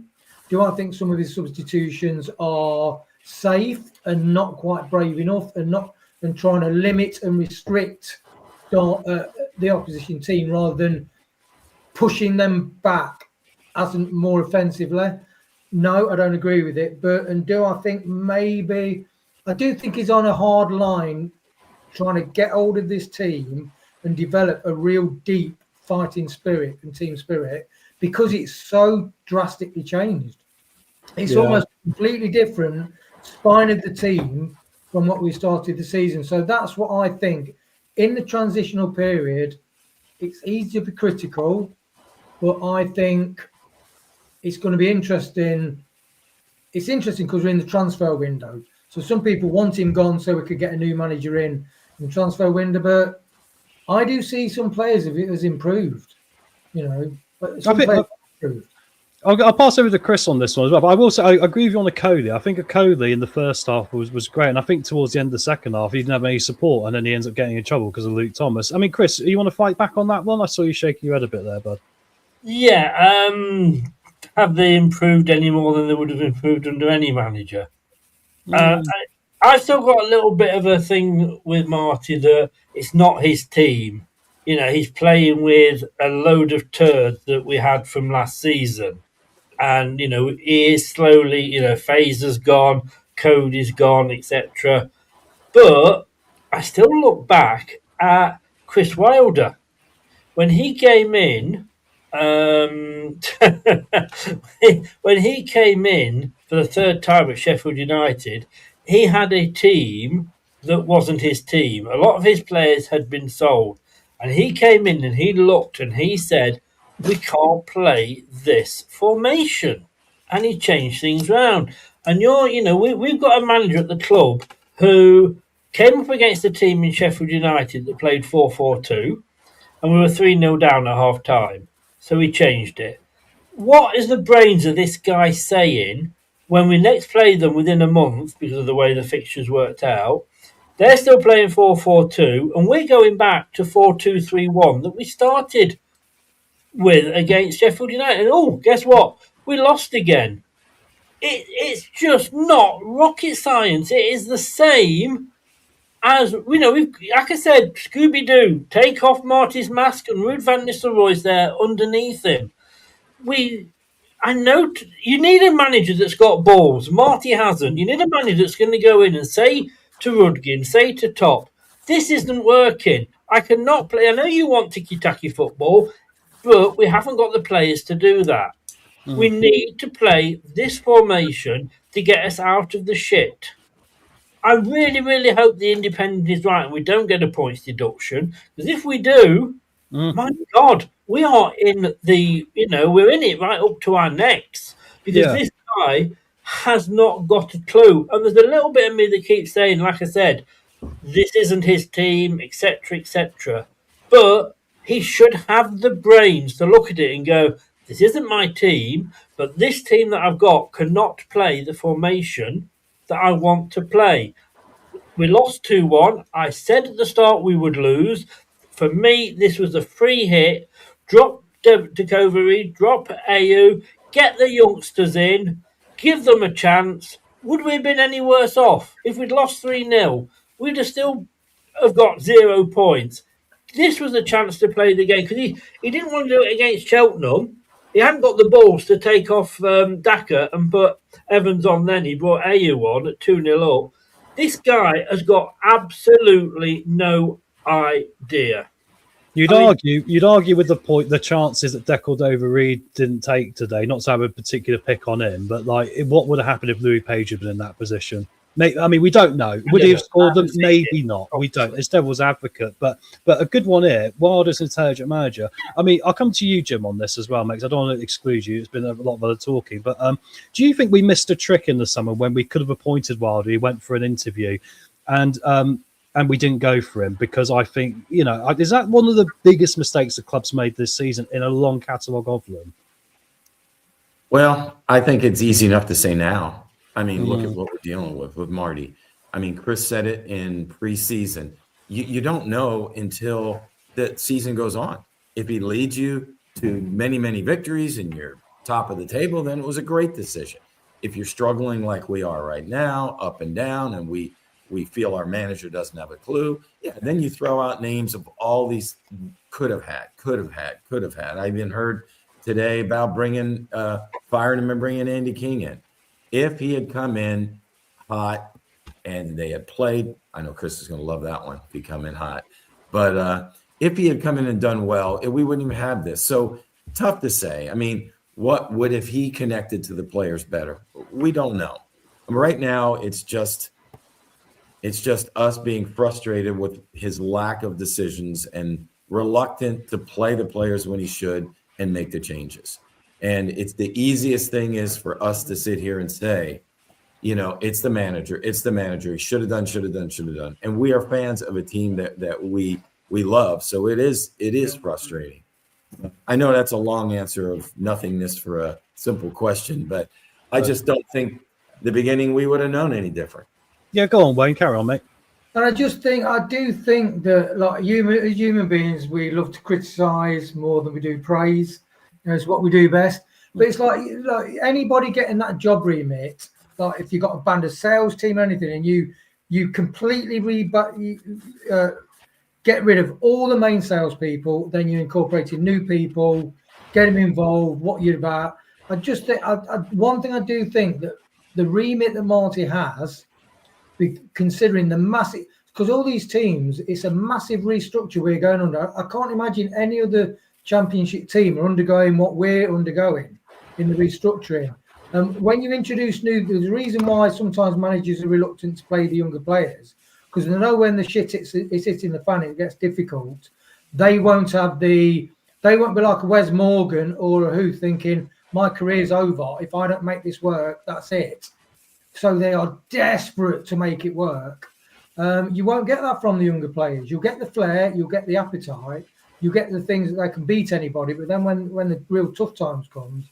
So the one thing I'll say with Marte is what he's having to deal with in the massive restructuring of the side, which all his fans wanted. All his fans wanted it. So thinking, okay, so if you want it, so how does that play out? This is how it plays out. This is how where you should have won the game by half time. You don't take your chances. And then the second half, Coventry, who are a fantastic team, come strong in the second half to get the early goal. And that's what happened. You get your arse kicked. Well, I just don't get, I get why people are disappointed, but to just say that someone's completely shit, I personally, I don't agree. That's not. No, I get you defending it, mate. I mean, I'll say this. I mean, like, it looks to me like there's some individuals out there who are trying, and then they end up getting frustrated by other individuals not trying from the same place, and there's no teamwork. I've worked in places like it, and I've been a good worker in my career, and generally speaking, 9 times out of 10, I've done all right in places. There's one place in particular where I was like, my head dropped. I was like, I'm just going to Skype all the time and not bother because I lost it, right? Chris, to you there, my friend. Just coming back on what Wayne said, one thing is shit, and that is the manager. I'm sorry, he has had. Richard just comes up with that. Then, yeah. One thing we've all been in charge. When you've got your own business, we've all worked as different positions. All I can say is, as a manager, if I go in and there is something wrong with my sales team, I don't just leave it and just carry on hoping that one day it will come good. I make changes. I go in and say, right, is this person looking after the right section? No, maybe he's not. But we'll leave him on that section because he's been there for a couple of years. So, yeah, we'll leave him. He'll know it. No, let's get somebody else in. And, yes, he has got the shit end of the deal. But as a manager or a head coach, whatever you want to call him, personally, you could call him a dickhead, I don't know. But, at the end of the day, you've got to look at it and go, he should be looking at this now and making changes. What has changed between now? Would we be any worse off under Ruud van Nistelrooy? I honestly don't think we would. It'd be exactly the same. Yeah, he needs to look at it and say, these are the changes I need to make. And if he hasn't got the balls to stand up to Rudkin and Top and do that, then fuck off and go back to, whoever wants you. Because you're not the manager for us. We need a Nigel Pearson. We need somebody to come in and go, right, this is what I'm fucking doing. You asked me the question in the pre-match, Tom, about, you did ask me a question, and I'm trying to remember what it was. It's amazing what you do after about 4-siders, isn't it? I think the question was something along the lines of, the club won't employ another Nigel Pearson. Yeah, it doesn't fit their model, basically, I feel. Yeah, exactly. But that's what we need at the moment. We need somebody to come in like a Wilder and go, you ain't going up this season. This season is a rebuild season. You need to change. Yes, you want this ticky-tacky football. It ain't going to work with the shitload that you got in that dressing room. This is what we need to do. This is what's got to be done. This is who's got to go. I'm not going to play them just so that you might get 5 million for them. That's the sort of person we need. That would have been a Chris Wilder. But I was poo-pooed when I said that he might be a good choice for us. I've always felt for a long time that the club's got to get out of its own way. I think in some ways because they want to be all accountable, but they just make some daft decisions. And Top's then come out and done all these interviews and all the rest of it. You're thinking, mate, the problem is that you're not getting out of the way and allowing a manager to manage. Who is Top? Have we seen him? Once he's been at the ground since he made that bullshit of an interview. What did he do there? He promised us the earth and gave us nothing. Have we got a technical director in? Have we, fuck? If you wanted to get somebody in, get them in before the January transfer window opens. But no, because he's still having his love child, John Rudkin, by the side and keeping him to do what he's doing. Yeah. Don't, if you're going to say that, then show us that you mean it. You've not been to probably, is it one game since then? Well, we might as well have the guys that own Man United, what they call the Glaziers. They couldn't be any worse than you, Top, at the moment. Yeah, they're doing a good job of sinking the Titanic as well, aren't they? Jim, you've got one final point there, mate, and then I'm going to take us into the player ratings, all right? Okay, Jim, what was your point there, bud? No problem. I was just going to say, it's more of a question. Is it better for us to stick with Marty to get us through the season, to keep us from being relegated, which I don't think we will be, get us through the season, and then choose the right manager going forward? Agreed. An aggressive, what you just said, Chris, what you said, Tom, the Pearson type, or whatever fits what we want to go forward. It worries me to just kind of shoot from the hip right now and fire Marty and get somebody in, because I think it's destructive to the team going forward. But they should be looking right now. If they know that Marty's not there, they should be looking right now who's out there, who's available, and make those plans. Let Marty be the caretaker for the rest of the season. Once again, we're not at the relegation point, but if we did, it may be a different story. But I think get us through the season and then get a manager that they want going forward, that's going to make those changes. Yeah, just to say, thanks, Steve, for your video, bud. We've obviously played it as well. And I was actually quite surprised, Steve, because normally you're a bit more cutting than we can be sometimes. I think we've been harsher than you today. So be intrigued to see what you say on Monday night on the review show. And just so everyone knows, his X handle, Steve, is Elm_665. So if you want to support his charity, marathons and to help mental health charities, and please go have a look. We'd really appreciate it. He'd really appreciate it. We need that as Leicester fans at the moment, don't we? We do. I've said for a long time my mental health can be a little bit like a roller coaster, but I do support Leicester and the Leafs, the two worst L's in the thing. Right, guys, let's go round and let's go and pick a player of the match to start off. I know it's going to be difficult for you, Chris, but I mean, you could probably assume who's going to get it anyway. So do you want to have a pop, Chris, who your player of the match would be to start? I've absolutely... Look, I've got to say, I didn't even watch the game at the pub. I literally just followed the 1-0, 1-1, 2-1 scorelines. So I can't in fairness, go for it. I mean, if I'm going to pick a man of the match, I tell you what I'm going to go for. I'm going to go for Jake Evans because he wasn't even in the squad and wasn't even part of this debacle. That seems fair enough because he probably deserves a go by now. Wayne, who are you thinking for man of the match today, bud? If it wasn't for his misses, I'd say D. Cordova-Reid, to be honest, because he was in the right place at the right time. And I do think he does gel the front three, front four. And I think I'd love to see him with other people in that area going forward. But it's got to be JJ. I mean, he's not only our top scorer, he's our top scorer right up there compared to everybody else. Everything he does. And I just hope we keep him. Please, let's keep him. That wasn't a German reference, was it, Wayne? Please don't. No, Chris. Chris, we're back nowadays. Come on. Chris. Naughty. The truth No. I'm not going to mention any names. I just know Wayne is a fan of the German quotes. That's all. No, I was a fan of the Skids, Chris. It was the Skids punk group. There we go. Jim, what are you thinking, Jim, for man of the match today? I'm thinking it was more like John Travolta in Saturday Night Fever. Well, I think since Jake Edwards is not available, it's got to be JJ. As we said at halftime, Tom, there were almost 9 players or more that we could have said would be good, but it's got to be JJ. He's definitely consistently had the fight, the desire, and he keeps putting the ball in the back of the net. And even though it's insanity, like we talked about, the same thing over and over again, we're going to say it again, JJ. Chris. I'm going to ask you guys a question. We have got first dibs on JJ. Only thing that will stop JJ coming to the club is JJ. If you were JJ, would you want to come to this club at the end of the season?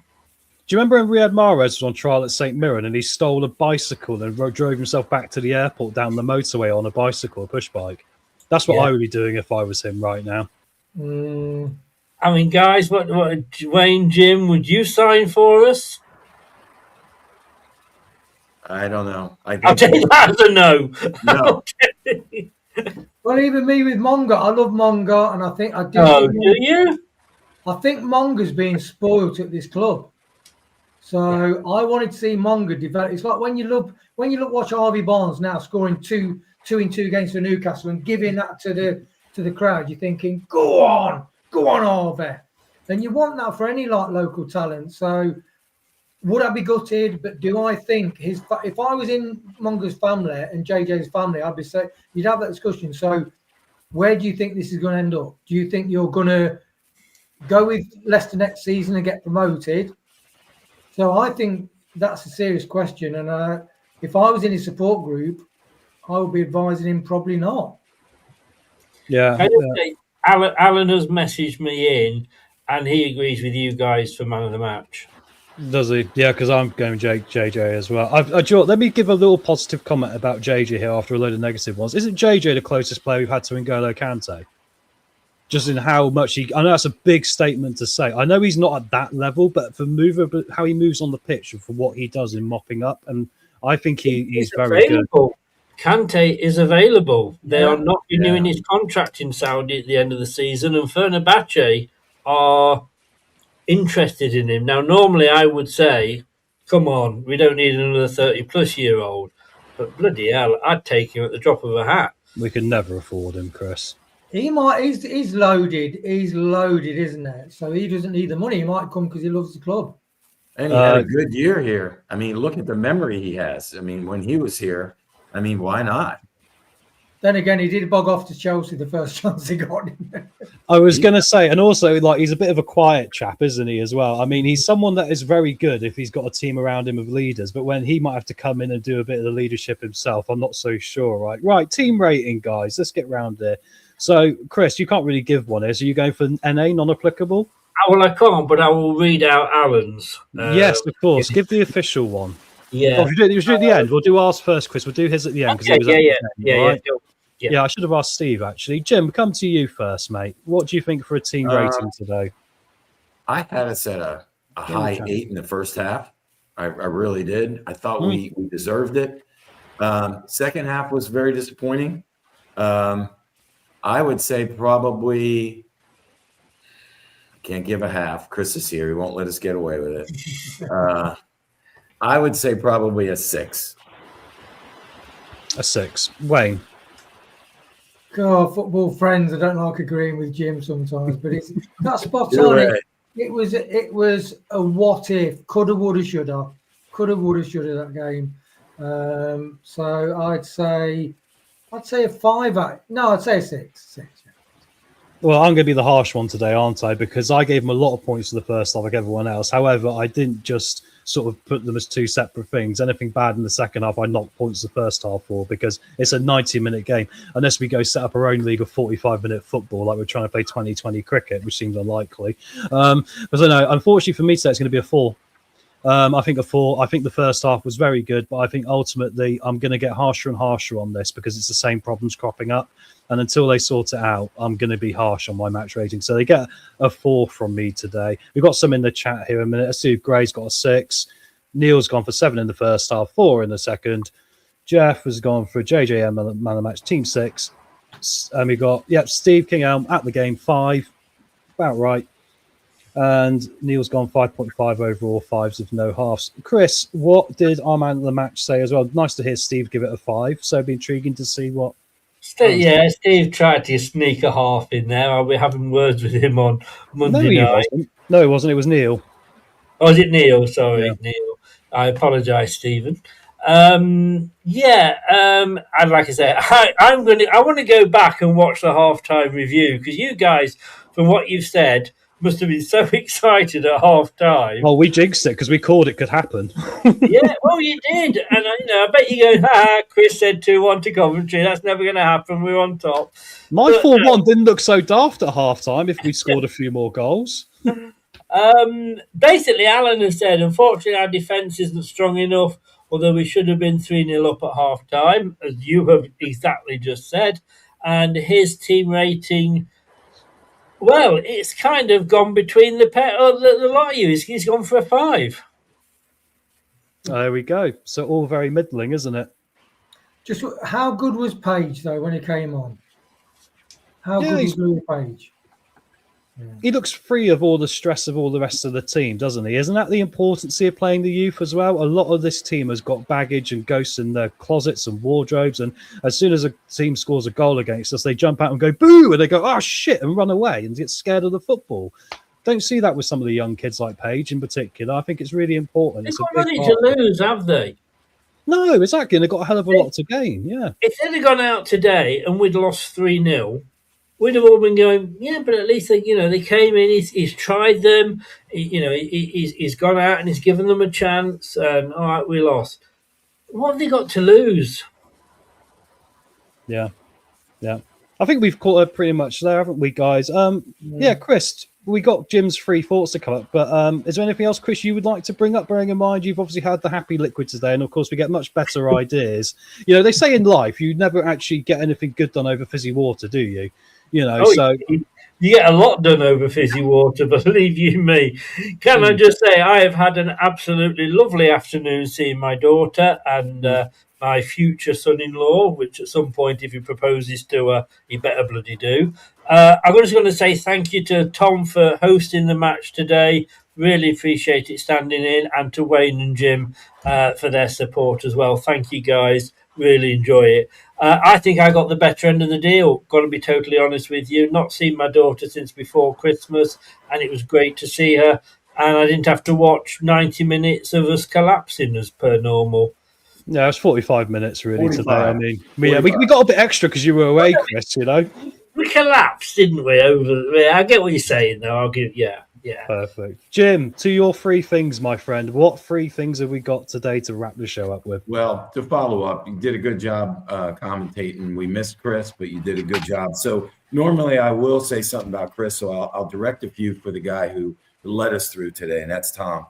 I heard a couple comments that were interesting. One of which that you said our team was worst in the world in keeping clean sheets.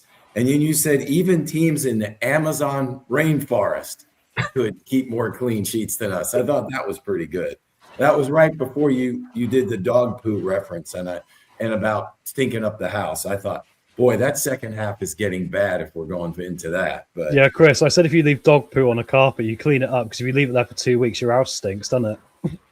Which is kind of where Leicester City is. Sorry, I've got to say, classic. I can't argue with it, mate. Thank you. I also just realized that, back in the day when Bards was here, he used to do the Red Bulls. I'm sure whether it's Gatorade or Powerade or Red Bulls, I think what we're going to do, what we learned today, is based on Chris's post-match performance, we should fuel all the players with that cider that Chris was drinking, because Chris was on it on post-match. Everything he said was spot on. So I'm thinking if we fuel the players with cider, we're going to have 90 minutes, fellas, 90 minutes. Is it funny that I didn't watch the match and yet I get all my comments spot on? What does that say about it? It's almost like we've seen this movie before, isn't it? Yeah. It's like maybe we don't need to watch it. And the last bit, and we alluded to it throughout the whole post-match, this is who we are, guys. We are a roller coaster team. We're frustrating. And we've got to get rid of the deadwood slowly but surely, hopefully quicker than not. But we've just got to hang in there with them. It's going to be interesting what happens next week. But this is kind of who we are. And I think if we're patient, we stay away from sharp objects and don't jump out of any tall buildings, we'll get through the season. Chris. I'll just end with the fact that you may have just watched us go 1-0 up and lose 2-1, but I spent a couple of hours with an Arsenal fan. You decide which is worse. Ooh, they're getting cocky nowadays as well. I mean, terrible, isn't it? They're like, who do we want to fail more, Arsenal or Coventry? Get your thoughts in the chat. Guys, I think we should call it a show there, because otherwise we can moan about it all night. And we've got other things to do as Leicester fans than this. Wayne, happy birthday again to you, my friend. Yeah, you're looking great for 100, as Chris said. So well done, bud. Come on, Leicester. Come on, Leicester. And Chris, I'm going to be back tomorrow night with Football Manager, so that'll be the next show we got lined up. And then Monday, you're going to have the review show, aren't you? And we've got the Watchalong on Tuesday for Wrexham, which I will be free. We've also got the Championship Roundup on Monday night as well, which I might not be able to do this week because I'm off Tuesday, because for the Watchalong. So we'll have to negotiate when the Championship review show is. Maybe we'll do one later in the week for both. Maybe. All right. Yeah. Anyway, guys, thank you all very much. You remind me, because I'm drunk, so I probably won't remember that. Oh, that's all right. We've got video footage of this. It's going to be hilarious. Do you know what I mean? When you come back to watch this, you're going to be very embarrassed or full of anxiety, or it's going to be okay. But anyway, guys, thank you all very much in the chat for being part of the show today. Yeah, it was a 45 minutes we did well, and a 45 minutes we threw it all away. Welcome again to another episode of the Watchalong Show with Leicester City. Nothing ever changes. We'll catch you on the next one. Don't forget to hit the like button and subscribe on the way out. Cheers, everyone. Thanks for watching. These videos are tremendous. You better like them too, or I'll be back. This podcast is proud to be part of the TalkSport Fan Network. TalkSport. Powered by fans. That will conclude this evening's entertainment.